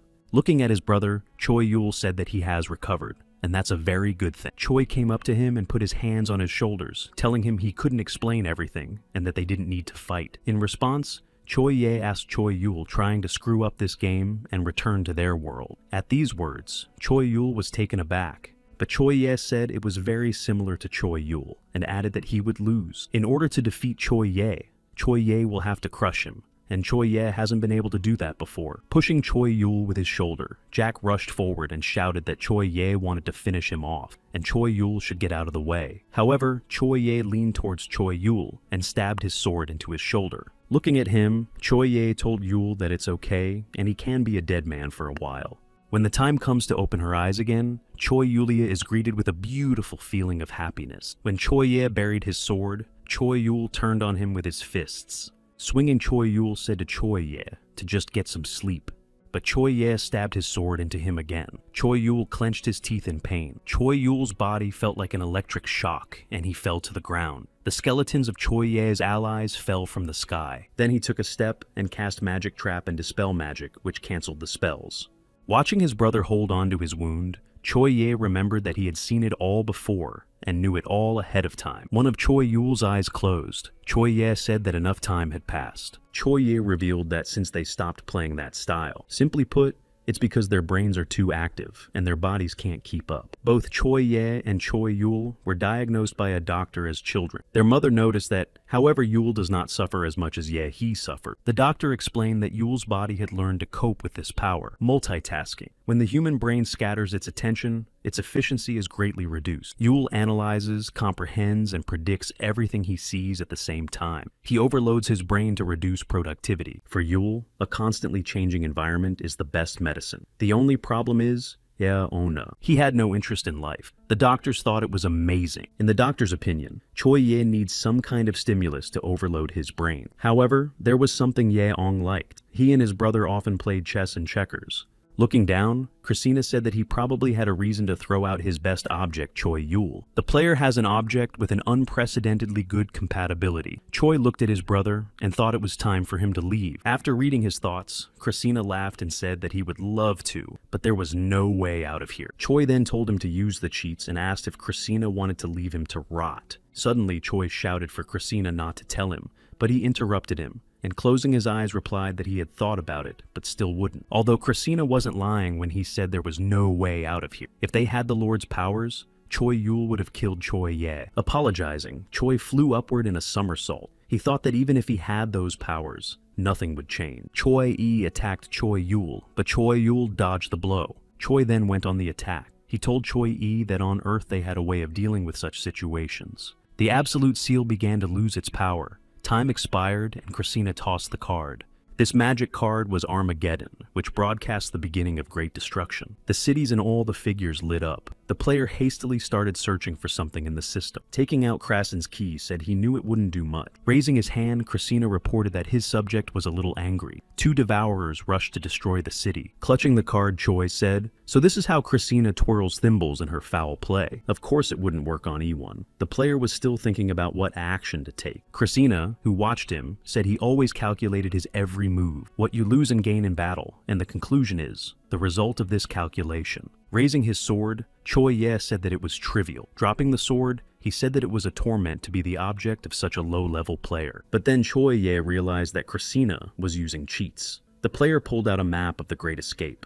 That means they need to drop their hard-earned reward and run for their lives. When Choi Yule landed, he exhaled and thought it was a good thing that he didn't have the ability to use such a thing, because it would have been much worse. The sword thrown by Choi Yi hit Choi Yule in the chest. The ground beneath him cracked. Christina already had several cheat keys in her hand. There were a few explosions left in the city. The long-awaited notification came that the mission had been completed. Choi Yule was lying in a pool of blood, breathing heavily. One eye was swollen shut. Choi was holding his wound and looking at something on the system. He chose recovery and exhaled. When his body recovered, he said he hadn't expected this. Christina came up to him and asked if Choi could handle it. Choi got up and grabbed his head and asked what Christina was talking about. Standing up, Choi walked over to Krasen, and together they looked at the ruined city in silence. The complexity of the game has reached hell. The plan calls for a great change. Christina then took the emergency evacuation card, which evacuates the residents to the city bunker. Watching people descend into the bunker, Christina said about 80% of the inhabitants survived. Folding his hands, Choi looked at them and said that so many had been wiped out in an instant. As expected,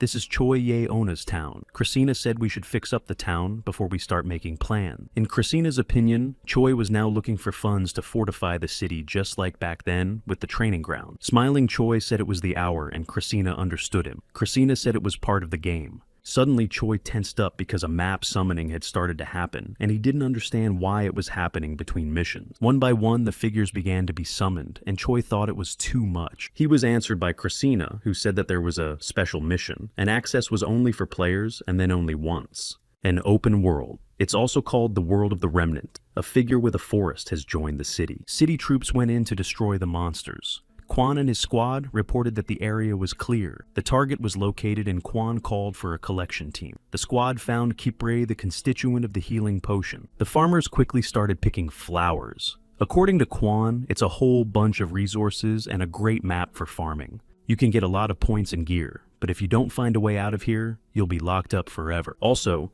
residents who won't be in town when they have to leave will be left behind. Turning to Hyo Ju, Woongi said that more and more people are leaving the place, and it seems there is nothing that can be done. Kang Ji, standing nearby, said that even Choi Yule was smashed to smithereens. I bet they didn't run away. Chang Du, who was sitting in the rubble, hummed thoughtfully. He thought about the fact that it had been 4 days since they had arrived there. However, the system still loads the guides but doesn't show up on people. Looking at the papers, Choi angrily looked at Dai and shouted that 753,000 rounds and the same number of defeats. Collapsing on the floor, he said he thought it was impossible to win here the usual way. Leaning over him, Dai said to Choi not to make him doubt that he wasn't wrong to choose him. They have enough time. Choi recalled what Christina himself had said, about a century and a blink of an eye. In response, Christina confirmed what he said, and if Choi wants to, he can stay here forever. There are 2 reasons why they use a world without players. To develop like player number 17, or surrender this game, not wanting to end up in the belly of a devourer or do battle. This is where they'll hide for the rest of the game. Here is the nature of his name, the world remain. Looking at Christina, Choi said that while they put Choi Ye-on's surgery on pause, it was clear that Choi Ye couldn't win in an even fight. Choi Yul felt that he should turn the terms of the fight in his favor. To pull this off, Choi needs to know everything about the players and the game itself. Christina realized that Choi Yul wanted to take down Ye Yun after finding out all the information, even though Christina thought he was just an object. Raising his hand, Christina said it wasn't hard to organize. Choi asked if Christina agreed too easily. Christina responded by saying he was too curious about how far Choi could go. Smiling, Christina reminded him that Choi's defeat was not his defeat and laughed. That made Choi angry. Suddenly, they were in a different space, and Choi asked what it was. And Christina explained that Choi could return to his world as soon as the game ended. From what Christina said, there wasn't an ounce of lie in her words. The world had simply become part of the game. This is the fate of the world that has become fodder for the game. Whether you lose or win, the outcome is a foregone conclusion. At this time, Choi Ye was searching for the Demon King Crayson. It was one of the most high-level opponents he was destroying. Choi Ye was sure that Christina used the player's powers. That means Christina can take the player's place. The system reported that the mission was cleared and the destroyed player's pieces were transferred to another player. The former 8th player had new pieces to deal with. He decided he wanted to take them apart. Cities are dismantled to use them to repair and improve their figures and get materials. Then the player started looking for a piece that belonged to him earlier. The system reported that this piece is hidden or protected. Choi Yul bowed and introduced himself. He said that all the people had been working hard for the past 3 months. He also said that the city is almost rebuilt and is looking forward to more improvements. He believed the people would understand why he was using live TV to communicate with people who had left the city. Choi's goal for this live broadcast is to reveal the truth about the game and the players, and at the same time, he will talk about his future actions. The plan is dangerous and crazy, so Choi makes no guarantees, but assures him that staying here will be much safer. Despite all this, Choi will explain everything sooner or later. He's starting now. The first truth about this game is that the game is a great test of will, or an unkind joke of absolute evil. Christina said it was an illusion he still had, and Choi asked if it wasn't. In Christina's opinion, the dream of an ideal being is an empty wishful thinking of sentient being. He believed that if they were perfect, they would have no needs, and if they had no needs, they would not move. And if a creature doesn't move, there's no point to its existence. People don't need each other. They look for someone else and get lost in the ensemble. It's exactly the same in the game, traveling through the universe to find the next planet to eat. It's not yet clear why the planet of choice should have intelligent life. Maybe they're attracted to the emotions of the soul, physical shells, or the whole shebang. To make the victim more palatable, they turned the game into a meat grilling. Choi then asked why this whole circus of a game. Christina replied that intelligent life inevitably creates games for itself. This makes it easier for her to adapt and immerse herself in the process. In addition, games make you work hard. To top it all off, they have a habit of running headlong toward their goal. After listening, Choi said that ultimately it's just an established system where creatures are played out and become part of the game. In response, Christina explained that the eaten world ceases to be a source of nourishment and a new form of intelligent life has to be found. That's the point of the game. Clutching her head, Hyoju stretched out her hand and asked her to stop. She asked if they were suffering because of the planet-eating monster.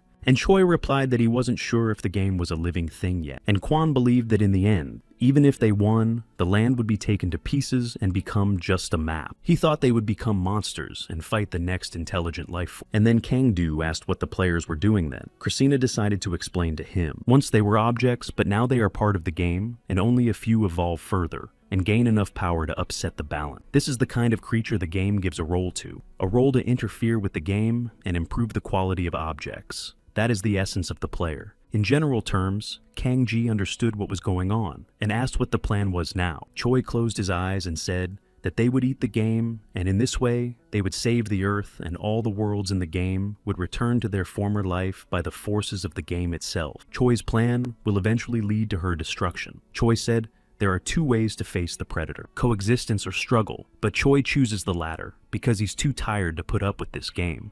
The choice is now up to the people, to stay in the city and fight the game until its destruction, or surrender to the will of the villainous abyss and live being part of the game. Looking at the city, Choi said he had a question, and Christina clarified what happened. And Choi asked Krasin if he was a player. He said he was, and then added that he was a player. He was also a demon king and an object like Choi Yul. He craved for something more than a player's power, but he was defeated by player number 199, who played by the rules, forcing Krasin to seal his Mila and use it as a demon king. Choi asked what Dai wanted. He said that Choi would understand as soon as the seal was broken. Either way, they have an alliance until the game is ruined. Christina added that Choi doesn't have to worry about that.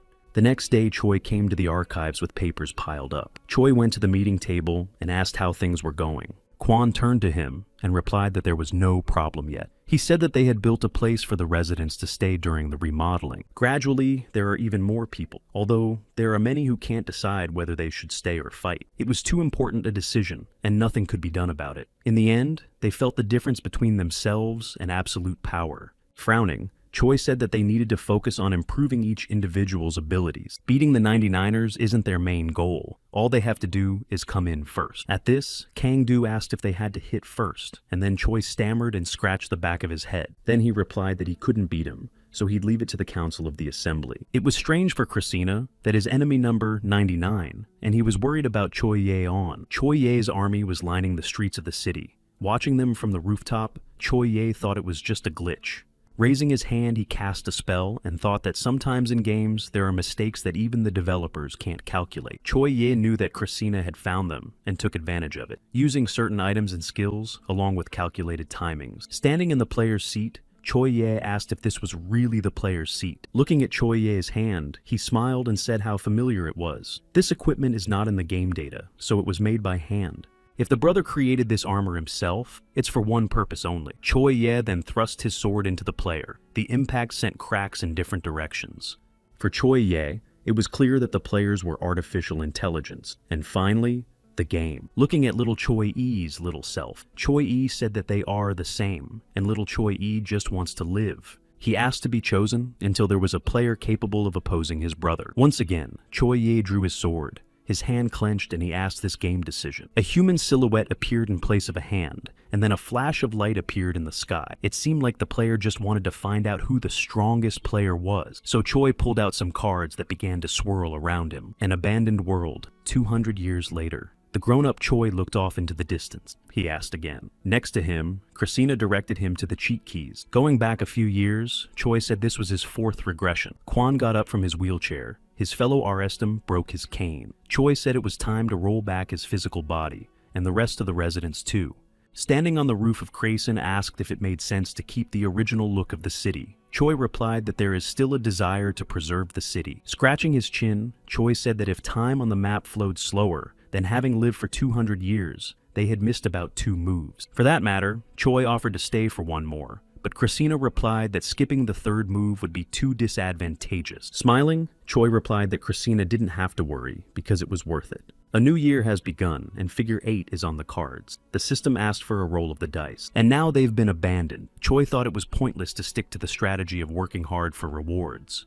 This will only increase their gap with Choi Ye-on. They should get to his cortex as soon as possible. During a speedrun, it takes 3 turns to effectively increase characteristics. The 8th figure has entered the flag capture zone. If the people bring the flag to their town, they will win. The current mission is a one-on-one battle with another figure. Figures are summoned randomly. A 60-second figure joined them, and a long bridge was formed between them. Sanchez Miguel laughed and said that the city cannon blueprint obtained during the Cannon Tower mission truly beautified their city. He was sorry they hadn't emerged from the Earth Age yet. He didn't think it would be that hard to get a flag for himself. There was an explosion. Choi Yul's silhouette appeared in the shadows and laughed. The frame of the buildings was reconstructed using waxed materials. With the help of magic and science that had been developed over 300 years, this protective barrier had been erected around the city. The military has picked up the Peregrine K2. Weapon is a weapon made by the technology of the 8th city, since they were able to produce heroic class gear themselves. All the equipment in the city has improved dramatically, and the 8th city is on the move. Looking up into the sky, Sanchez opened his mouth, not realizing what the multitude of birds flying there were. In Choi's opinion, the abandoned world is formed completely randomly, and the fact that this particular card will be found is incredible luck. The 8th city also climbed into the nest of the Imperial Griffin by donning several griffins. Hyoju came to a foreign city, and the crowd in the square sat on their knees. Sanchez said it was better to capture the flag this time and go back to the city. He thought that when their players started to act, they'd have no time to say anything. Meanwhile, Choi Ye was fighting on the battlefield with another player. His eyes were burning with red light. Standing in front of Sanchez, Hyoju asked when their player would start acting, but he didn't answer, but only apologized. Clenching his fist, Choi decided he still needed to work on his new ability. Looking at Krasen, Choi said it was time, and the latter, using magic, replied that he knew. Taking out a card, Krasen asked Choi, "This calls for a speed run. This card allows you to ignore rest and roll the die a second time in a row." Another one was added to Krasina's collection of figurines. The card was activated and the system asked for another roll of the die. The player started looking for something in the system again. Choi Ye stood in front of him. Sitting on the throne, Choi Ye thought that now he could see the end. In front of him was a field surrounded by pillars. The 5th move, after returning from the abandoned world, Kang Ji flew upwards and pressed the button. 13 moves later, 25 moves later, 31 moves later. A few more moves later, and now a notification came to the mail that Krasina was the first player to reach the final stage.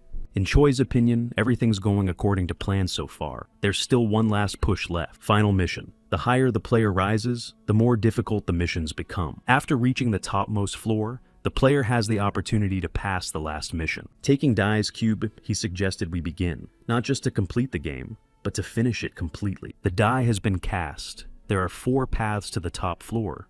If you're unlucky, you can wander forever. They decided to trust their luck that got them this far. The 8th piece hit an empty cage and Choi screamed that Krasina is a loser. The system notified that the player had reached the Demon King's seal area. The goal was to destroy all demonic columns. The Demon King they met was Katumbaba. This form is considered the strongest of all the Demon King. Katumbaba laughed and said that they had the courage to come to him and called them brave. He wanted to say that at last an opponent had arrived who could amuse him, but his head flew off his shoulders and his limbs separated from his body. Jack answered him and apologized, saying he didn't have any free time, so he'd hit first. Lastly, Katumbaba asked how a pathetic pillar keeper could have such power, but he didn't get an answer because he collapsed to the floor.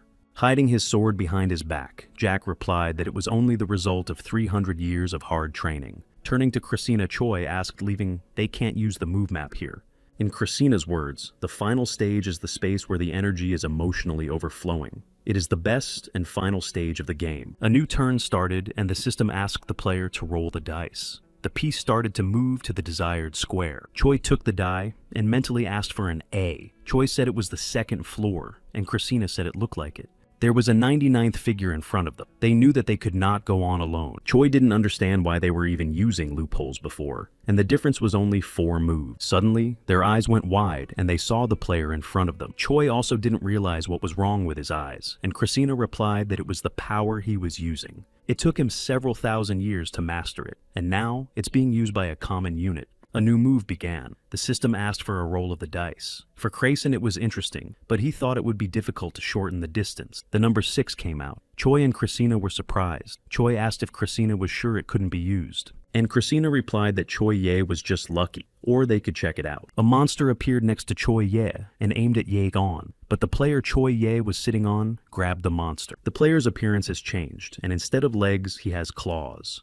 And Choi asked if Krasen was convinced, and Krasen responded by saying, "Who knows?" Now Krasina at least realized that the Devourer was not a hindrance to him. A system appeared in Choi's face. Smiling, he told Yule that he could never beat him. The 2 figures stood at the top of the pyramid. Hyo-ju said that they were eventually caught. Choi smiled and asked Krasen if it was impossible, and he said it was impossible. With an oblique look at Choi Krasen, he added what a normal player couldn't. "I got a notification in the mail that it's time to reveal the last mission. Within an hour, people are free to choose any city they want." Hyoju asked if they would change cities after everything that happened. The adventurer agreed with her, saying that they had gone too far, and they should not betray this city. A video message with Choi Ye appeared on the screens of all the residents. He said that he wanted to send a message to the residents of the 8th city. He said the reason he was giving them that choice was because it was a waste of his time. Folding his hands in a lock, Choi Ye said that people could not oppose him while he was still a unit, and now that he was a player, not even close. So, he asked the people to surrender. He said that if the people wish to keep the pathetic power they had gained from this game, they can feel free to turn their backs, and those who criticize people will disappear and die anyway. The mission has begun. Decision time is 1 hour for both the 8th and 99th city. And so, everyone has made their choice. The number of citizens who changed their city is 0. Smiling, Choi said it wasn't enough to break their unity. In 300 years in the other world, only a few had wished to leave the city. Others fell into eternal sleep. But the people who remained decided to fight in this game until the end. The last mission starts in 10 seconds. Choi Ye said he'll lose time after all.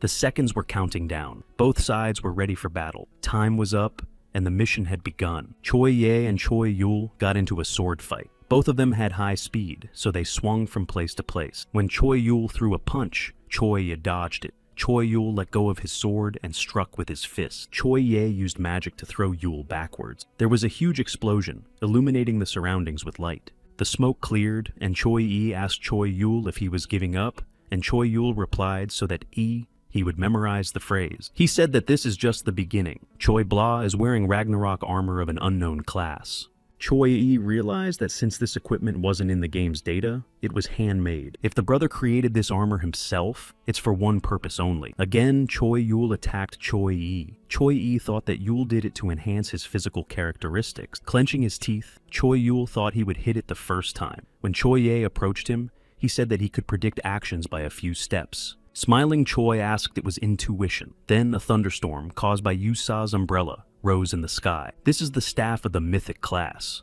Opening the umbrella causes clouds to appear. The size and power of the clouds depends on the user's level. Holding an umbrella, Kang-do suggested that we start. Clenching his fist, Seo-yoon said that 8th City was closed today for security reasons. Applying the hurricane, he shouted that therefore any trespassing was forbidden. Magic items such as Funback's gloves, Unsa's umbrella, and Unsa's cloak came together in one place. The unification began to happen. Kang-do used the power of the storm. Hyeoju, riding a griffin, fought against the army of another city. Standing on the griffin, she used her spear to destroy her opponents. Hyeoju smiled and said as expected, it wouldn't be that easy. The enemy picked up the dragon hunter's ice spear, a spear of the legendary class. Seeing one of the opponents in the crowd raise his sword, Seo-yoon said, here he is. It's Hwanun's sword. Behind him, Kang-do noticed that they had reacted quickly. With a frown, Seo-yoon said it didn't matter, because that was what they were counting on. Seo-yoon's eyes lit up, and he said that if the special skills didn't work, and Hyeoju said that they would just crush them with physical force.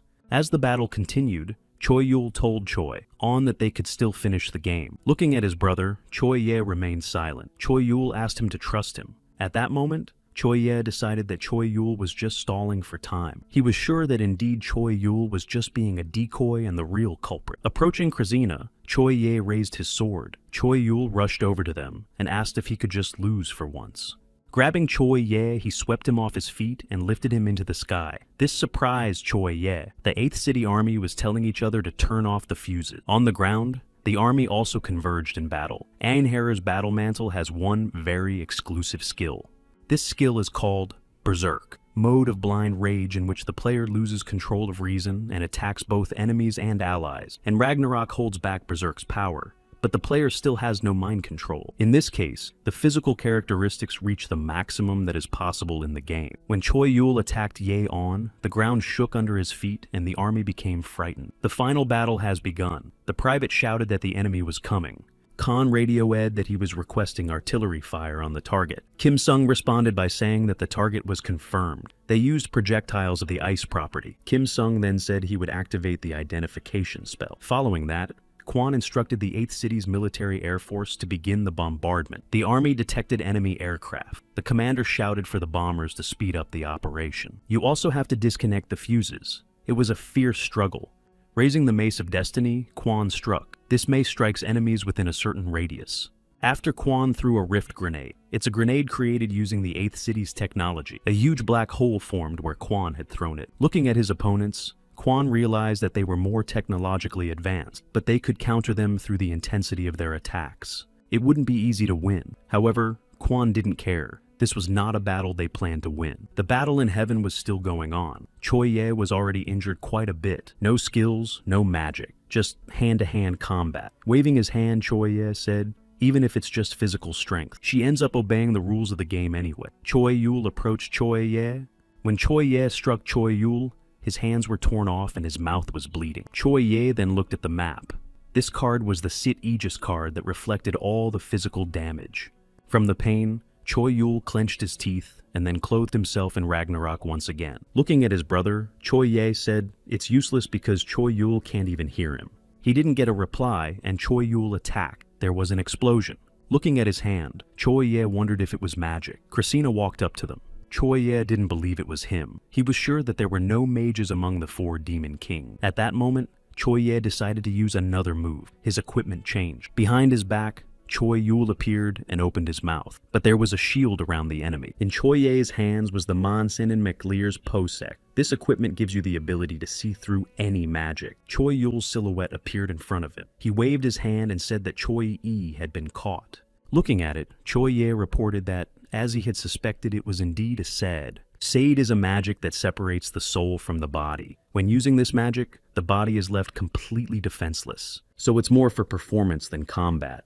The body can be put into berserk mode, and the soul that remains outside can be maintained with magic. Smiling Choi, Ye said that it's funny that Choi Yul is really his brother. Choi Yul's response was a little off topic, but yes, it is interesting. Then Choi Ye asked Yul to answer why he was so eager to end the game. In his opinion, people should be inside the game. It's where they get their life's purpose and goals. Completing them is guaranteed to be rewarding. In truth, Choi Ye thought that in the game, a person could become a person. On Earth, people are no different from animals. So, Choi Ye decided it was time to end it. Things started to go wrong. Choi Ye remembered that the whole city was bugged. There was a flash of light, and Choi Ye realized that they were hacking the game. In the streets of the city, people expressed their joy that everyone was alive and well, and also reassured each other. The woman on the phone told Yura that she would call him back. Looking at the man next to her, she told him to go back to his beloved. Suddenly, a blue light washed over them. Spider-like monsters appeared between the buildings. They started grabbing people and ripping them to shreds. The survivors ran for their lives. In haste, the man rolled a die. Ankh of Resurrection from the mythic class fell out to him. When worn,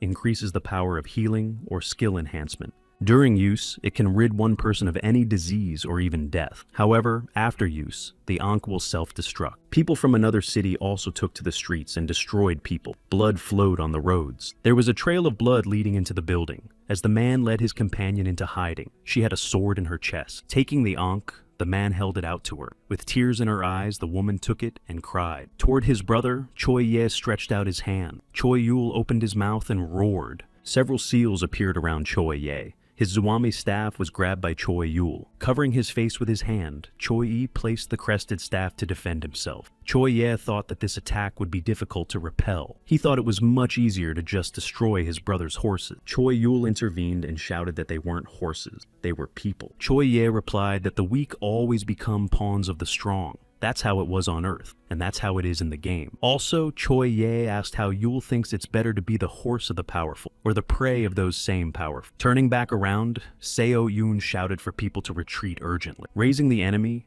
Seo Yoon ordered the police guild to protect the civilians to stand to the last man. After overturning his opponent, Sang-do turned towards the newcomers and told them to be a little soft. Clenching his fist, Kim Yu replied, "Yes, sir." The police also obeyed the order and lined up a wall of shields. At first glance, the forces appear to be evenly matched. However, the 8th city is slowly losing ground. Meanwhile, Christina clenched his fist, thinking that after all he had done to achieve this long-awaited goal, and this would be his last step. He was sure whether it was the game, or either of the two would meet their end. In the battle, Choi Yi continued to dodge his brother's attacks. Choi Ye turned around and saw Yul behind him. His brother told him that winning the game was never their priority. The pedestal on which the figure stood began to crack. Choi Ye said that Yul should have saved that ace for when he was defeated.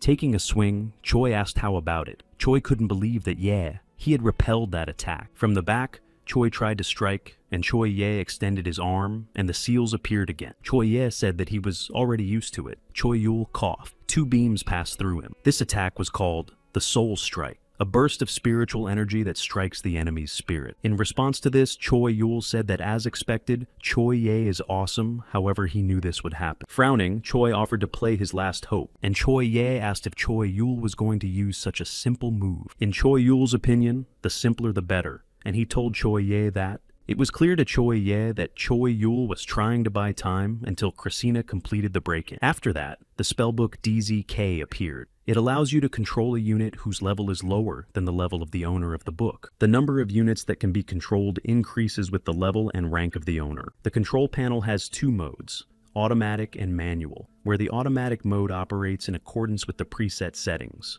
and also a handheld where the owner takes control of it. Behind Choi Ye, an army appeared. Clutching the weapon, he thought of his power, finally breaking free. More magic golem-tamed monsters and summoned creatures appeared on the streets of the city. The order was to let everyone out and do whatever it takes to get Choi Ye-on's attention. From that moment on, he took control. He finally showed his true power. Kim Yunan laughed and said that he knew that this moment on will become, and asked how dare he treat people like cattle.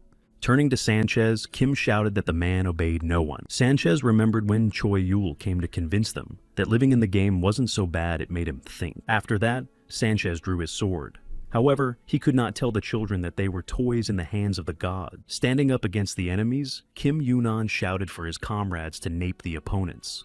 The fight between the brothers continued. Choi Yul threw a punch from above, but Ye ducked to avoid the attack. In response, Choi Ye stretched out his arm, applying a spell. His hand passed through Choi Yul's chest. Spirit Yulia was in the ball under protection, and watching from the side as Ye attacked the body, he laughed. Raising his head and looking at Choi Yul, Ye thought it was a familiar strategy. Minimal use of resources to build up strength to strike a decisive blow at the end. At the castle, Hyoju noticed that other cities had joined the battle. Rushing forward, Hyoju shouted that she should go on the offense. Her gear changed and her hair turned blue. She ordered the counterattack to begin, and Quan jerked back to his helmet, activating the Holy War ability. It is activated when the full Helden equipment is equipped. It is used once per mission. This ability grants all guild members sacred armor and weapons. Blessing of the Goddess significantly increases all characteristics of guild members. Choi Yi. This is what he expected from his brother. After activating the seals, Choi Yul attacked. However, Choi Ye released a spell to counteract it. Watching the spells hit Brother Yi, he wondered what that feeling was. It was familiar to Choi Ye, yet so foreign. Clenching his teeth, Choi Yul thought he wasn't enough yet. Kim Sung watched the fight from his office. With an outstretched hand, he gave the order to attack now at full strength. The magic golem and tamed monsters and summoned creatures went on the attack. Choi Ye foresaw everything his brother could prepare. Choi Yul can't control all mortals. Deciding that his brother thought too much of himself, he took a swing. He thought Yul had lost, but was he really hoping for luck? Looking at his brother, Choi Yul decided that he didn't know any limits at all. No one had ever brought him to this state before. Choi Yul moved to attack his brother again. Choi Yul knew that he would adapt quickly. Even if he reached his limit, it wouldn't stop him. However, when Ihi reaches that state, it is at that moment that they will have a chance of victory. With her spear raised, Hyoju deflected her opponent's blows. She clenched her teeth in anger and immediately struck back. It's just a matter of timing. Looking ahead, Seo Yoon asked if it was possible. Hyoju responded by saying, "Of course not." Kwon intervened and said there was no chance. Hyoju stood in front of Choi Yul and said to try to find and then attack the moment he reached the limit. However, Seo Yoon recalled that Choi said that Hyoju was weaker than Ye-on, but Choi said that if Seo Yoon has another plan, he's all ears. And Kwon summarized that they had decided on a plan, and he asked Choi Yul to focus only on Choi-on's brother. Kwon turned around and told Choi Yul to leave the task of chasing Choi Ye-ona to them. Choi Lee shouted after him that it was impossible. Kwon turned around and said that from the beginning, they were going to do the impossible, so it was logical to bet on the side with a chance of winning. With his hands and feet, Kwon struck at his opponents. Surrounded by E-screens, he turned around. He needed to concentrate on Choi Yula, and he needed to concentrate on Ye-ona's movement. Of course, Choi Ye was sure that Yul's comrades would create a gap in his defense.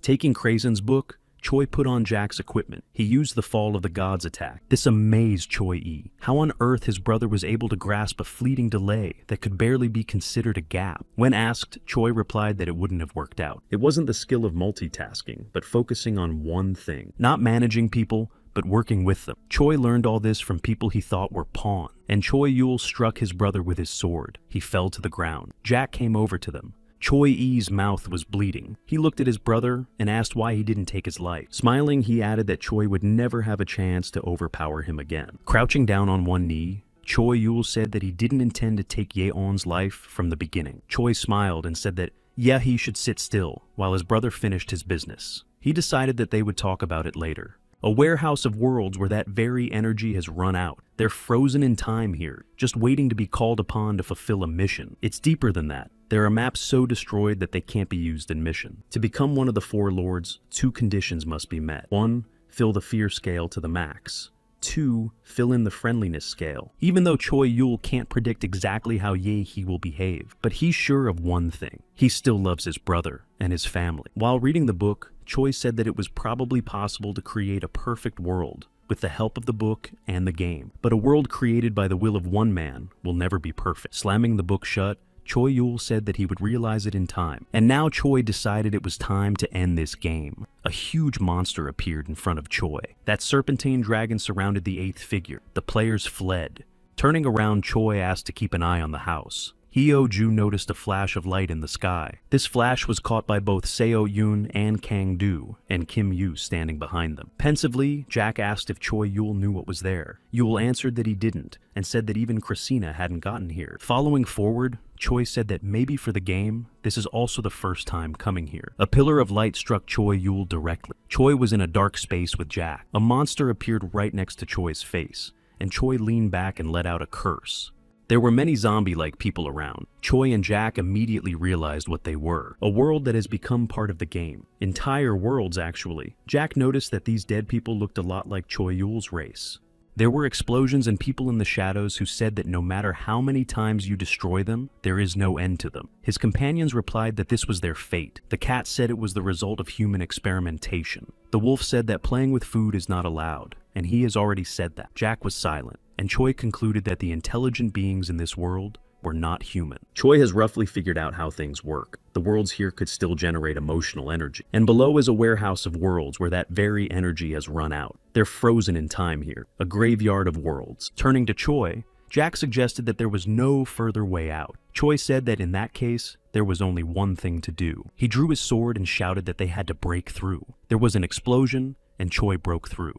Looking up, Jack said they were on the right track. Choi confirmed that it was definitely here. This is where the Demon King Christina is sealed. Any world that falls prey to the game dies, but usable units are probably used as demon kings or gods. However, where exactly Christina is baked is not clear in Jack's opinion. Choi didn't answer him anything. He remembered that during the system check, it was mentioned that there was an anomalous element that could be a nuisance or a threat to the game. Since this facility is dangerous, it goes without saying that it's been isolated. The book opened and Jack said someone was going to escort them out. The book flew forward so fast that even Choi opened his mouth. A rift opened up in front of them. Choi didn't understand what he was doing in the void, and Jack replied that it was a rather crude method. But if you make noise like that, there was a trap waiting for them, which Choi tried to dodge but failed and cursed. A whole bunch of NPS showed up. Choi said he felt it wouldn't be that easy. Jack's response was to tell Jack to be careful, because these creatures, but Choi didn't let him finish answering that he knew. The NPCs can copy his characteristics, but Choi can't be stopped by his characteristics alone. They rushed to attack, and Choi raised his sword higher. There was an explosion. Looking at his opponents, Choi decided that he had to hurry, because if they decided to attack him, the city was probably in danger. The creatures of the statue thought that the special mission was of rational interest to them. The other creatures believed that the dastardly men from the 8th city that were trying to end the game, they wanted to repay them with bloody justice. Kang-ji looked at Hyo-ju and said that there was nothing to be surprised about, because many people would rather live in the Matrix than in the real world. The military officer shouted that confirms 42 enemy cities, and the enemy force is approximately 5 million men. They've also confirmed the presence of 15 players, and 10 eaters, and their numbers continue to grow. Kang-do asked why they were so lucky. Seo-yoon agreed with him. Kang-do warmed up and said that so far, the game had tried to stop them within the rules. In his opinion, this is clearly beyond them now. Seo-yoon also prepared his fists. Apparently, Krasen's book senses its impending end. In the center of the room stood a statue with swords stuck in it, and a pile of gold at its feet. Seeing him, Christina said he had arrived at last, and asked him to break his seals sooner rather than later. The NPCs rushed to attack Choi Yul. He retaliated by kicking them with his legs and sword. Krasen's book reached the rift, and it glowed with a blue light. Sitting on Choi Yul's shoulder, Jack announced that the road was open, and Choi turned around. As Choi retreated from his opponents, he dashed toward the rift. The NPCs rushed after him into the rift. From above, sitting on the griffin, Hyo-ju shouted that this was the last warning one step, and she would attack. But the people didn't listen to her, and only threw daggers at her face. Hyo-ju easily dodged the attack. She realized that it looked like the dialogue wasn't going to happen. Kwon also realized that there were too many enemies. He decided to respond with a siege rather than open combat. A shield appeared, and Kim Yunan shouted for everyone to retreat to it. The statues shouted for their comrades not to let the humans leave, and ordered them to massacre their own people that still regretted the past. Seeing that the enemies were attacking, Kwon also ordered to rush to the attack and defend the evacuees. Facing his opponent, Kwon asked what he had heard from the game. Statue replied that they wanted to destroy this paradise and return to Earth. Swinging, the statue screamed that they were stupid and threw a punch, but Kwon deflected it with his shield. He kept shouting that even those they thought were gods here were just puppets of the player. Extending his arm, the statue asked to destroy a game. Run by such a player, Kwon thought it was possible. He asked Kwon to surrender and accept his fate and called him an anits. Pointing his weapon at him, Kwon apologized and said, "There was one thing. There are people whose DNA is wired to reject death." Behind Kwon, a private reported that the first line of defense had been destroyed. Kwon asked how the evacuation was going. The private said it was about a third complete. After listening, Kwon ordered the retreat to maintain formation, and even if they died, they should not let the breach be breached. Kwon knew that if the city was destroyed, it would be game over for Choi Yul. He decided to hold out at all costs. On the other side of the rift, Choi was surprised that there was nothing. Jack hummed thoughtfully too. Without noticing, Choi armed himself, and a huge monster appeared behind him. Choi turned around and was surprised to see Krasen there. He was happy that Choi had come for him, and asked him to break his seals. He said that the key was already in Choi's hand. Choi looked at his hands, and saw a sword in his hands. Choi walked by, and said he wanted to check something first. He asked what the game had taken from Krasen, and what his true purpose was. Christina responded by asking him what he would say if Choi didn't like it. Choi said that then he would deal with him and end the game. Then Christina asked Choi if he thought it was possible, and he said that if it was possible, he wouldn't have gotten here then. Fighting against opponents, Hyo-ju changed her equipment. Throwing herself into the attack, Hyo-ju thought that the enemies had a high level, but they could be defeated. The problem is, to confront the player and the city eaters, these two are not enough. One of the devourers burned the figure standing next to the city. Then, he pulled out a map. This is a free rifleman attack card that strikes the highest leveled unit of an enemy city. A hand grabbed the sword as it came out of the ground. It was a rift from which Christina's silhouette emerged. He was seen by Hyo-ju standing in front of the devourer, and asked if he was going to fight against the game together with Choi Yul. In response, he said what was taken from him, and what he wants is freedom. The game turned him into such a creature, and his world died a long time ago. Reaching out, Christina threw the cards away. Everything that had happened had opened his eyes. Countless worlds absorbed in the game. Looking at this place, Christina thought for a moment, he wants to see what lies beyond, to step out into the larger universe and look beyond. That's why Christina resisted, and that's why it was sealed. Choi was silent on that. Jack said it was unexpected that Christina left the endgame to Choi. Choi replied that his goal wasn't revenge. Smiling, Choi said it was a very winning strategy. He knew that Christina had all the data on the players and the devourers protecting the city. Spreading his palm, Choi decided that he would take the battle against a game about which there was no information. Nearby, Jack reported that in a battle with an unknown or stronger opponent, and there was no one better than Choi. Laughing, Choi said it's an onerous assessment, but he'll try to live up to expectation. There was a bang, and then a hole appeared in that spot. Choi was surprised that part of the game had changed. He wondered if she had come over to this side in exchange for a cheat. Throwing up his sword, Ragnarok shouted that they had found a method of destruction and could proceed. Extending his arm, Choi placed them on the wall. Choi opened the doors and decided to see what was behind them. Laughing, Choi imagined there would be the face of a monster eating worlds called the game. Falling down, Choi didn't realize what it was. Water. But then he laughed again, and Jack asked what it was. He kept falling and laughing. Jack didn't understand what was happening, and Choi stammered and tried to explain. Clenching his teeth, Choi held back the tears. He realized that these were emotions, so many that he couldn't hold them back. Here's the thing. Emotions were the food of the game. They were so powerful that they became tangible. And by feeding on those emotions, the game lives on. A strange creature appeared in front of Choi. Staring at it, Choi wondered what it was that looked like a whale or something else. At that moment, Choi stopped feeling anything. No evil or good, no signs of life. It exists and doesn't exist at the same time. Choi's body clenched and he groaned. He was overcome by emotion again. Jack shouted that Choi needed to control his mind. He shouted that he had to pull himself together. However, Choi felt like this was an impossible level. If he continued to fall under such strong emotions, he would go crazy. Released again, and Choi explained to Jack that emotions are signals triggered by brain stimulation. If he is in a state of soul, i.e. out of the body, there is no problem. Keith moved toward Choi. Ragnarok clutched his sword and said he was sure he'd cut it, but it didn't work. Choi Blee's soul and body have the same feeling, but what is that feeling? Something hit Choi in the back. Magic. A weapon. Clenching his teeth, Choi glanced away, but there was no end to it. A flash of light appeared in the sky above the whale. Choi pulled out some seals.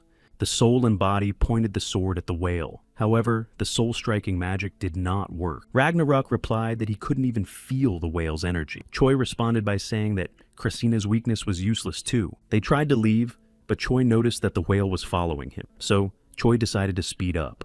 At that moment, Choi decided to think simpler. Physical and spiritual contact is impossible if neither energy nor magic nor will can be felt. They see it, but it doesn't exist in this dimension. Then Choi must either move to that dimension or bring the game here. The eighth gourd continued to be attacked, but the shield around him held back the blows. When Hyoju turned around, she thought it was a storm. Christina noticed it too. Holding the devourer with one hand, Christina thought it was a cheat reacting to something, but it had never happened before. Choi, meanwhile, tried to hit the whale with the key, but nothing worked. Choi told Ragnarok that he had used all the skills in the game, but it was no use. Ragnarok warned that there would be another attack and to be careful. Holding up his shield, Choi told his body there was a plan and to get ready. Ragnarok warned him that he wouldn't last long. A protective ball formed around Choi. At that moment, Choi realized that the game's body was reacting to every glow. There's nothing left to do but find out what it means. A piece of land appeared behind Choi. Looking at him, Choi didn't realize what it was. There was an explosion that threw Ragnarok back. Choi realized that they lacked the cheats to pull the game out. But they have no other choice. Maximum powerful magical attack on the visible part. The picture changes when the cheat encounters the game. Perhaps worlds that have been absorbed by the game. Using cheats to move the game into this world. Pushing the whale, Choi asked Jack to do the same to move the game away. Looking at the whale, Choi decided that this amount really wasn't enough. The whale opened its mouth and a beam of light appeared in its throat. The beam attacked Choi and Jack. Running away, Jack asked if Choi had a plan. They were approaching the rift. When they came out, they saw the NPCs waiting for them. Keith had also broken out of the rift. Once on the other side of the whale, it grabbed the NPC with its mouth. Then the whale began to devour everything around it. If the world captured by the game provides power through cheats thinking about it, Choi wondered why he only started acting now. The answer is simple. He waited, waiting for someone else to figure it out. Keith strode forward, swallowing the doors one by one. He waited for that one moment to get right down the game's throat. Stopping, Choi watched the whale from below catch up to him. This was the true face of the game. Choi started to have chits around him. Jack said it was a powerful energy. Choi responded by saying that this power was far superior to a berserker. With a wave of his hand, Choi warned Jack to be more careful, and added that they should try harder because the enemy was still stronger than they were. Crossing his arm, Jack replied that he knew, but it wasn't worth swinging a sword at. Opening its mouth, the whale aimed a multitude of daggers and swords towards its opponents. From above, Jack attacked him with a punch. The cheats jerked and Jack's punch had no effect. Taking the cheat, Choi thought that if emotions are food for the game, then it will endlessly gain power from this ocean of feeling. He made several turns around the whale. With a shout, Choi raised his sword, determined to drive her out of here. Choi let the game crash into a warehouse of worlds. Meanwhile, Christina fought the devourers while helping Hyoju.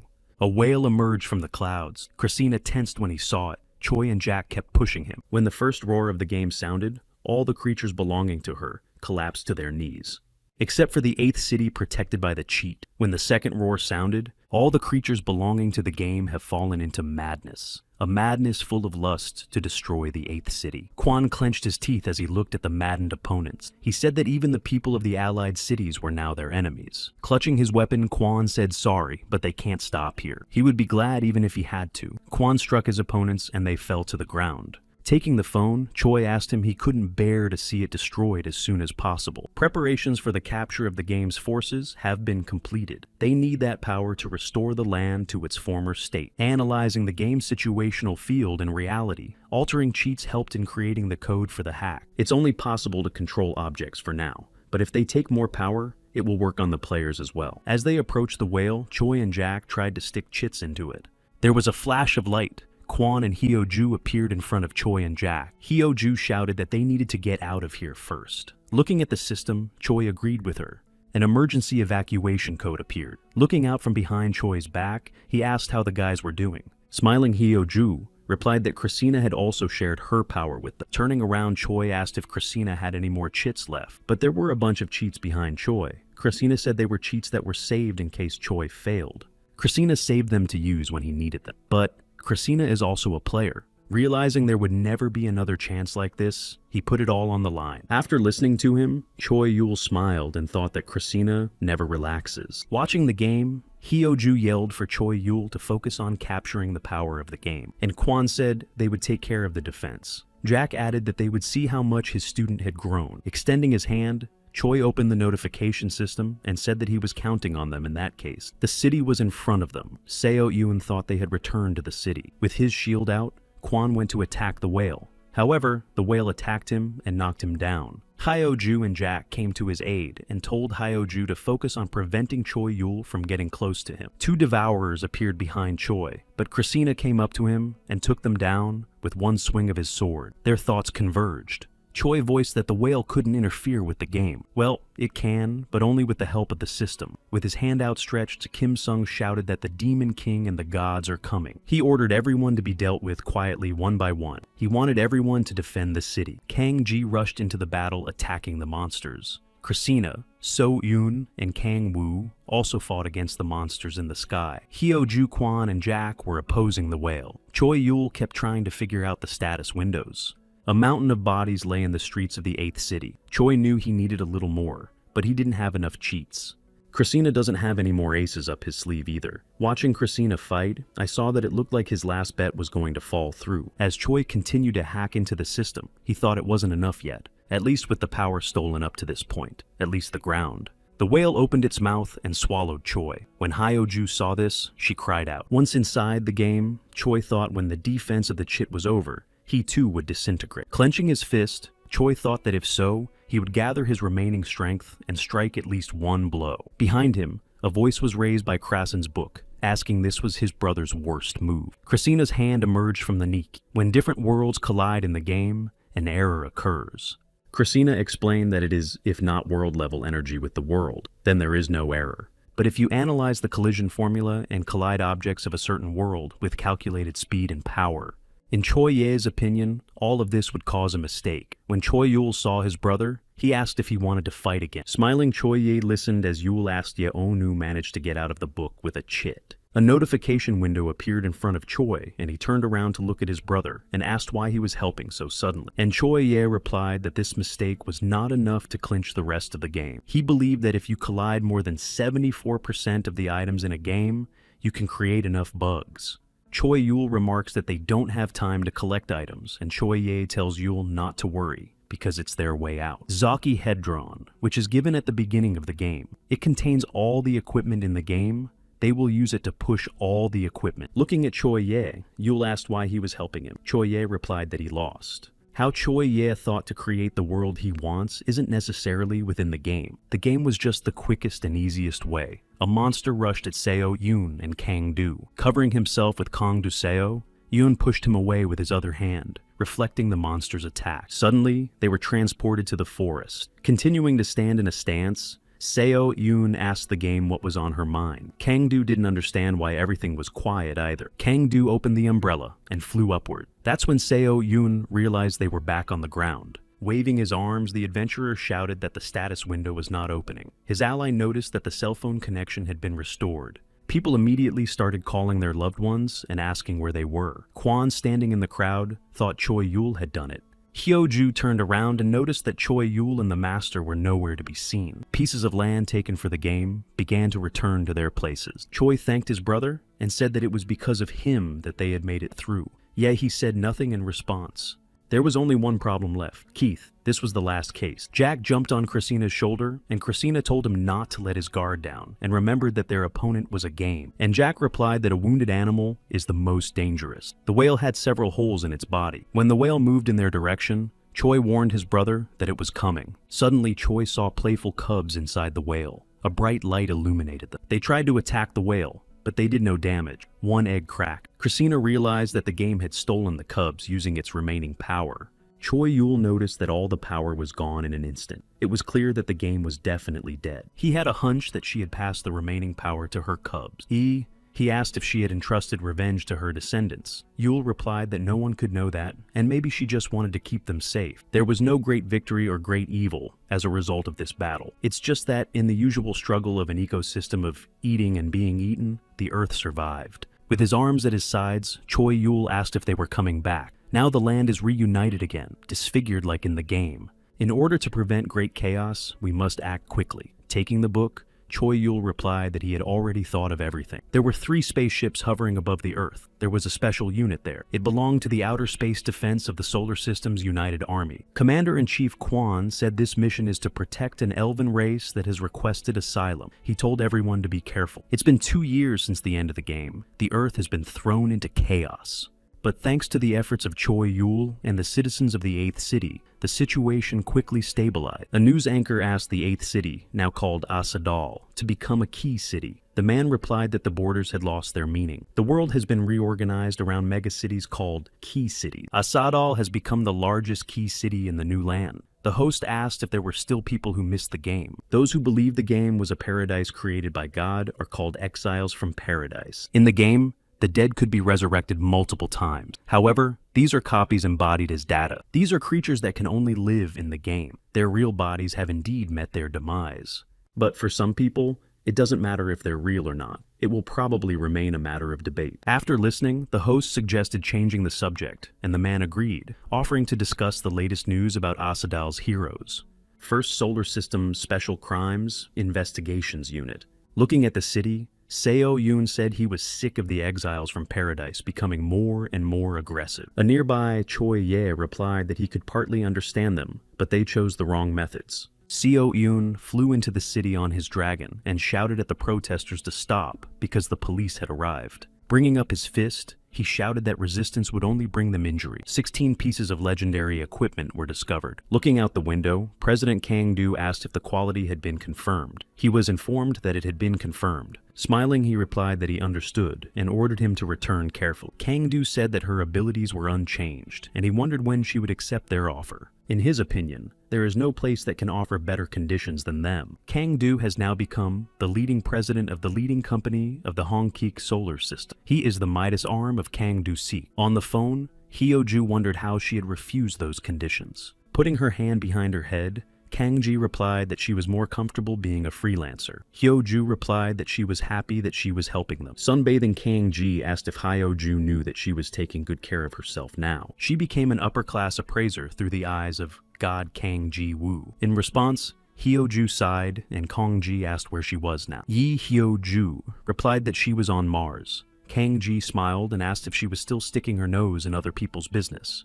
But Hyo-ju thought it was necessary to catch up with Master and Choi Yul. Then Hyo-ju said she had to go, and they would call again. Kang-ji wanted to say that she didn't even have to try, but she didn't have time to say anything. Earth was not the only planet reborn. Most celestial bodies returned to their original universes. But by joining with other stars, shard worlds have been recreated. The gnome said the mine was too good for pigs who don't know art, and can only make ugly weapons. Leaning over him, the goblin said that weapons are practicality. Let the goblins do the design. The dwarf argued that it was the ultimate in practicality. Standing on the mountain, Hyo-ju shouted for them to stop. She became the second son of the solar system. Go Hyo-ju's blue dragon flame. She shouted that she'd had enough of fighting. Raising his fist, the dwarf shouted that it was a magnificent perfect weapon and asked to touch it at least once. The orc roared and called, Go Hyo-ju, a strong woman, and asked to fight him. Christina Choi-yul and Choi-ye, who were standing on the moon. They were looking at the earth. Choi-yul asked he was leaving.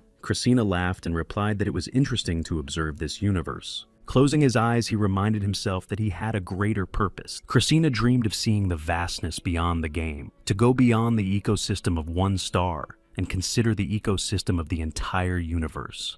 With his hands behind his head, Choi asked if it was necessary to leave, since the plan to free the other universes consumed by the game was already underway. But Christina replied that he had already said he was hungry for more. He suggested that maybe the game isn't the ultimate predator of this universe. He asked if there was someone who used the game as food. Choi raised his head and asked him not to say such scary things with a smile. And Christina said he can't contain his desire to see it all, so he's leaving right now. Nodding, Choi replied that he knew that would be the case, and then turning to his brother, asked where he was going. Choi-ye asked if he stays here and plays with him. Choi-yul thinks he will win. Turning away, he said that his whole world is Yul and parents, however. The opportunity to save them here is already gone. Choi-yul lowered his eyes and said that when he stole the power of the game, he wanted to somehow resurrect the dead, but it was impossible. Rising into the air, Ye summarized that was why he was leaving. Choi-yul didn't understand him. He explained that if there was a being superior to the game,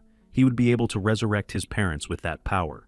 This surprised Yul, and he asked if they were but He showed him the balloon saying that the parents were here. He transferred their data before the game ended. Leaving, Christina turned around and he told Yul to wait because he would be back with his parents. Lowering his eyes, he offered to play again and risk the world or the universe. There was a flash, a portal opened, and Christina and Yeon disappeared. Closing his eyes, Choi-yul said he still had the feeling that he had let go of something far more dangerous than the game. Jack spoke up, saying they had a lot of work to do. Choi agreed with him. A snake appeared behind Choi's back, and he smiled and folded his arms, reminding him that the job remained the same. Prepare to train, share knowledge and strength to move forward together. They'll survive. Even if there's a game or worse, they will. The system reported that all the materials needed to create the seed had been collected. The creation of the seed took place. The die was cast, which meant the use of the seed of creation. Life in this galaxy is randomly generated. The system asked if the players wanted to start a new game.